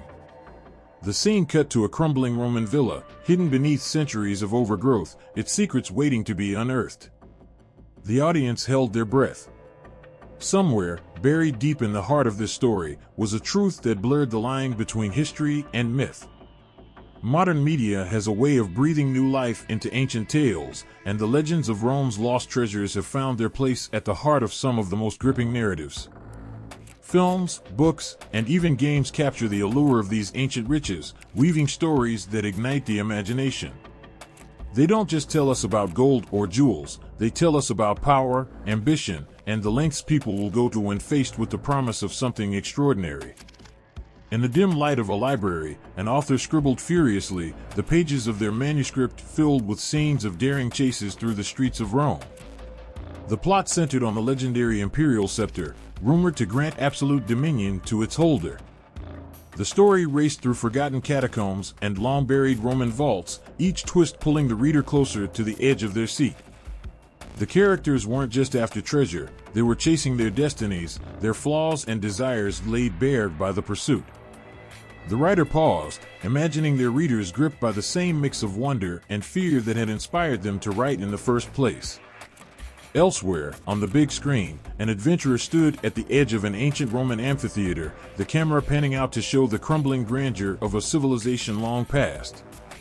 In their hands was a clue, a fragment of a statue thought to point the way to the long-lost treasure of Emperor Nero. The film's intensity grew as the adventurer faced betrayal, danger, and riddles crafted by those who had hidden the treasure centuries ago. The audience felt every moment, their hearts pounding as though they, too, were part of the quest. Even as the lights dimmed in the theater, echoes of the story lingered. Viewers found themselves Googling the names of Roman emperors, wondering if the treasures they had just seen could be real. Could there truly be a secret vault hidden beneath the Forum, filled with treasures that held the essence of Rome's might? These questions sparked debates and inspired countless fan theories, blending fiction with history in a way that made it impossible to separate the two. Bookshelves around the world aligned with novels that dive into the myths of Roman treasures, each with its unique twist. Some tell of a hidden temple dedicated to Jupiter, where priests once safeguarded golden artifacts meant to protect the empire. Others weave tales of cursed treasures, where those who dare to touch them are doomed to relive Rome's fall in their dreams. Readers are transported to the heart of ancient Rome, their imaginations soaring as they piece together the clues, hoping to solve the mystery before the characters do. In a dimly lit gaming room, players huddled around a glowing screen. Their avatars stood on the edge of a virtual Roman aqueduct, the sound of rushing water filling their ears. The mission was clear: navigate the perilous tunnels beneath the city to find the lost eagle standard of a forgotten legion. The stakes were high, the challenges relentless. Players felt every heartbeat, every near miss as if they were there themselves. The game didn't just entertain, it immersed them in a world where the past came alive, where they could hold history in their hands. But it isn't just fiction that keeps these myths alive. Documentaries and theories continue to feed our fascination with Roman treasures. Historians debate the fate of Cleopatra's jewels, while archaeologists search for Augustus's laurel wreath, said to be buried in a secret tomb. Television specials mix historical facts with thrilling speculation, leaving viewers wondering where the line between reality and myth truly lies. They tell stories of hidden codes in Roman mosaics, of maps that might lead to unimaginable riches. And even though no one has yet uncovered these treasures, the possibility keeps us enthralled. The influence of these myths isn't limited to entertainment, it seeps into our everyday lives, sparking curiosity and wonder. Teachers use stories of Roman treasures to bring history to life in classrooms, captivating students with tales of emperors, betrayal, and buried riches. Artists create breathtaking works inspired by the legends, their paintings and sculptures echoing the grandeur of Rome. Even casual conversations are touched by the magic of these myths, as friends discuss the latest film or book and ponder the mysteries of the past. As the credits rolled, the audience lingered in their seats, reluctant to leave the world they had just been a part of. The allure of Roman treasures wasn't just about the riches, it was about what they represented: power, history, and the unshakable belief that some mysteries are worth chasing, even if they can never truly be solved. The myths of Rome's lost riches aren't just stories, they're a testament to the enduring power of imagination and the way the past continues to shape our dreams. The silence of the underground chamber was absolute, broken only by the faint scrape of a trowel against ancient stone. A bead of sweat ran down the explorer's temple as the flickering light of his headlamp cast eerie shadows on the walls. There, etched faintly on the surface, were symbols that had not seen daylight in centuries. His heart pounded in his chest. Could this be the marker he had been searching for, the clue that would lead to a cache of treasures whispered about in half-remembered legends? Treasure hunters are often seen as thrill-seekers, chasing glory and riches, but their role in uncovering Rome's hidden past is more profound than gold fever.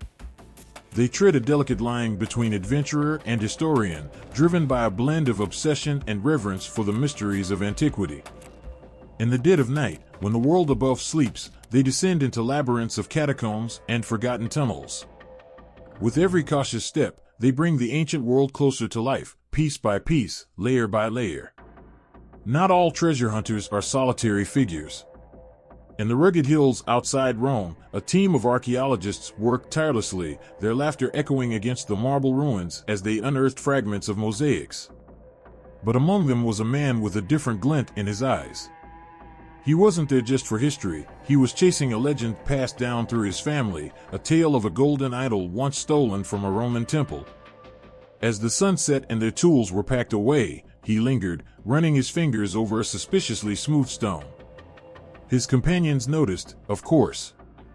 Some rolled their eyes, but others, those who still believed in miracles, gathered around. Together, they pried the stone loose, revealing a dark hollow beyond. A shiver ran through them all. The modern search for Rome's treasures is not without danger. Beneath the bustling streets of the city lies a web of tunnels, some too unstable to explore.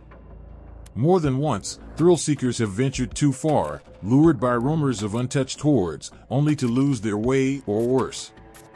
In one particularly gripping tale, a group of treasure hunters found themselves trapped in a flooded section of an ancient aqueduct. For hours, they waded through chest-high water, their only light the dying batteries of their flashlights. When they finally emerged into a hidden chamber, what they saw defied belief: a fresco, perfectly preserved, depicting an emperor holding a chest overflowing with coins. But they couldn't take it with them. Their lives came first, and as they struggled to retrace their steps, the treasure remained, as it had for centuries, untouched and waiting. Among the most famous stories is that of an eccentric collector who believed he had pinpointed the location of Caesar's hidden wealth. His methods were unconventional. Using drones, radar, and ancient texts, he triangulated a spot within a crowded Roman neighborhood. For weeks, he attempted to negotiate access, but the authorities refused.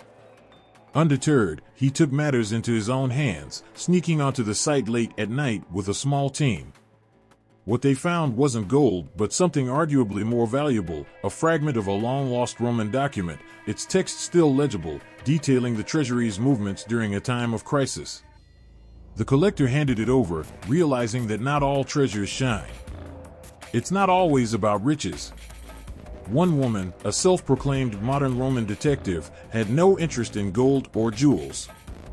Her treasure was knowledge, and her tools were old letters, maps, and oral histories. She spent decades piecing together clues about the Temple of Vesta, following whispers of an artifact left behind by the Vestal Virgins. When she finally uncovered a small statuette buried beneath layers of rubble, she cried, not because of its material value, but because it was proof that the myths were real. She had touched history, and it had touched her back. Yet, not all treasure hunters seek their finds with respect. The dark side of treasure hunting is as old as the tales themselves. Stories circulate of artifacts looted from sacred sites, sold on the black market to the highest bidder. These shadowy figures operate under the cover of night, their only goal to profit, no matter the cost to history. But even among them, there are moments of unexpected reverence. One infamous looter, after stealing a Roman coin from an excavation site, reportedly returned it anonymously years later with a note that read, "Some things are meant to belong to the ages." The impact of treasure hunters on the rediscovery of Rome's history is undeniable.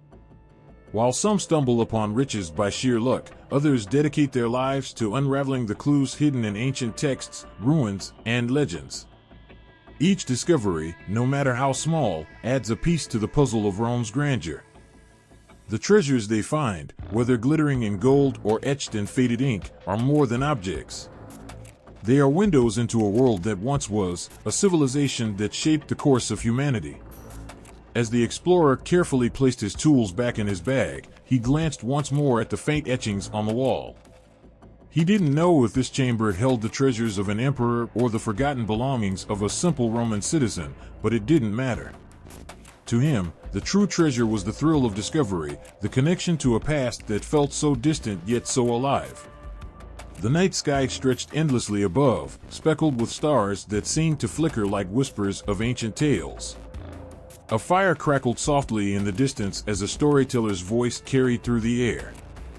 His words painted vivid pictures of golden eagles encrusted with emeralds, chariots laden with silver, and a city's wealth hidden away to protect it from marauding invaders. Every listener leaned closer, their faces illuminated by the firelight, entranced by the idea that such treasures might still lie waiting beneath the earth. Legends of Roman treasures are more than stories. They are a pulse that has thrummed through the centuries, a heartbeat that refuses to fade. Something about the tales feels eternal, as though the treasures themselves have an unrelenting desire to be remembered.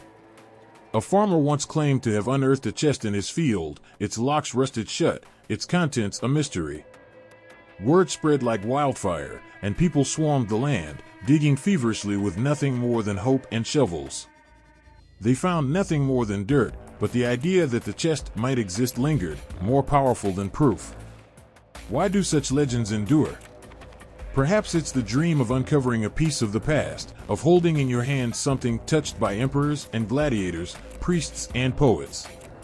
Or perhaps it's the mystery itself, a tantalizing question with no definitive answer.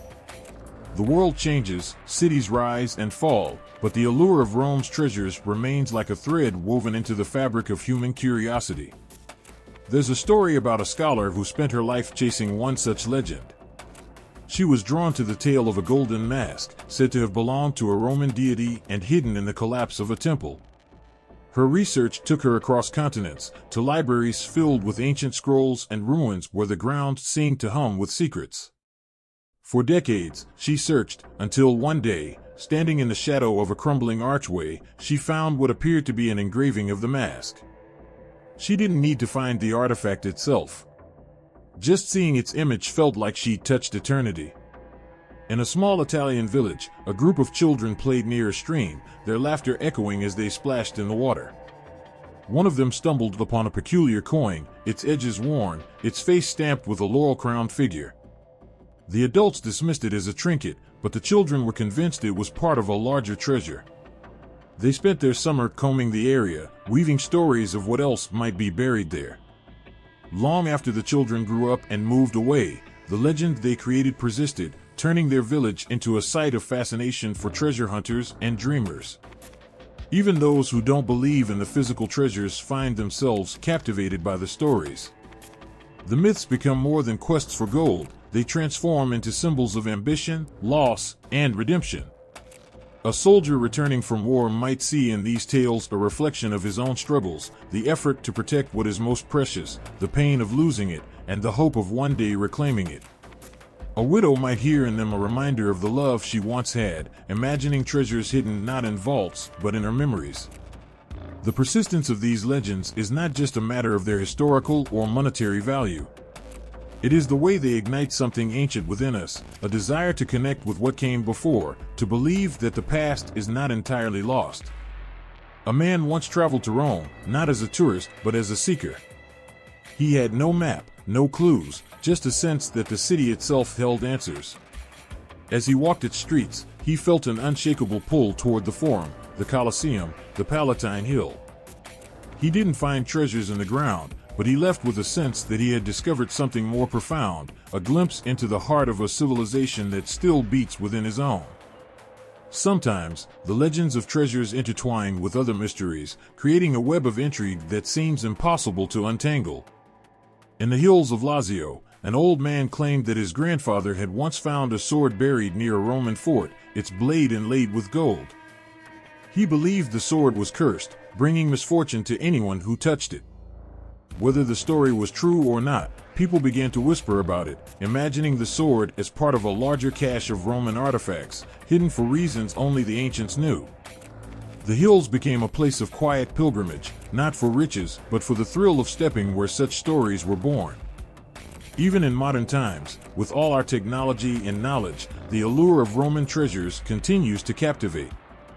A filmmaker once based an entire movie on the idea of an emperor's lost hoard, weaving fiction and history into a tale that gripped audiences worldwide. The film inspired thousands to research the legend for themselves, sparking debates and theories that lingered long after the credits rolled. It didn't matter that the story was fictional. For those who watched it, the possibility that such a treasure might exist was enough. As the firelight flickered and the storyteller's voice faded, the listeners sat in silence, the weight of his words settling over them like a warm blanket. Some would say it was just a tale, a bit of entertainment for a cool night. But others felt a spark within them, a whisper that told them there was something more. The treasures of Rome may or may not exist as the legends describe, but their power lies not in what they are, but in what they represent, a bridge between the past and the present. A reminder that some stories are too precious to let go. The wind swept across the ancient stones, carrying with it the faint scent of rain and the whispers of time. A historian stood motionless in the middle of what was once a bustling Roman marketplace, her fingers grazing the weathered surface of a marble column.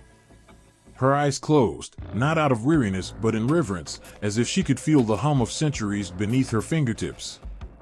The ground beneath her feet had once borne the weight of traders, soldiers, and emperors. Now it held stories, both known and unknowable. The line between what is real and what is imagined has always been fragile. A silver goblet found buried in a vineyard becomes a toast to the might of Rome, but was it truly an artifact or simply misplaced centuries ago? A mosaic unearthed in a crumbling villa shows a sea god holding a trident. Does it hint at a temple lost to time, or was it just an artist's whimsy? The answers, though tantalizing, often slip through the cracks of history like grains of sand. In a small, dimly lit library, a scholar pored over ancient manuscripts. The faded ink on the fragile parchment spoke of treasures so vast they could rival the wealth of empires. Gold coins that gleamed like the sun, statues carved with such detail they seemed alive, and jewels that shimmered like captured starlight. But these texts were laced with contradictions, each account bending the truth to fit the storyteller's purpose.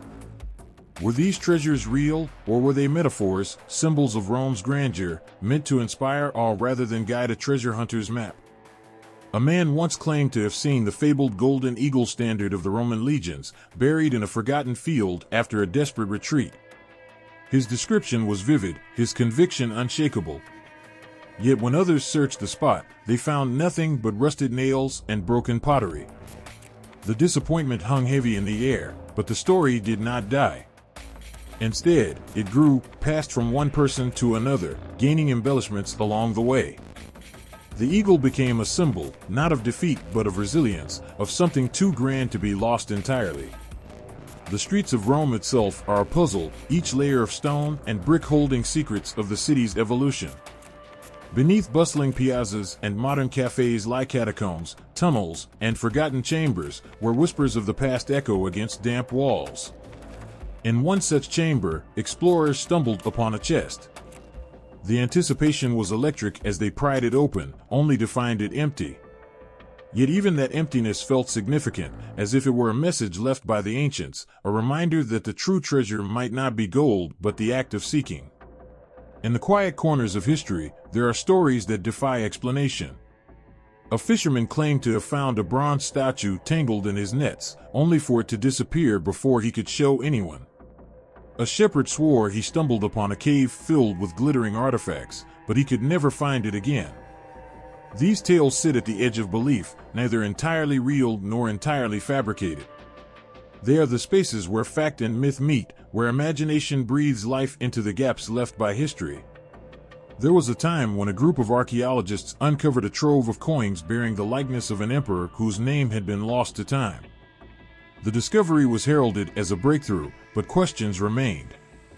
Why were these coins hidden? What story did they tell of their owner's fate? The answers remained elusive, like a melody half remembered, haunting in its incompleteness. In the moonlit silence of a Roman amphitheater, a lone figure stood, clutching a piece of parchment. It was a map, or so it seemed, with markings that hinted at a hidden vault beneath the arena. The air felt heavy with anticipation as he descended into the shadowed tunnels. His torch flickered, illuminating carvings that seemed to watch him as he passed. When he reached the marked spot, he found only rubble. Yet he didn't leave empty-handed. In his mind, the thrill of the search, the possibility that he was walking where ancient hands had buried their most prized possessions, was treasure enough. The myths that have survived the ages are not merely stories, they are reflections of human nature, our hopes, fears, and unyielding desire to connect with the past. They persist because they are adaptable, shifting to suit the dreams of each new generation. The legend of a Roman emperor's hidden wealth may have begun as a cautionary tale about greed but transformed into a symbol of enduring legacy. The boundaries between what was real and what was imagined blurred long ago, leaving only echoes for us to chase. A woman once whispered to her granddaughter about a golden necklace she had seen in a museum, its origins shrouded in mystery. The granddaughter listened with wide eyes, her mind spinning stories about who might have worn it, where it had been, and why it had been hidden. Years later, she stood before that same necklace, now encased in glass, and felt a strange sense of familiarity, as if the artifact itself carried a piece of her grandmother's voice. The known and the unknown are not opposites but partners, dancing together through the corridors of time. For every fragment of pottery or gleaming coin unearthed, there are countless mysteries that remain buried, waiting to be found or imagined. The legends endure not because they are proven, but because they ask questions that stir something deep within us. Beneath the restless hum of modern Rome, a quiet revolution was taking place. A small team of archaeologists stood in a clearing on the outskirts of the city, their equipment humming softly in the twilight. The air was electric, not with sound, but with possibility. One of them, a young technician with a tablet glowing in his hands, turned toward the others, his voice trembling with both excitement and disbelief. "It's here," he said. "Right beneath us." For centuries, treasure hunting relied on instinct, crude maps, and sometimes sheer luck. But now, the ground itself could speak. Advanced technologies, once confined to science fiction, had begun peeling back the layers of Earth without disturbing a single stone. Ground-penetrating radar scanned the soil like a god's gaze, revealing hidden shapes buried deep within. LiDAR, with its laser precision, stripped away centuries of vegetation, mapping long-lost ruins in breathtaking detail. On the screen of the technician's tablet, a shape began to emerge, a dark, angular form lying just a few meters below the surface. It could be a forgotten Roman villa, a tomb, or perhaps something far older. The lead archaeologist, a grizzled man with decades of experience etched into his face, stepped closer. His skepticism melted into wonder as he studied the image. He knew, better than anyone, the heartbreak of digging for nothing. But this was undeniable. In another part of the world, the story was unfolding differently.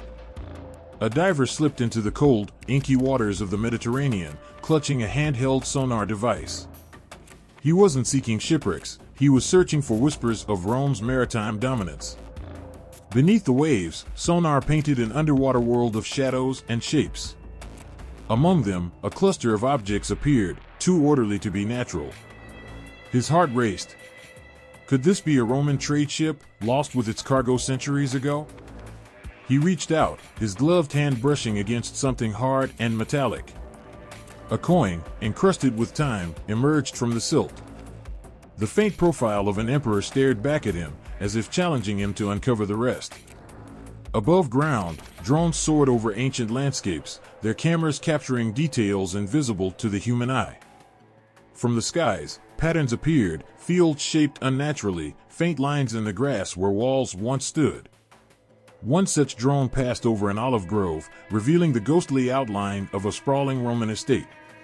The farmer who owned the land had no idea he was walking over history every day. When archaeologists arrived to investigate, they uncovered a mosaic floor so vivid it seemed to shimmer in the sunlight, as if the gods themselves had painted it. But it wasn't just the tools that were changing. Treasure hunting had become a global collaboration, connecting experts from every field, historians, engineers, and data scientists. Artificial intelligence sifted through mountains of satellite imagery, identifying sites that human eyes might overlook. Algorithms pieced together fragments of ancient maps, aligning them with modern geography. What had once been a solitary endeavor was now a symphony of minds, each playing a crucial role. Even as technology pushed boundaries, it also raised questions. A robotic rover trundled through a cave system in central Italy, its sensors mapping every twist and turn. It paused before a narrow opening, its camera capturing something glinting in the darkness beyond. The team controlling it from above ground debated. Should they send it further, risking damage, or wait until they could safely explore in person? The decision weighed heavily, for the artifact, whatever it was, might hold answers to questions no one had dared to ask. In a quiet lab, a historian sat hunched over a virtual reality headset, their hands trembling as they reached out to touch a simulation of an ancient artifact. The object didn't exist, not physically, but it had been reconstructed in painstaking detail using scans of fragments from across Europe. Through VR, historians and the public alike could step into the past, walking through Roman forums, temples, and marketplaces as they once were. The line between reality and imagination blurred, but the sense of awe remained. For every success, there were still moments of frustration. A team working with a magnetic anomaly detector found themselves digging in circles for days, chasing signals that turned out to be nothing more than ancient nails. Yet even in failure, there was a strange beauty. The ground had its own way of guarding its secrets, surrendering them only when it was ready. One night, as the archaeologists sat around a campfire near their latest site, the lead researcher spoke, his voice tinged with awe. "We think we're the ones uncovering history," he said, staring into the flames. "But maybe it's the other way around. Maybe history decides when it's ready to be found." The team fell silent, each lost in their thoughts. They knew their work was part of a much larger story, one that stretched back to the very beginning of Rome itself. The artifacts they uncovered were more than objects. They were pieces of lives lived long ago, moments of triumph, loss, and everyday existence frozen in time. In a nearby tent, the technician sat reviewing the data from the day's scans. His eyes widened as a new shape appeared on the screen. It was faint, almost imperceptible, but it was there. He called out to the others, his voice breaking the quiet night. The team rushed to his side, their exhaustion replaced by anticipation. The image grew clearer, and with it, the promise of discovery. As they stared at the screen, the possibilities were endless. A lost temple? A treasure hoard? Or perhaps something entirely unexpected? Whatever lay beneath the surface, it wasn't just history, it was a connection, a thread tying them to the past. They knew they might not have all the answers, but the search itself was its own kind of treasure. A shadow fell across the crumbling arches of the Colosseum as a group of children raced past, their laughter echoing in the warm Roman air. Their joy felt timeless, as if it belonged to the very stones beneath their feet. A tourist paused nearby, gazing up at the ancient amphitheater with a mixture of awe and disbelief. Though weathered by time, the structure seemed alive, carrying whispers of battles, cheers, and centuries of untold stories. Rome was not defined by its lost treasures, but by the legacy it left in hearts, cities, and civilizations. Its wealth was not confined to gold coins or marble statues, it was in ideas, institutions, and the stories that shaped the world long after the empire's fall. A merchant in bustling Istanbul haggled over the price of spices, speaking phrases rooted in Latin without even realizing it. A philosopher in Paris scribbled notes by candlelight, inspired by the Roman concepts of governance and law. Even in the Americas, architects sketched designs for grand government buildings, borrowing Rome's timeless sense of scale and dignity. In a quiet library in London, a historian ran their fingers over the spine of a thick volume, its pages brimming with translations of Cicero and Virgil. Words written 2,000 years ago still felt relevant, their wisdom rippling through time. Those ancient thinkers had imagined justice, beauty, and the human condition in ways that continue to resonate. The treasure Rome left behind was etched into the soul of humanity, no need for maps or excavation. On a cold winter night in a village tucked away in Germany, a family gathered by the fire. Their stories, told in warm voices and familiar rhythms, echoed myths and tales passed down since Rome's early days. Legends of gods, heroes, and epic struggles had intertwined with local folklore, creating new narratives that still carried Rome's spark. Even the calendar hanging on their wall bore traces of Rome, the months named after emperors and gods, a quiet reminder of the empire's invisible hand. Elsewhere, engineers marveled at aqueducts still standing after millennia. The design was not just ingenious but inspiring, a testament to human ingenuity and the power of collective effort. A city in Spain used a Roman-built bridge daily, its sturdy stones a symbol of permanence in a world constantly changing. Travelers paused to photograph the structure, not merely for its beauty but for what it represented, an unbroken connection to the past. In the middle of a bustling New York intersection, a young lawyer glanced up at the facade of a courthouse. Its pillars and pediments echoed Roman temples, exuding a sense of fairness and authority. Inside, debates raged over justice, freedom, and the rights of individuals, concepts that had been nurtured in the Roman Forum. Even in moments of modern strife, Rome whispered reminders of balance, compromise, and the possibility of greatness. Rome's influence stretched even further. In the realm of language, its reach was unparalleled. A teacher in Brazil explained the roots of Portuguese words to her students, tracing them back to Latin. Across oceans and continents, the echoes of Rome's tongue had shaped communication, binding disparate cultures with shared etymologies. In music and art, too, Rome's presence was undeniable. A composer, moved by the grandeur of a Roman ruin, created a symphony that transported audiences to ancient times. Painters and sculptors reimagined Roman ideals of form and proportion, their works immortalizing the beauty Rome had championed. And then there were the roads. Stretching like veins across Europe, the old Roman roads still connected cities and towns. On a foggy morning in England, a lone cyclist pedaled along a narrow, ancient path. The stones beneath his tires had carried soldiers, traders, and travelers centuries before. It was as if Rome had woven an enduring thread across the landscape, one that people continued to follow without even realizing it.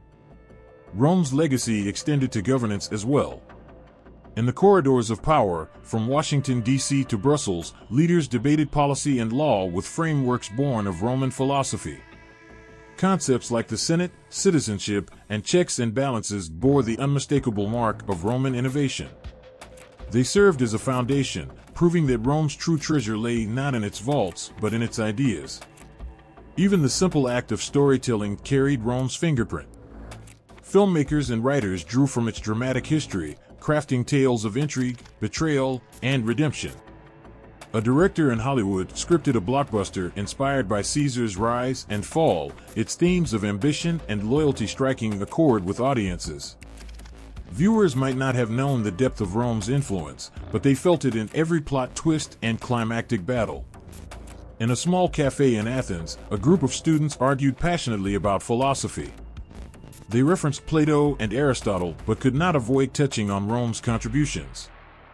The idea of Stoicism, born in the ancient world and nurtured in Roman times, had taken on new life in their generation. Rome's teachings were no longer confined to scrolls or inscriptions, they lived on in minds hungry for meaning. As the sun set over Rome itself, the Tiber River gleamed like liquid gold. On its banks, a street performer played a haunting melody on his violin. Tourists gathered, their faces illuminated by the warm glow of streetlights.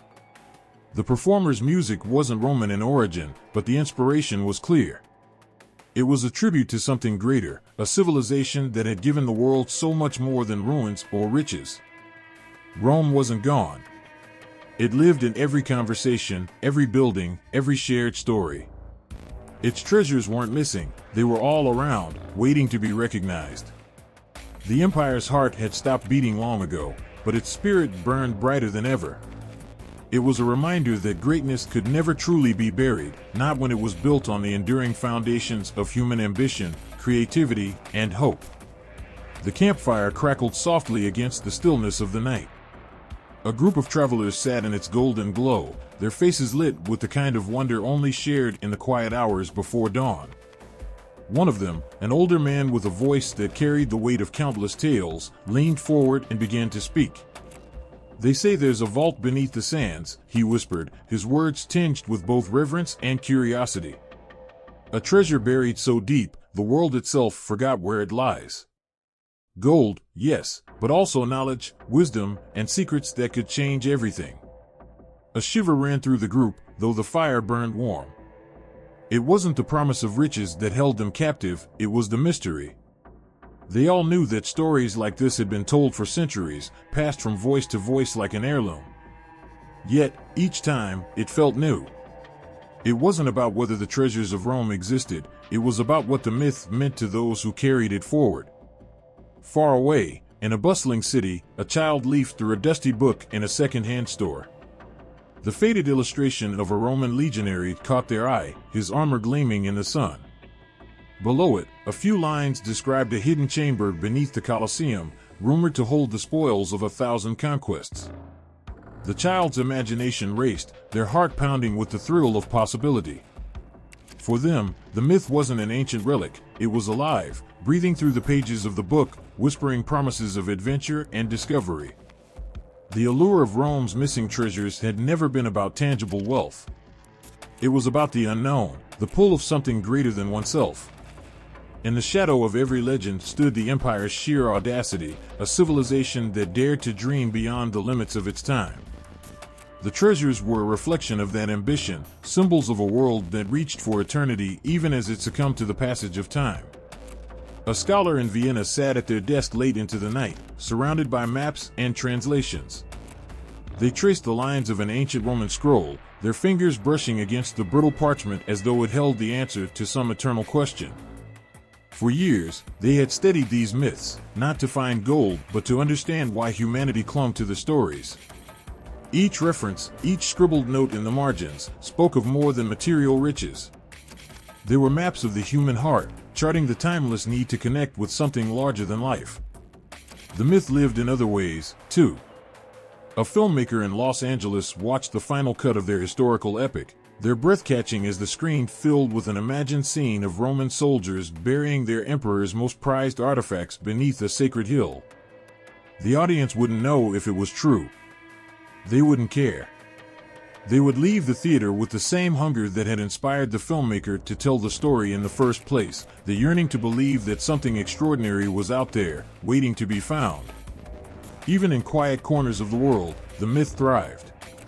On a solitary walk through the English countryside, a metal detector beeped faintly against the frost-covered ground.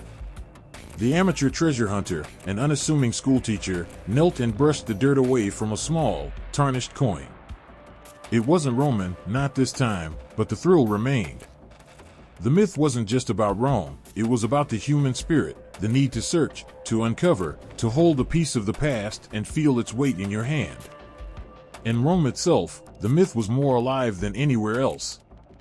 Tourists wandered the forum, their footsteps stirring the dust of centuries. Children tossed coins into the Trevi fountain, their wishes carrying echoes of the empire's former glory. Beneath the streets, archaeologists worked tirelessly, their tools scraping against stone that had lain undisturbed for ages. With each fragment unearthed, the myth grew, not because it confirmed the legends, but because it added new layers to the story. And then there were the dreamers, the ones who didn't need proof. They sat beneath the stars, looking out at the horizon and wondering what lay beyond. They didn't need maps or ancient scrolls to feel the pull of Rome's treasures. For them, the myth was a reminder, a call to keep dreaming, to keep seeking, to keep believing in the possibility of the extraordinary. The fire at the camp had burned low, and the older man's voice faded into the night. The travelers were silent, each lost in their thoughts. They weren't thinking about gold or jewels. They were thinking about the people who had come before them, the soldiers, the poets, the emperors, and the common folk who had built an empire from nothing. They were thinking about the myths those people left behind, and how those myths had become treasures in their own right. The wind shifted, carrying the faint scent of the sea. Somewhere, in the distance, a bell chimed. The travelers didn't move, didn't speak. They didn't need to. The myth of Rome's treasures wasn't just a story, it was a feeling, a spark that lit up the darkest corners of the human soul. It was eternal. It was alive.